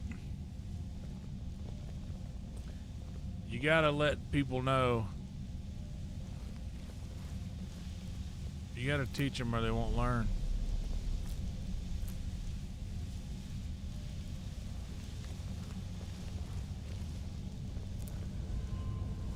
I think I go a little bit too hard in the paint though about the instructional stuff. I have this air of, well, I know what's right about me,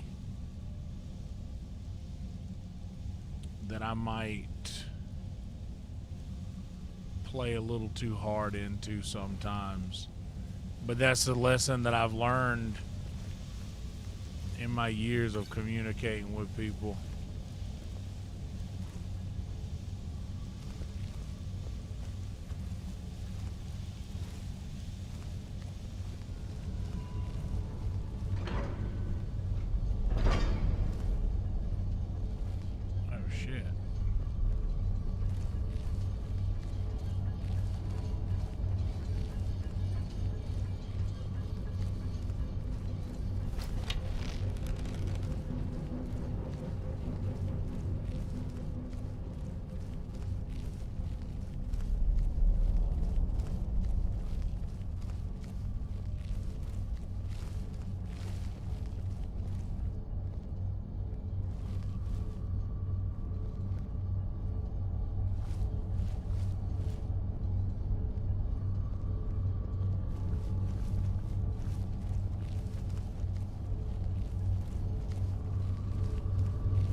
found the Elder Scroll. Oh, snap.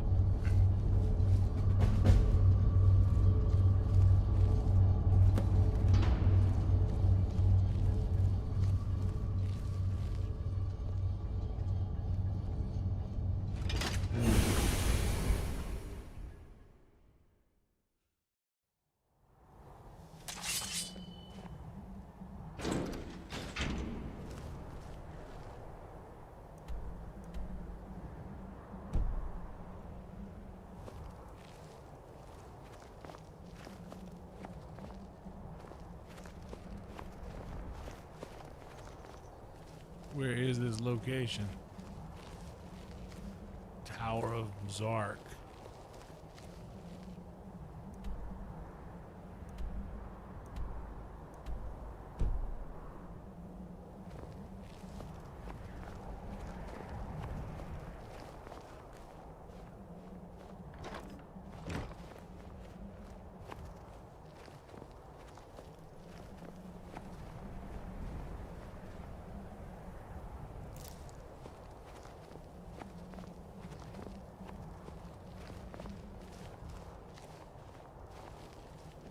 I do want to go back to the Black Reach and try to find some more Crimson Nirnroot. I'm only a couple away.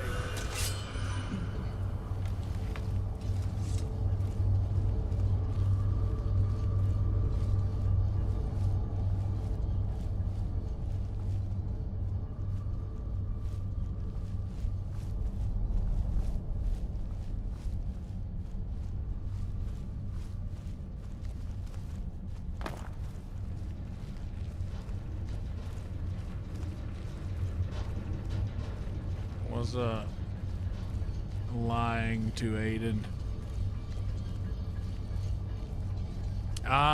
The application and everything should go in today. She should be sending the application off today, and I will know more.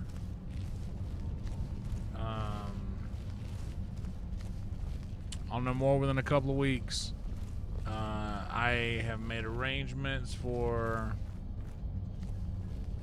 a dumpster to be dropped off at the house over the next couple of weeks.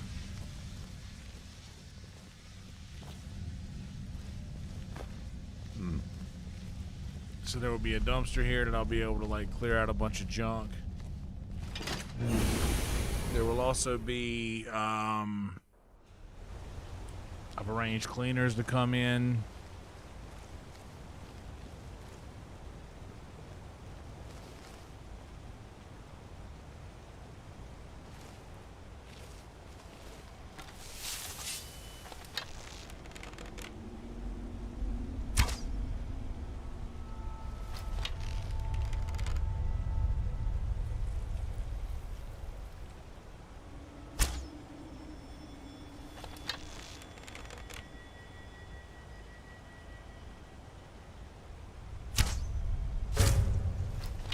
But I'm really hoping for a swift approval.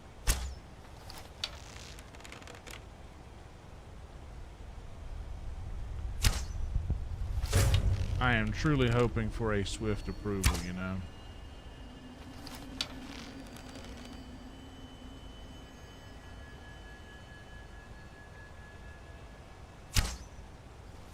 On the new place.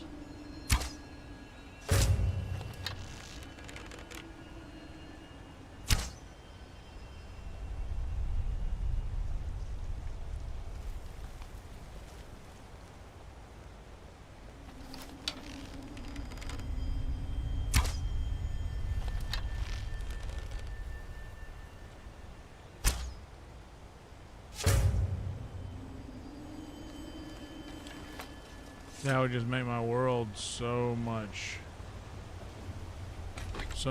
easier and better for a minute.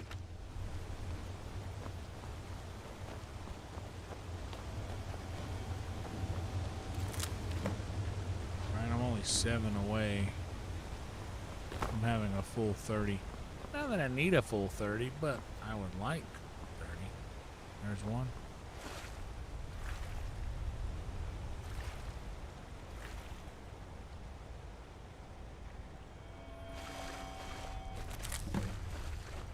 6. Good.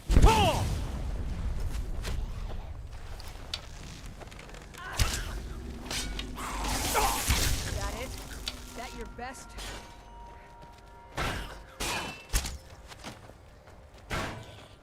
Come on. Let's see you put up a fight. That's another one. God, no.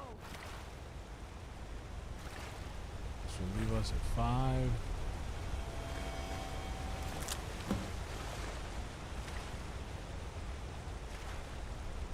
Is that more gold? This looks like gold right here. We might have got some gold. We might have some gold. Random shit. Ugh.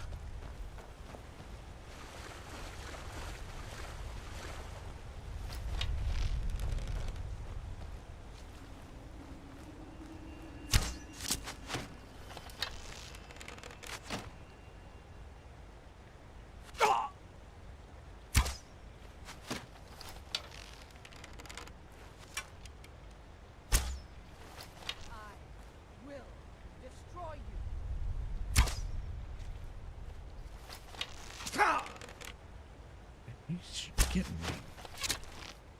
Got him that time, though.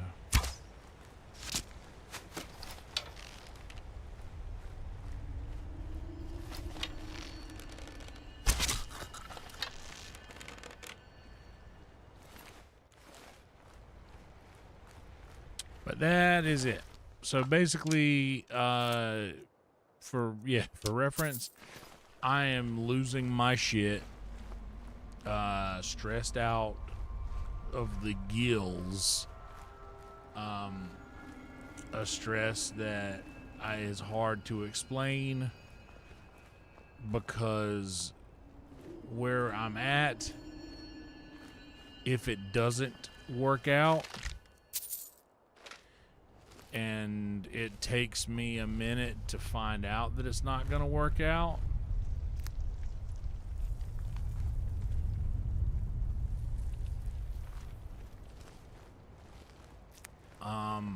then I'm truly gonna be fucked.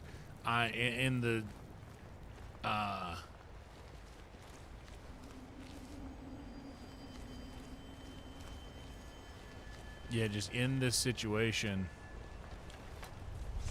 that I find myself in,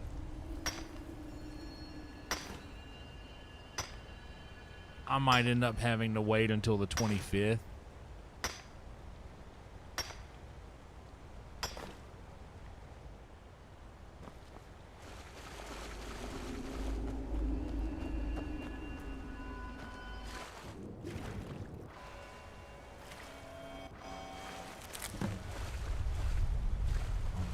More now.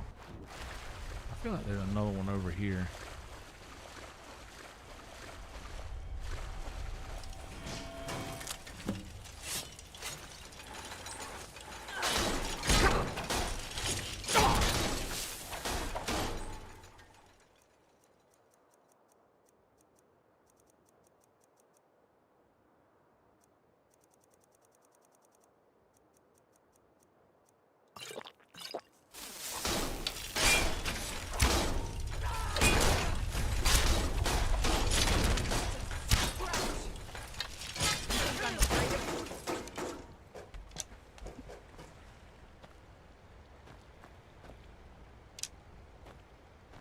But yeah, we're trying to. I am told that it can take up to 2 weeks for the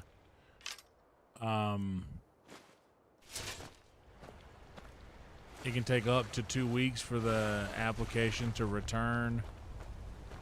These geos just have like soul gems in them. I don't know why I keep bothering with them, but.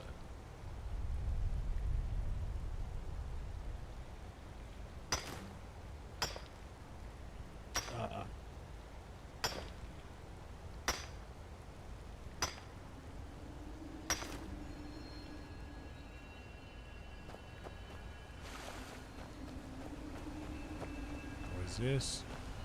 Ebony, we'll take that.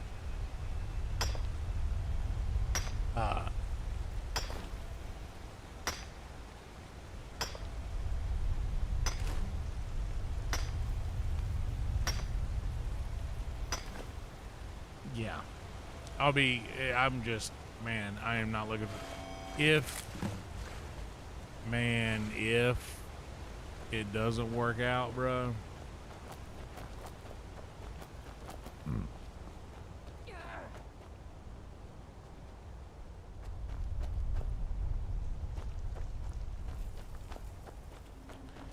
That'll be the biggest, shittiest letdown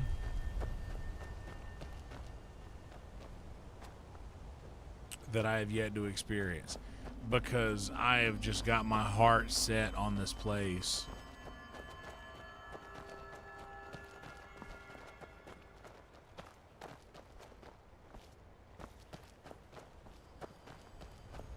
And I'm one that never gets my hopes up about something, because whenever I end up going and getting my hopes up about something, that usually leaves a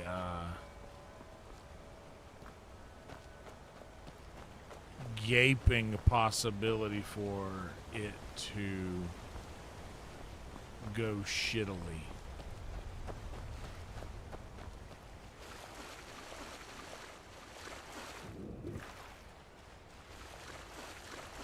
Okay, here we go. I think this will leave us to 2 left.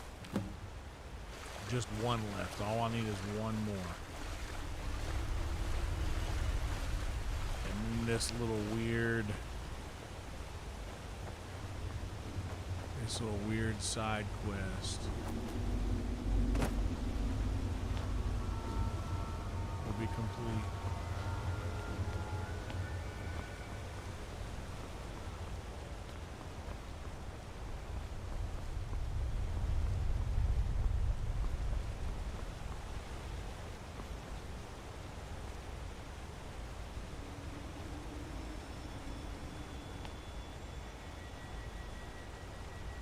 See any red? Seeing red again.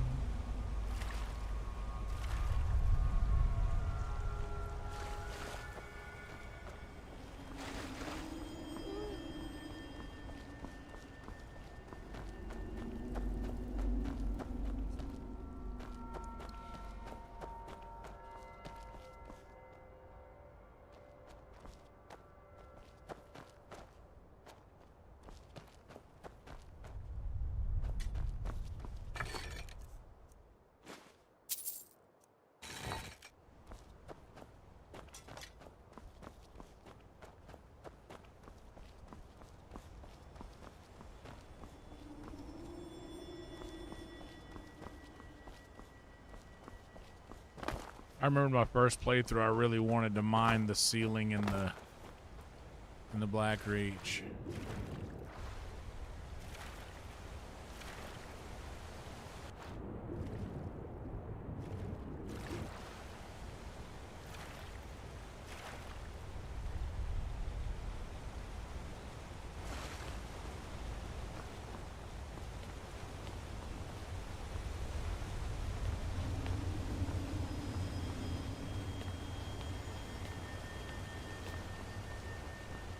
Very mineable ceiling, does it not?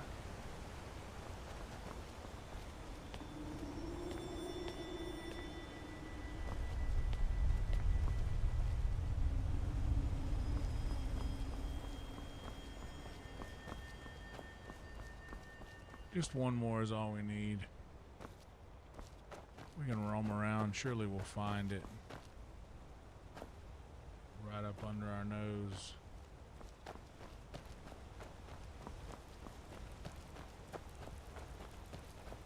Gold? Gold, baby. There we go.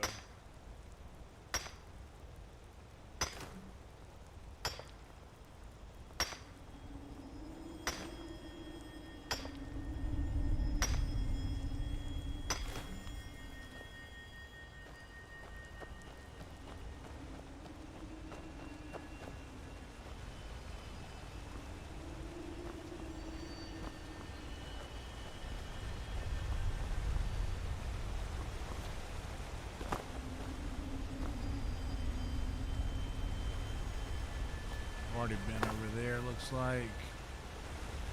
That was where I was just a minute ago. I got all of the red from there.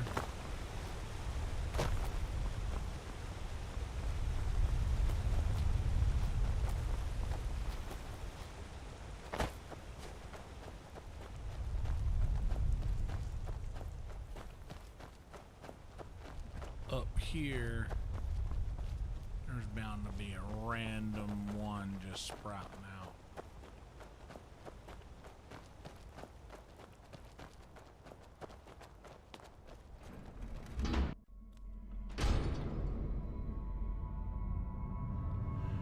You know what, Rhino? You make a compelling argument. You make a compelling argument. Oh, bro, I gotta be honest. I do get very excited about this place, and when you guys get to see it, when you guys do get to see the new place, you're gonna understand why I felt this way about it, because it is so nice that it's like the really, really, really hot chick that you don't want to piss off because you want to keep her around. Like, dude, I think I might love this chick. And she's into me, I think. But right now the application is out. We don't know if she's into us yet, you know?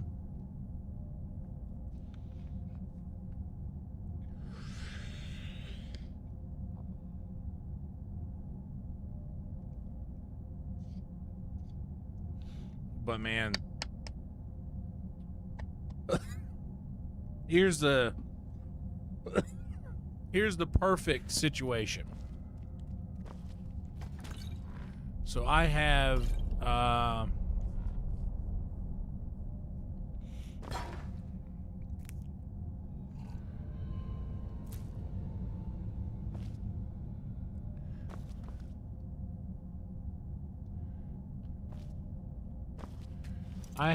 let's say, yeah,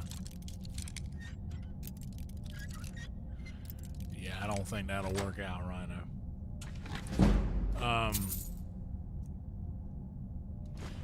Don't get me wrong, love the guy, but, you know, there's just...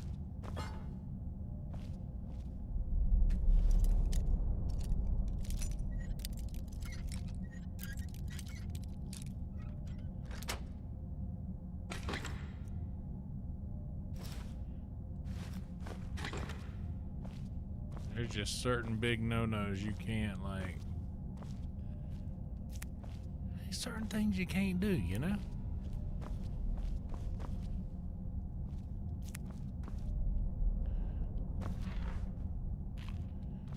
I don't know if that really came through loud and clear to him.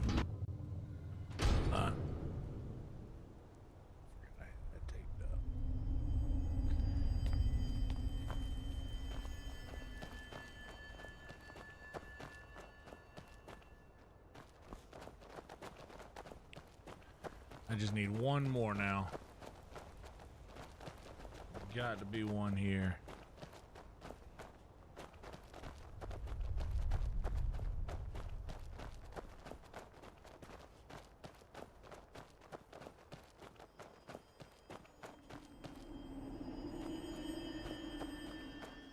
Is there anywhere I haven't been yet?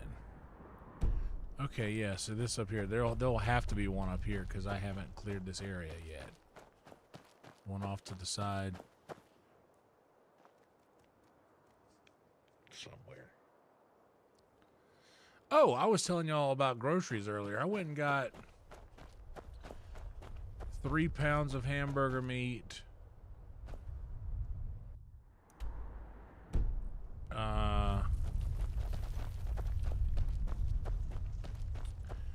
Taco fixings. Oh shit, I got everything except taco seasoning packets. What a dumbass. The one thing that you need to make tacos, honestly.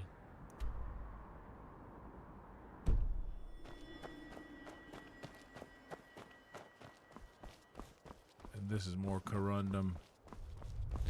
That's too colorful for gold.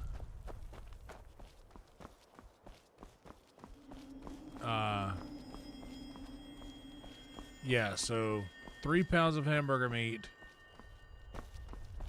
1 container of mild pico, 1 large bag shredded cheese, Mexican style cheese,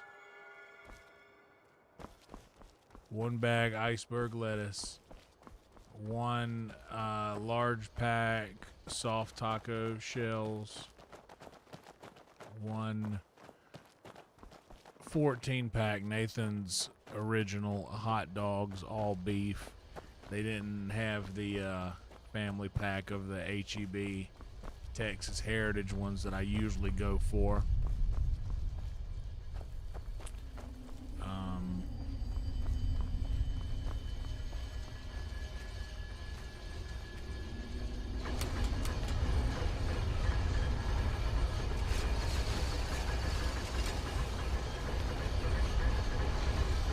Hot dog buns. I got a big box of HEB brand Texits, which is like Cheez-Its.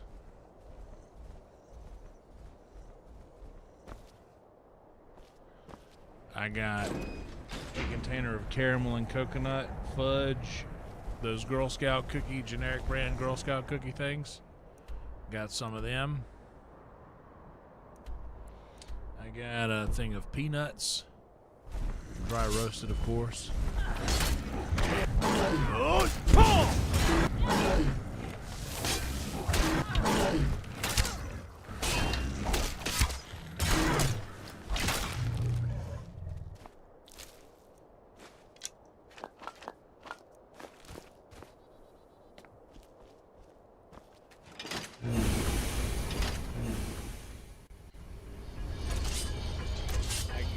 Like I said, those Pepsis, buy 2 get 1 free, and judge me, I'm going through a little bit of a crisis right now. I need me a sody. I need me some sodies.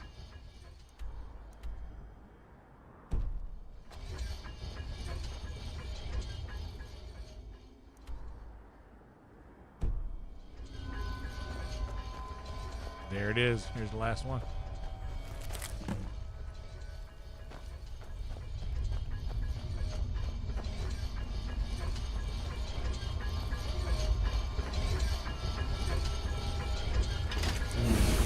What else did I get?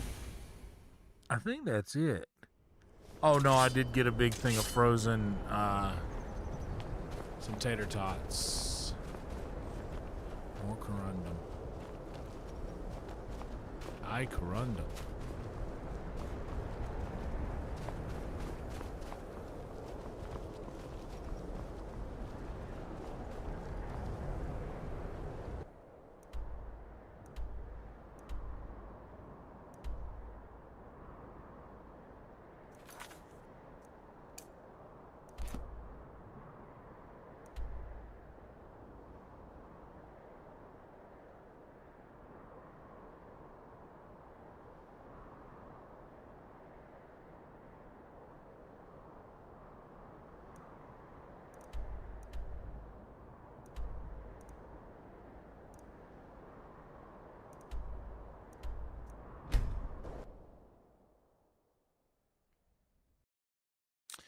All the Nern Roots in Oblivion is quite an achievement. But yeah, the Black Reach is the only place where I like get like all of the Crimson Nern Root's pretty easy to find because the Black Reach isn't that big. And there's like a lot of Crimson Nern Root around in there. It's not like, it's not difficult to find.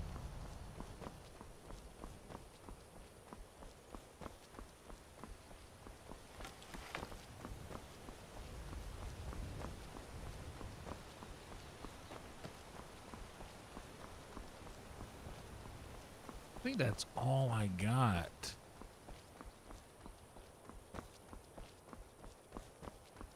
Three drinks.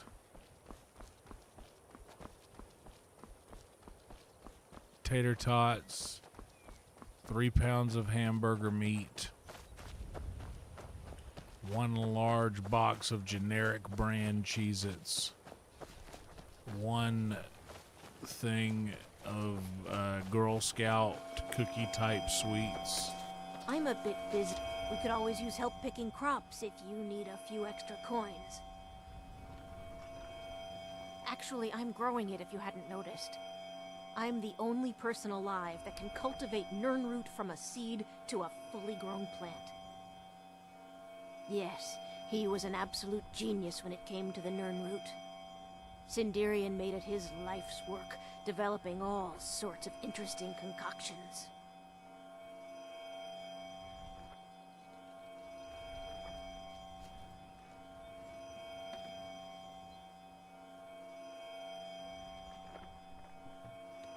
You gathered quite a few of them, I see. I'll search through Sinderian's notes and find some more information about the Crimson Nirnroot and its properties. Thank you. You've done alchemy a great service by helping to complete Sinderian's work. I'd like to give you this tome. It's one of Sinderian's greatest works. I believe you've more than earned it.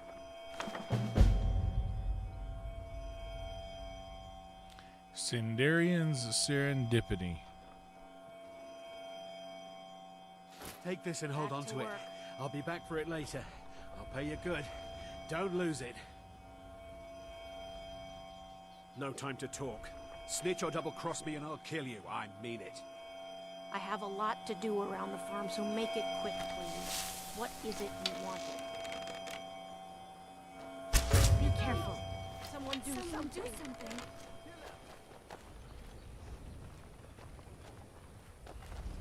Please don't kill me!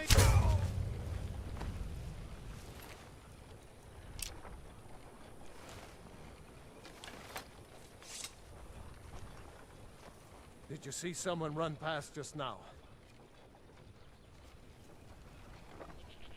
Oh, what happened? Yes. How did you get this? Never mind. Here, it's not much, but it's something.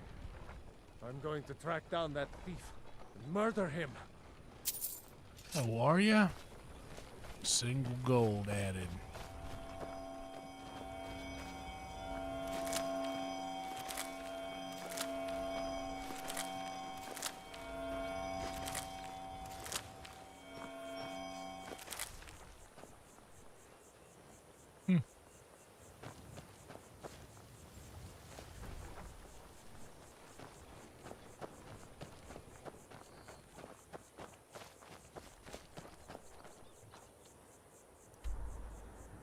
Alright, now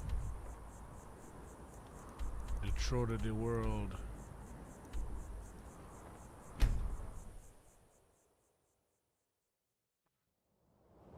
Speaking of which, I need to go grab me some ice. I'll be right back.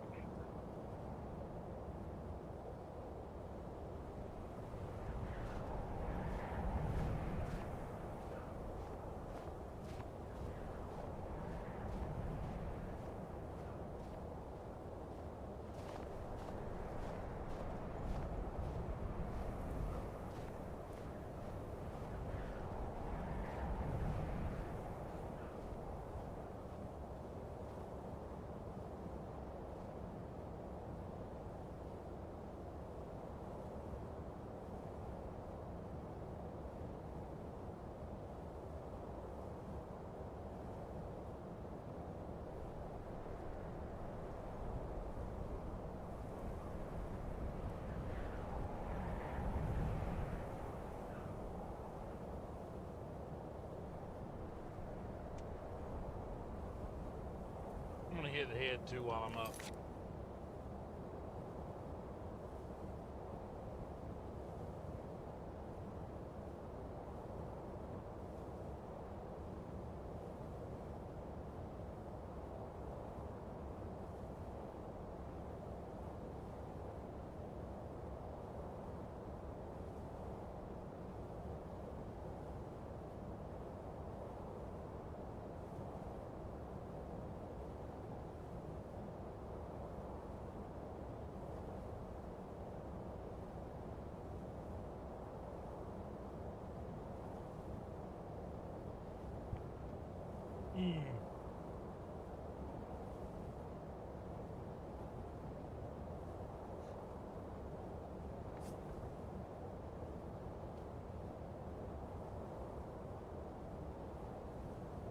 But yeah, about the move, here's how ideally it will go. Ideally, the property manager sends the application out today.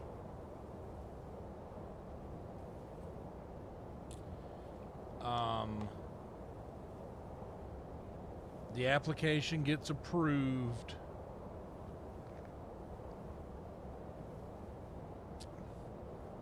within the next few days.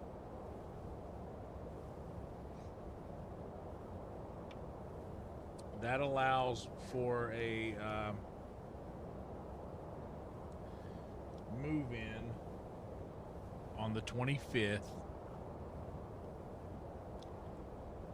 On the 25th, I will be able to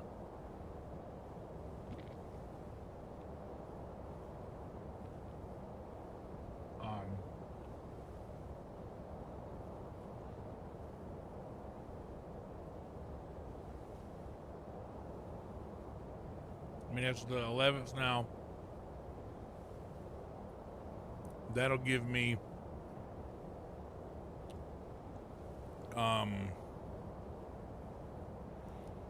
I made all the emojis except for the Frankie emojis and the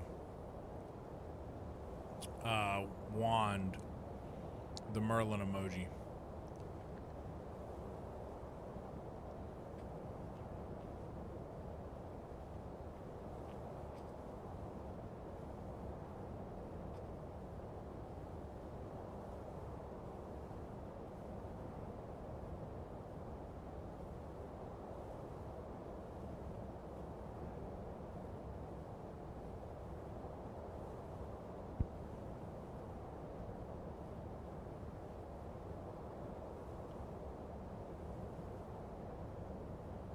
I'm enjoying some peanuts. A little snack.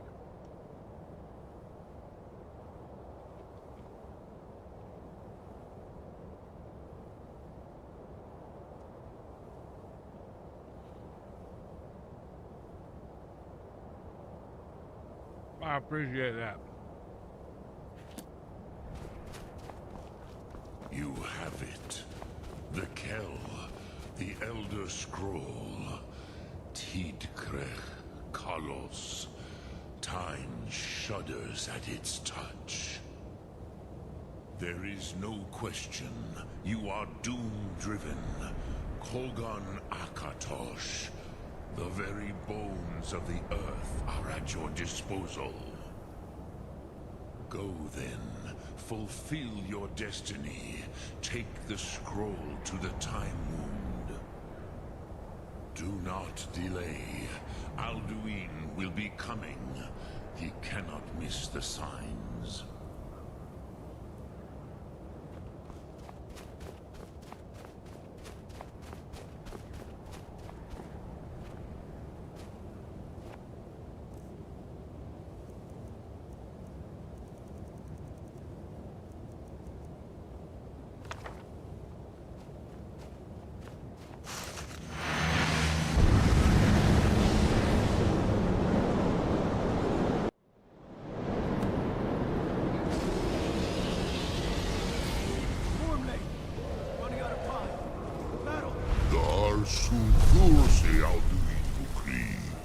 Today, Alduin's lordship will be restored.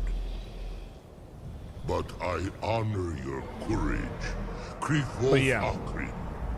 Die now in vain.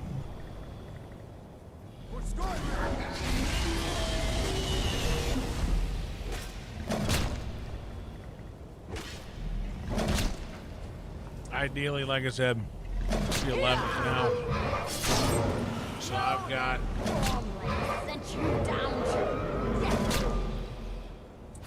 until about the 20. Hakon! A glorious day, is it not? Have you no thought beyond the blooding of your blade? What else is there? Battle below Yeah, I've got at least until Alduin does not rise to our challenge. I fear all may be lost. 21st when it You worry too much, brother. when they drop Victory off will the be ours. dumpster in the yard. Why does Alduin hang back? That's Stake really everything on this plan like I'm gonna start getting stuff packed He will come. He and cannot ignore our organized and able to why should know he when I fear want us to toss and when I even don't now? want to toss. We blooded him well. 4 of his kin have fallen to my blade alone this day. But none have yet stood against Alduin himself. Balthor, Sori, Birka. They did not have Dragonrend. Once So- we bring him down, I promise, I will have his Once the dumpster gets here, I'll be able to toss a bunch of shit Alduin cannot and be slain really get by everything lesser finally dragon. packed He away. is beyond our strength, So which is why I hopefully brought the Elder Scroll. on the Well, we 25th, agreed not to use it. I never agreed. on the 25th, I'll be able to just No, not we needed. will deal with Alduin ourselves. Here and now. We shall see soon enough. Alduin approaches. So be it. I want to be able to. Me, Tarudis, Ani, Him Hind Paliv, Fuhu Hindan. And if by the 21st Let those 21st to the that 25th, Guard envy us this day. that'll give me enough time.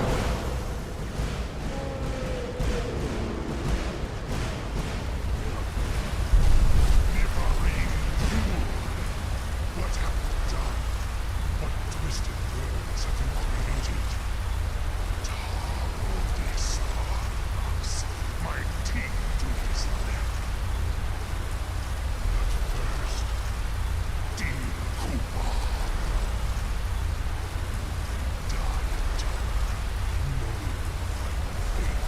So that'll give me a good solid 4 days after the dumpster gets here to get everything packed up. The non-essentials If I die today, that it aren't will already not be packed, in terror. and moved over to the house. Once I get in the apartment and I know exactly what kind of room I'm working with, Skyrim will be free. it'll be easier then. Oh yeah, it didn't end well for that guy right there. It's no use. Use the scroll, Feldir. Now.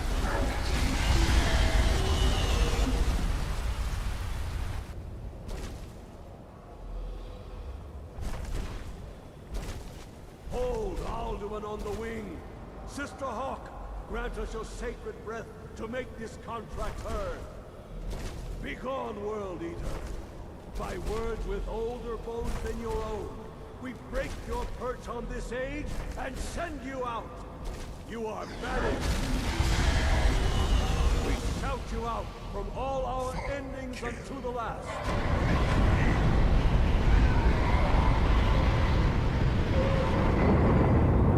You are banished!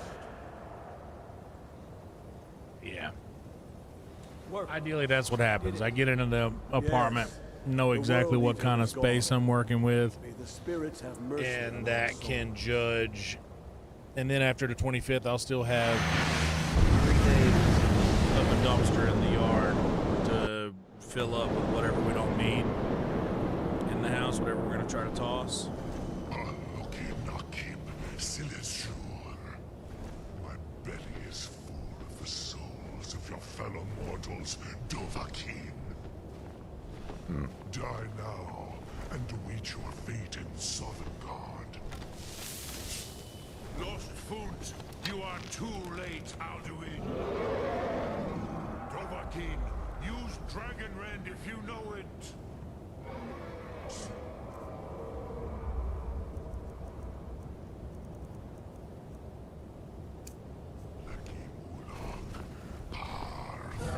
Has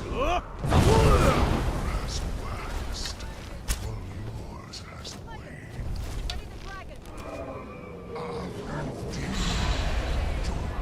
Perish with your mortal friends.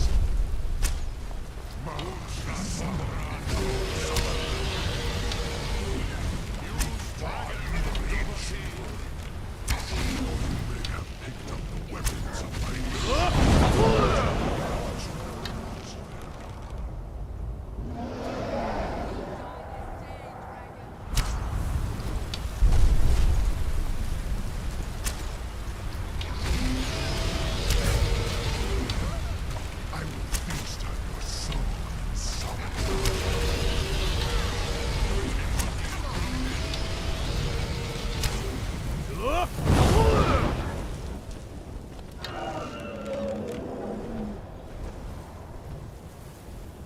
The new place is about 15 minutes away from where I am right now. Closer to downtown. Better location. I will be saving gas.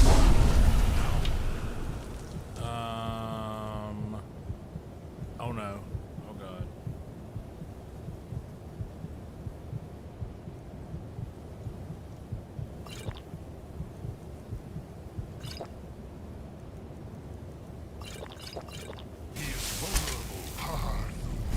Saving a significant amount of gas money.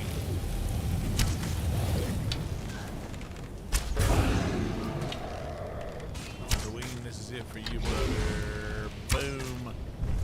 Alright, Dwayne. You have become strong.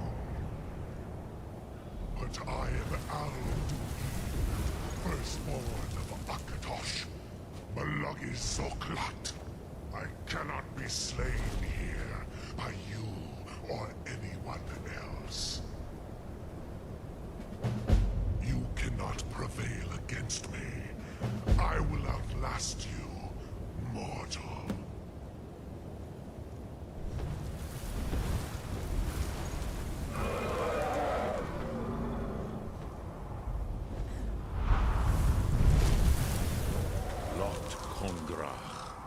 You truly have the voice of a Dova. Thank you, Party Alduin's Snacks. allies will think twice after this victory. But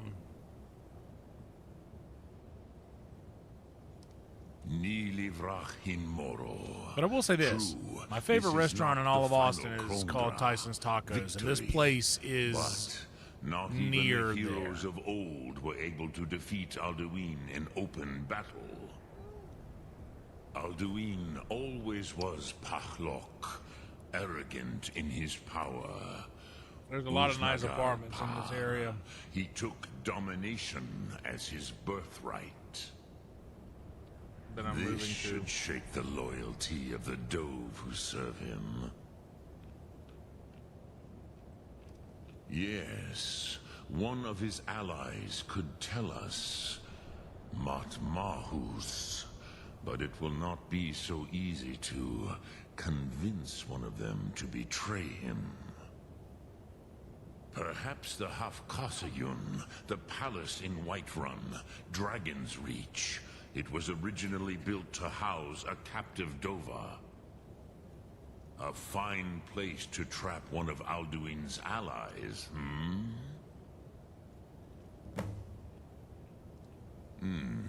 Yes, but your Sum is strong.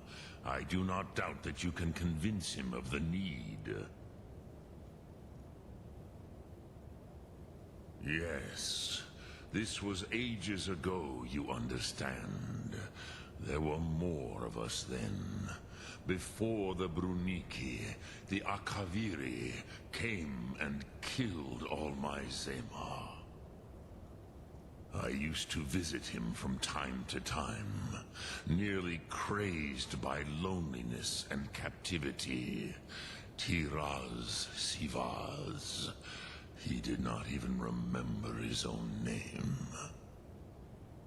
I do not know how he came to be caught, but the Bronyun, the Jarl, was very proud of his pet, Pak.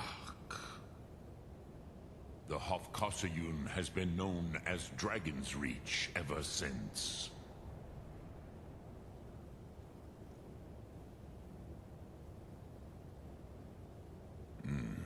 I have taught the way of the voice for centuries, and the Thum since long before that. But no, Dovahkiin. Others do not come here to train anymore. Saran, you are the first in over 100 years. I meditate on the Rotmulag, the words of power. I counsel in their use. It is enough for me.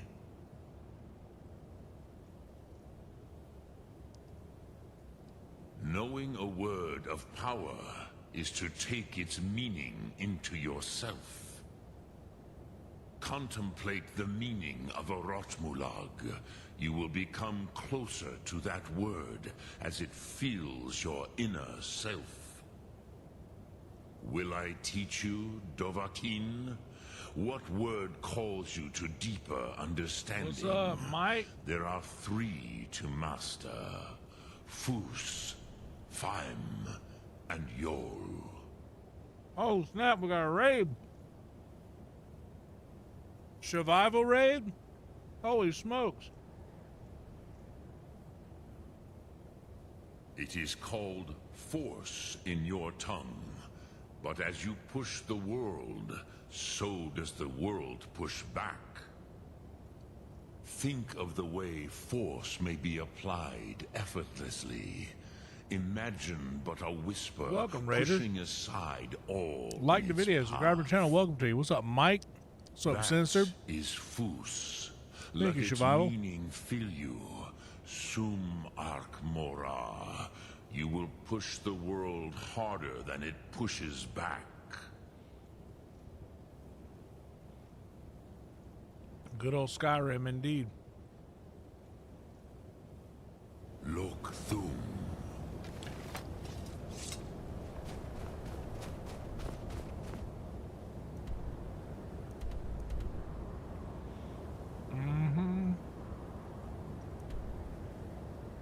It's midnight. Let's crash at the Tundra. That's the closest. Random. Random is in the house. Dragon is scary.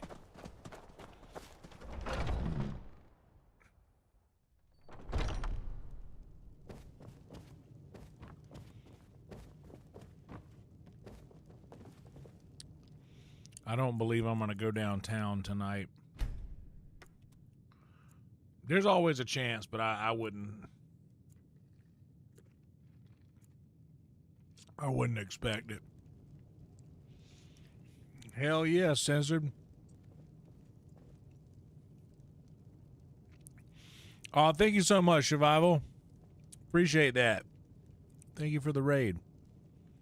Very kind of you. Welcome, everybody.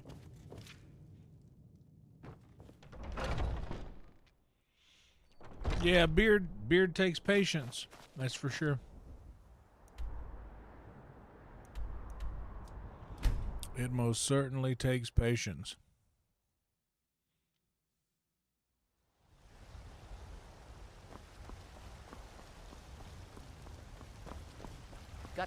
I don't claim to be the best blacksmith in Whiterun. Jorland Greymane's got that honor. Man, looking to protect yourself or deal some damage? Well, I'm just looking to kind of unload some shit, you know. Some iron ore, you got that? I'll take that. Your silver? Nah. What else do you got over here for me? Anything worth having? Destruction, restoration, deft hand, sure grip. Alright.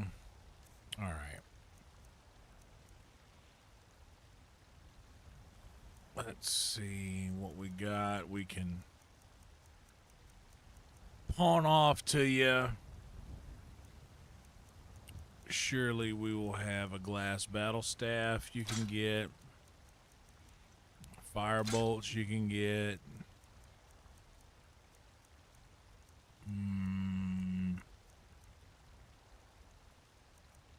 Zenithar you can have. RK health, I've already got so many of those.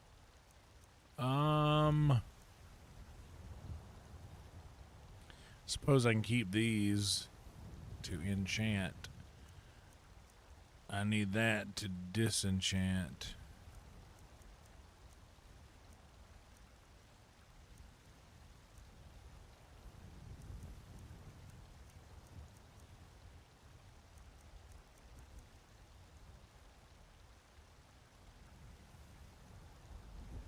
It's almost perfect, but the Wheel of Pain looks cool, so I want to keep it. Don't forget to check inside the shop if you need anything.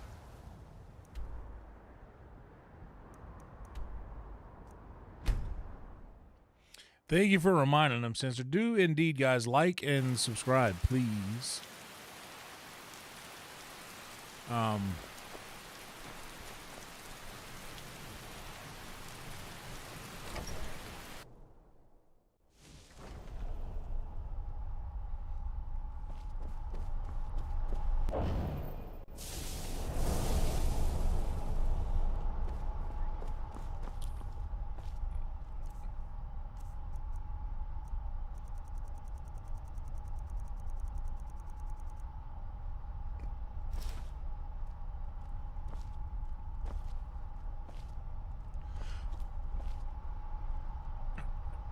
Then I came in here to... Oh, yeah. So we want to disenchant leather boots of hauling. Yes. That's what we needed. Yeah, it's late for me too. I haven't been to bed yet. It's 5:39 a.m. I'll probably... it's close to 6. We'll probably start wrapping this up shortly. Okay,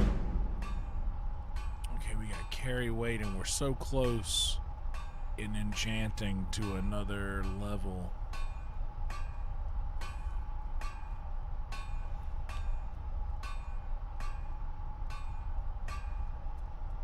So let's have a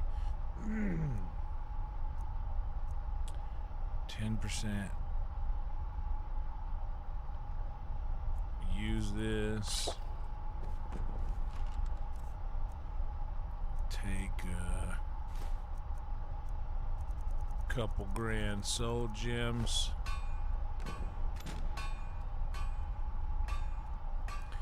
We'll take a circlet. Oh no, it doesn't do carry weight. Necklace does carry weight.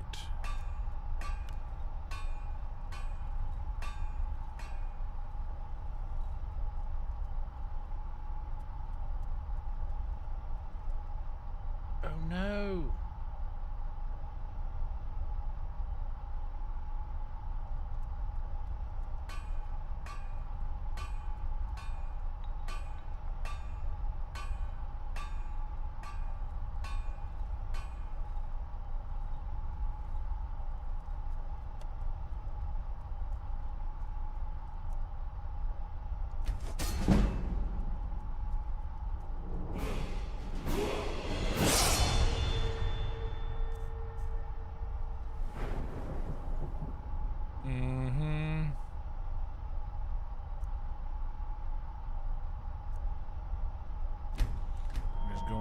Carry weight. All right, I just need one more thing enchanted. Oh, splendid. Literally just one more thing. Appreciate you popping in, Censor, and thanks for the like. And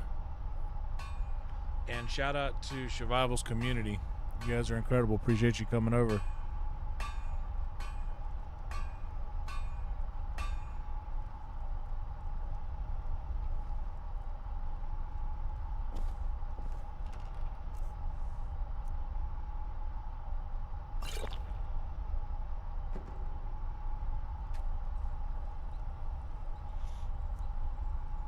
So let's have Tribunal Mask, Ebony, and we'll make that carry weight as well.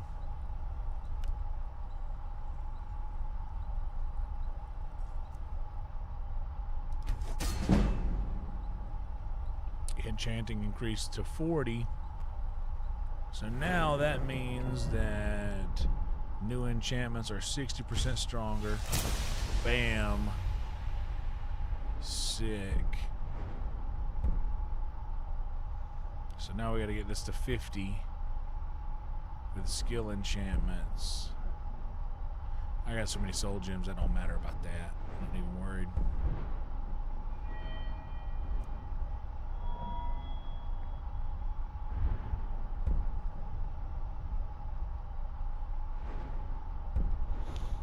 honestly, with the smithing, I'm so close to getting this to 100 for my dragon scale. Shit.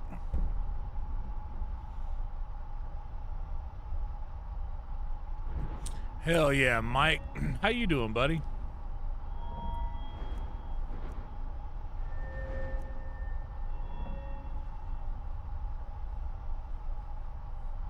I saw Mike's been playing some gnomes. I've been lurking. I've been doing a lot of lurking lately. I haven't been chatting. I have been watching here and there.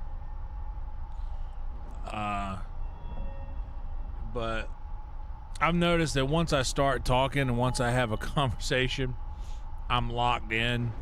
And I know you guys, I don't have to explain this to you guys, but sometimes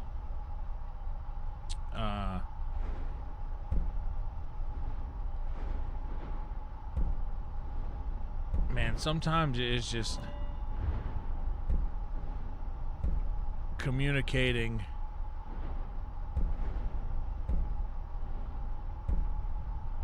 Sometimes communicating is just not in the cards.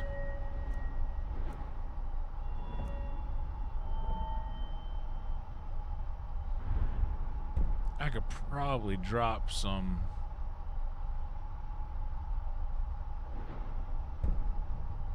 to save my health.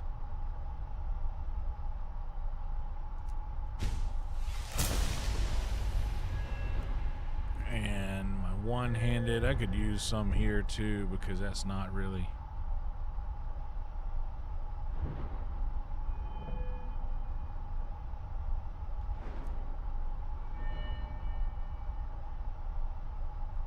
Oh, hell yeah, dude. Outbound. My best friend Mumford Davis was telling me about a game that is coming out soon that is medieval Skyrim type, Skyrim Witcher 3 type, a remake of a game called, what was it? Gothic something. Have you guys heard of that? He said that will be good for the stream. And the only game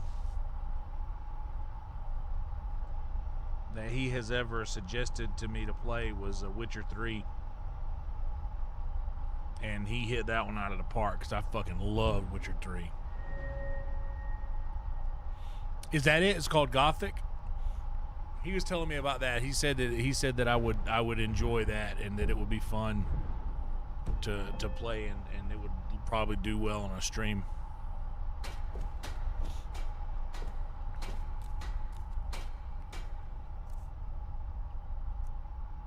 Okay.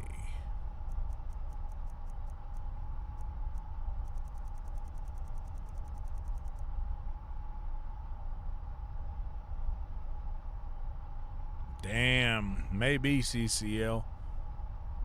What kind of 30s music? Are we talking about some like Cab Calloway or like have you ever seen a dream walking? Well, I did. Oh wow, $50. Oh my. Well, $50, you know what? Honestly, I can see 50. 50 I'm cool with. If I'm being honest. These $70, $80 games, bro, 50 I get. With inflation, that's about how much games used to be.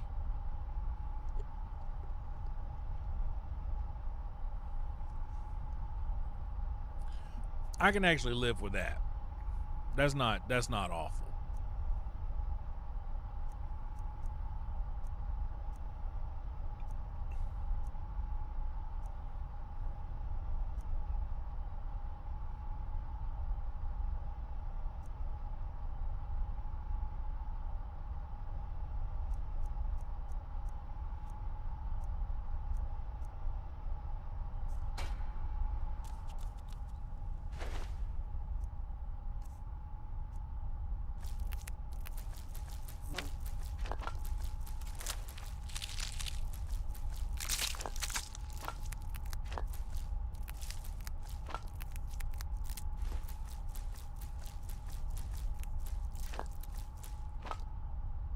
What's up, Trick? How you doing, buddy?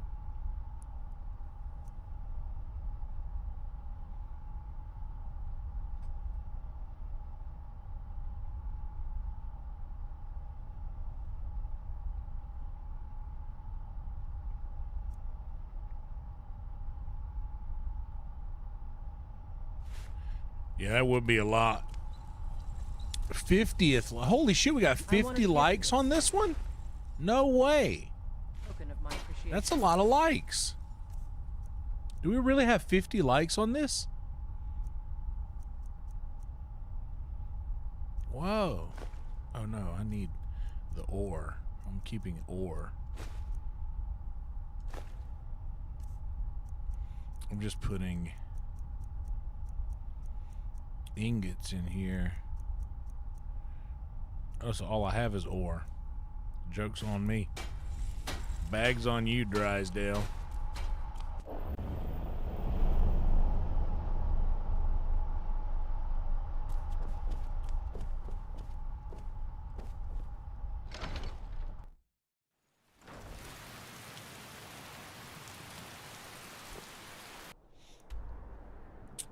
Okay, CCL, that's why I enjoy reading the book of Job.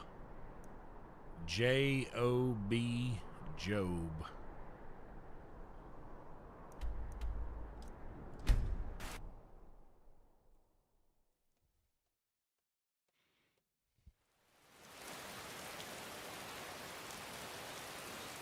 I hear you, Trick.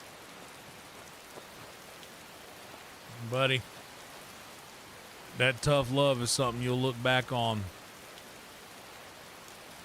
with tremendous regard.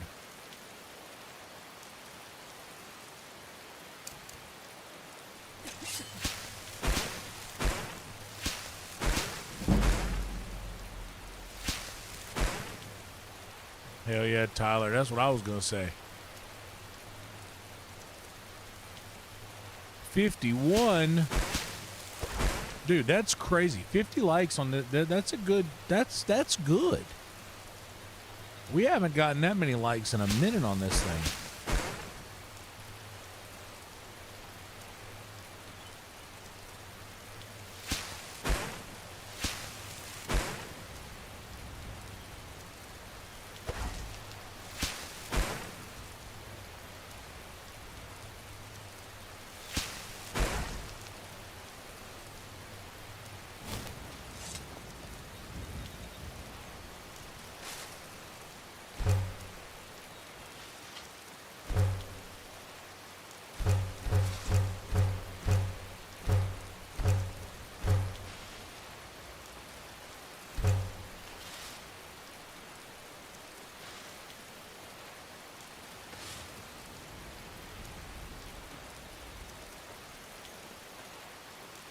That is pretty wild.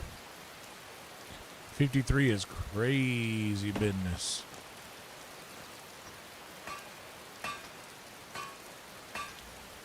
Thank y'all for the likes. That's wild.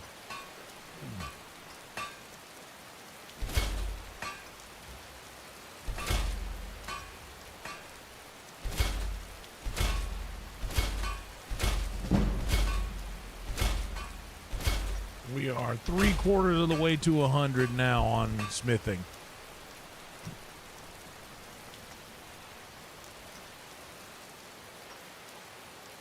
Bro, you want to trip out?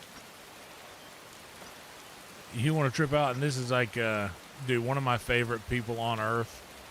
Rest in peace. His name is Nick BK. I have a picture Nick BK took, and I keep this here. This was we were at the Comedy Store. We were on the patio of the Comedy Store. This is me and my homie Nick. The camera's a little bit delayed now too. Me and my homie Nick right there. His girlfriend Sarah took this picture of us. Me and Nick were like internet friends for a long time, Discord buddies. It's one of those things, you know how when you see, I'm gonna unplug and plug the camera back in. You know how when you see those videos of like Xbox Live homies meeting for the first time in person, it was like one of those things. It was like, yo, we've known each other online for years, and then we finally meet each other. His girlfriend takes that picture of us, and it's been sitting here next to my computer for a long time. Anyway, Nick BK unfortunately passed away a few months ago. Absolute legend, by the way. Yeah, hilarious comedian. Just a good dude. Genuinely a good dude. But Nick had a hilarious Bible joke about, hey, you know, the Bible would be, yeah, the Bible would be, he had sort of a norm thing going on. His delivery was very norm. He'd be like, you know, the Bible would be, I forget how he set it up. He said, wouldn't the Bible be more interesting if it started out with, hey man, trip out on this, and ended with crazy, right? It was, his delivery was perfect on it. It was such a great joke. It was such a great joke, but he's a homie of mine. R.I.P. Nick BK. What a legend, man. What a legend that guy was. But if you want to trip out on something, brother, have yourself a couple of words from your sponsors and go read Job chapter 40 and chapter 41. I would read it to you on here, but I ain't trying to like read the Bible to nobody on my YouTube channel. You know what I mean? I don't think that's the way to go.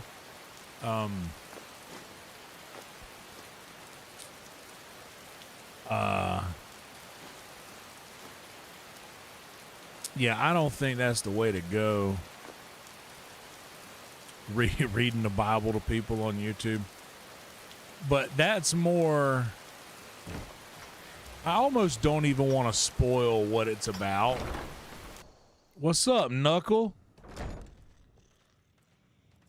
I almost don't want to spoil what it's about. But you should go read Job chapter 40 and chapter 41. Just those two chapters. It's very quick. Very quick read. And you'll quickly start to realize, wait, is he talking about what I think he's talking? Holy smokes, he's definitely talking about what I think he's talking about.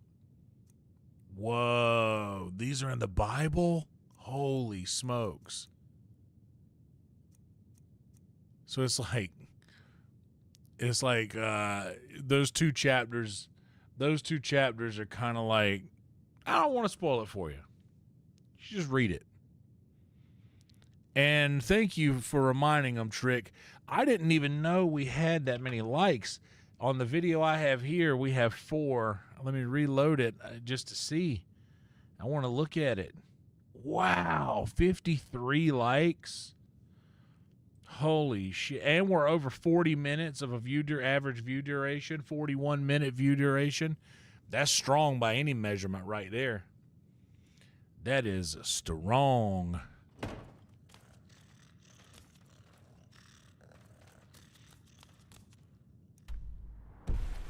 Oh, yeah, 100%.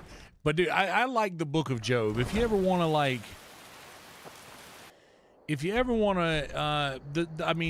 every book in the Bible is very Bible-y. And I know that's a silly statement to make, but every book is very Bible-y. Job has a different vibe than a lot of the other books of the Bible. It starts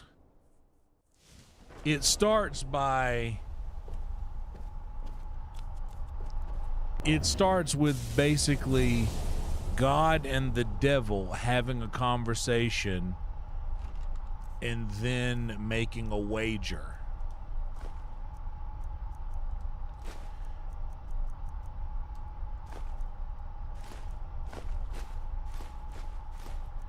So it is, Satan, where have you been? I have been on earth walking up and down and to and fro. Have you considered my servant Job? Yeah, I've seen Job. You know what? Job will never turn his back on me like you did. It was very passive aggressive of the big G to be like, hey, you know this guy, Job, he won't do what you did and walk away from me. He won't do that. He ain't like that. And then the devil is like, well, look at Job. You kidding me? Look at him. He's got like 8,000 cattle and 4 wives and 12 children and 500 acres of land and 1,000 goats. Of course he's praising you. His life is great. His life is great. Hell yeah, Knuckle. I appreciate that, man. Welcome to you. Good to have you over here. Always a pleasure. But yeah, he's like, of course he's gonna praise you, dude. Like he's got all of this stuff going for him. He has all these things. And then God gets extra. For real. And he's like, you know what? You could take everything from him. You could take everything from him. He would still never forsake me. He would never drop my name. He would never not put respect on my name. And that is when the devil's like, you want to make a little wager? God's like, you know what? Yeah, why not? Let's go for it. Let's make us a little wager. And then the story of Job,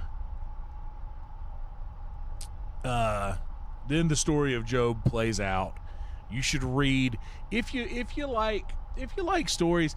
Job is just a good story. I think that the Bible gets a bad rap because it's the Bible. If you read it as a series of stories, that's how I read it, and it makes it better. It truly does. Like it does. It is very Bible-y, and it's very preachy. But it's the Bible. You got to expect a little bit of that.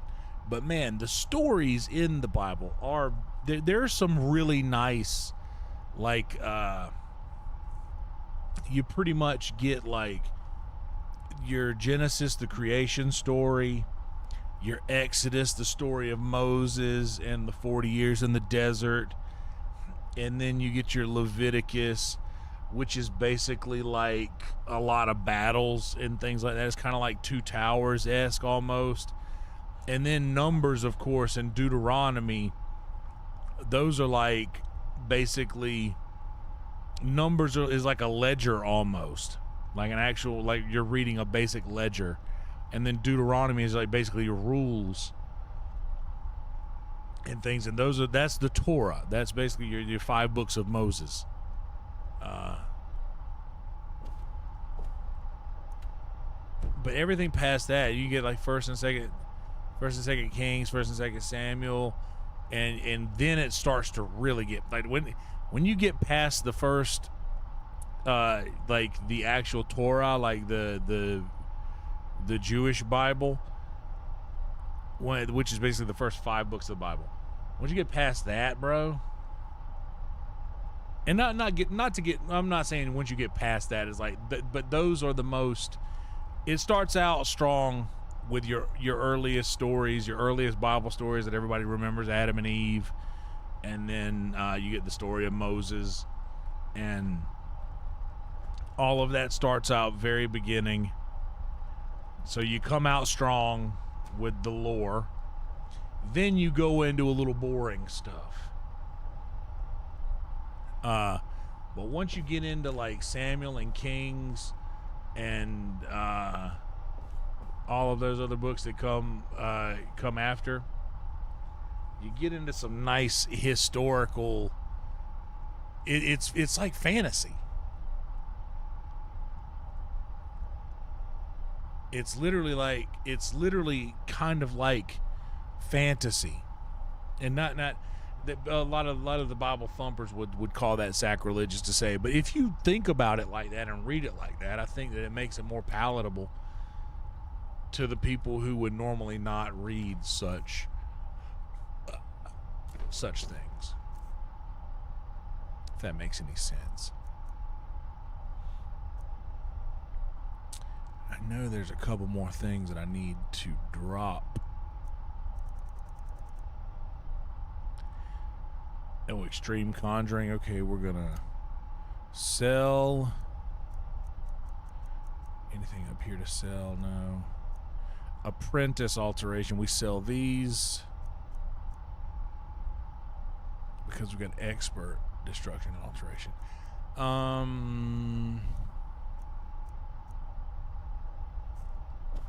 Copper and onyx circlet. We're gonna actually we'll go to this side for those.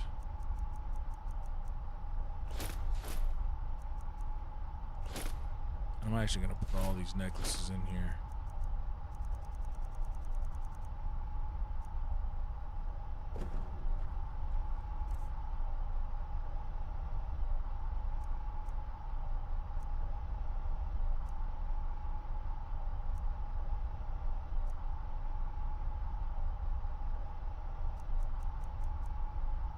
Okay.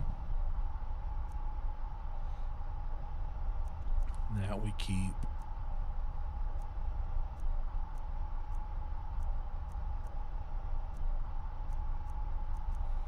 the stamina ring we'll sell. Alteration we'll keep.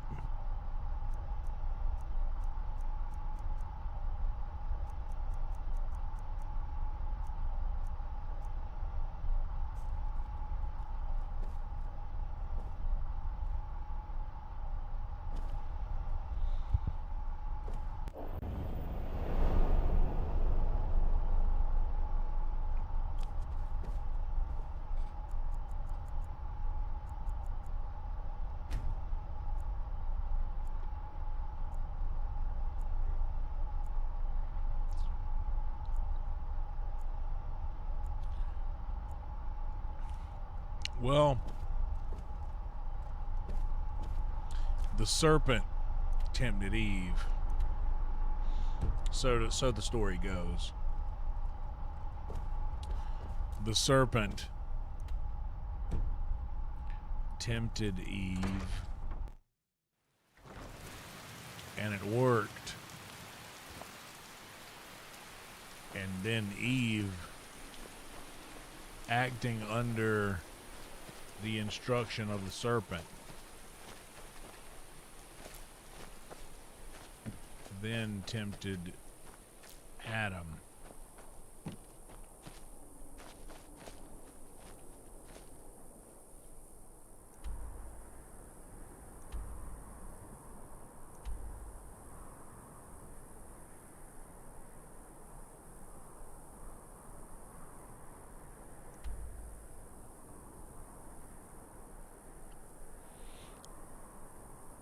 Yeah, it wouldn't have worked. This experiment doesn't work without Adam and Eve partaking from the tree. It wouldn't have worked. They have to do that in order to display the free will factor of what Christianity is based on. It's like Christianity is based on that, like, yeah, we have these rules, but you also have free will. So it's all about, we're going to see how well you do with these rules. Oh, what was I just about to do? Remember what it was you were just going to do.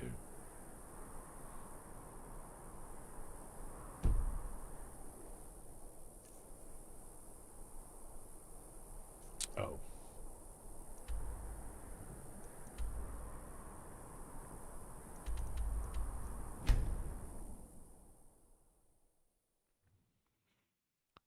because there has to be free will. Got You some have good to. piece. I don't It's claim not. to be looking to protect yourself or deal some damage.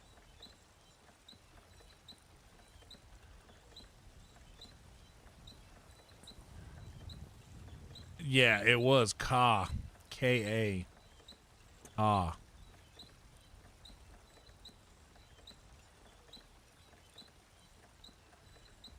And Don't forget to check Ka inside the shop if you need anything. was a conniving, sneaky snake. We've got small... Save me, baby blades, Jesus. helmets, pretty much anything to suit your needs.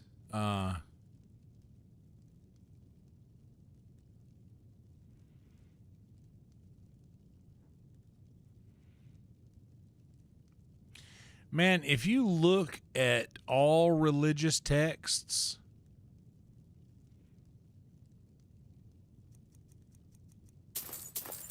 the story is virtually unchanged from one to the next, minus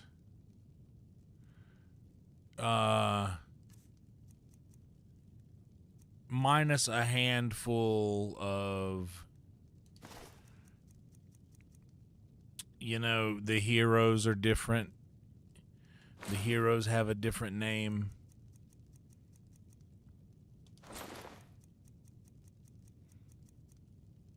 That's definitely a different thing.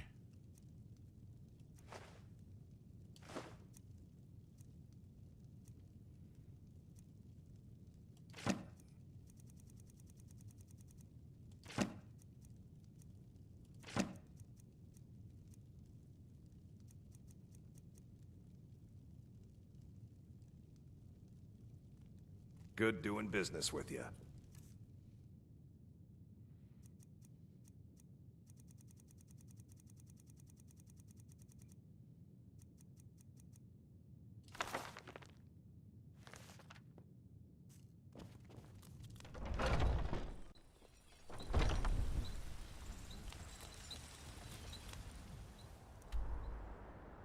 All right, I think that's where we're going to leave it.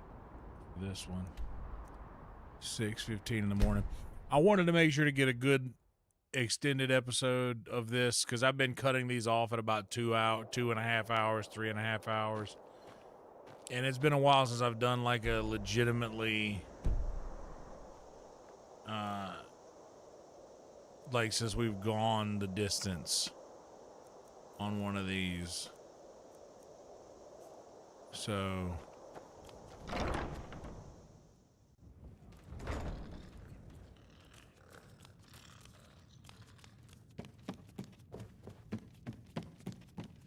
let me go. I don't want to be your hero. I don't want to be a big man. I want to fight like everyone else.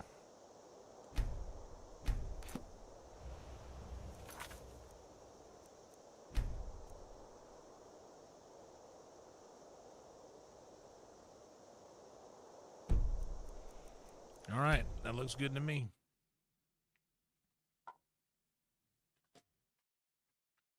While holding down a job to keep my girl around, maybe buy some new strings or her a night out on the weekends. And we can whisper things, secrets of my American dreams. Maybe need some protection. Don't want to fight like everyone else. So let me go. I don't want to be your hero. QWERTY. Hell yeah, QWERTY.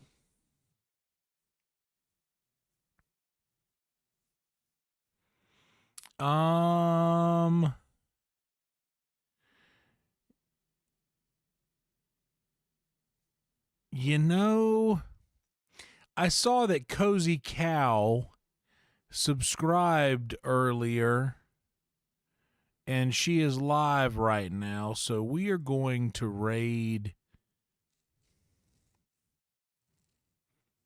Cozy Cow.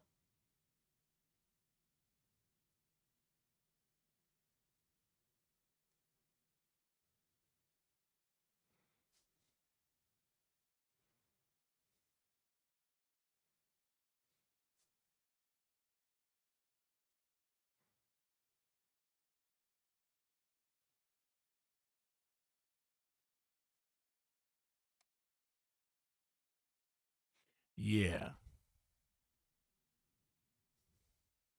I saw her subscribe earlier.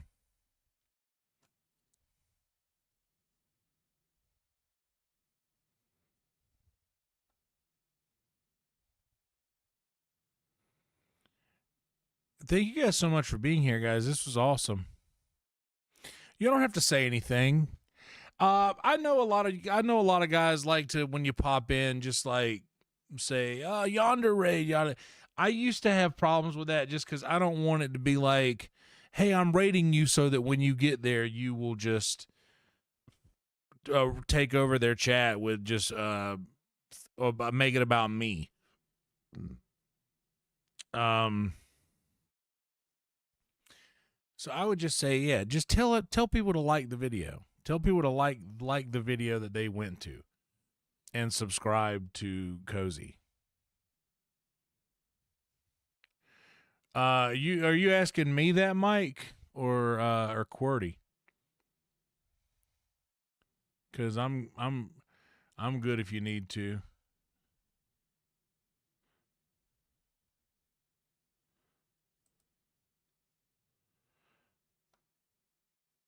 But yeah, it's whatever you guys want to say. I don't care. But like, I'm not gonna say, hey, when you get over there, make sure to let everybody know who rated them so that they know where to throw the praise. That's how it feels. So, I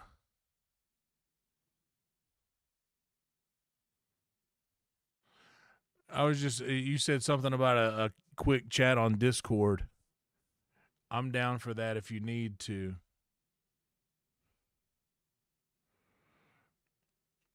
I didn't know if you were asking me that or if you were asking QWERTY that.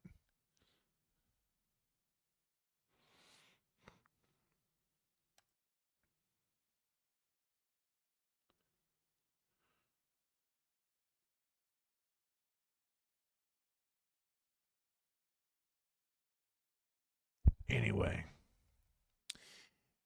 let's have one more final word from our sponsors here on this one. I actually need to.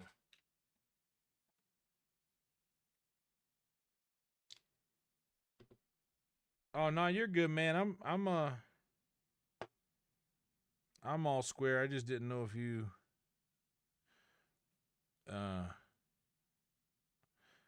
I assumed you were probably talking about QWERTY since you addressed him to start with, but just in the off chance that you were asking me, I wanted to just clarify. Yeah, we're all good, dude. I think Nesbitt's probably, I saw a post that he made a little bit ago when I was live. I think he is gonna come back with some Hogwarts Legacy tomorrow. So he should be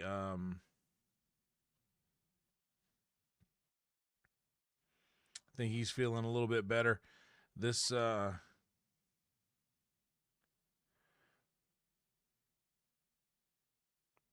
this cold that has been going around here is quite brutal. I don't know how those translate to overseas and such. All right, let's have a little word from our sponsors with a little green tea. And then we're going to go and raid our new subscriber, Cozy Cal, Michelle.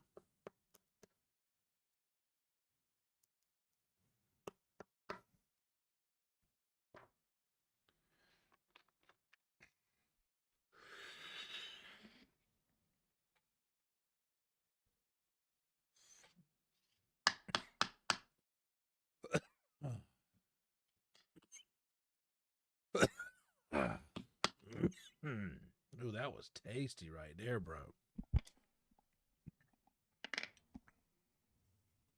Tasty, tasty.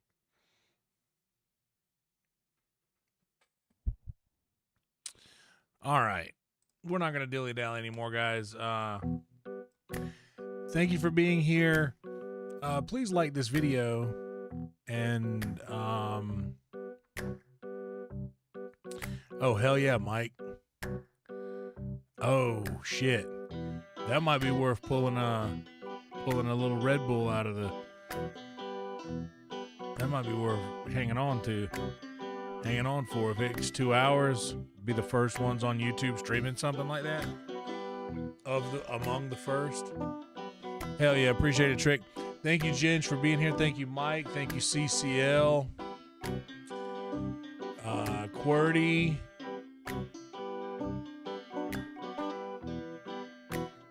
Everybody in the club. Rhino. Knuckles. Jason. Random. I know I'm missing a lot. Tyler. I know I'm missing a lot of you guys, and I apologize for that. Censored Smoke.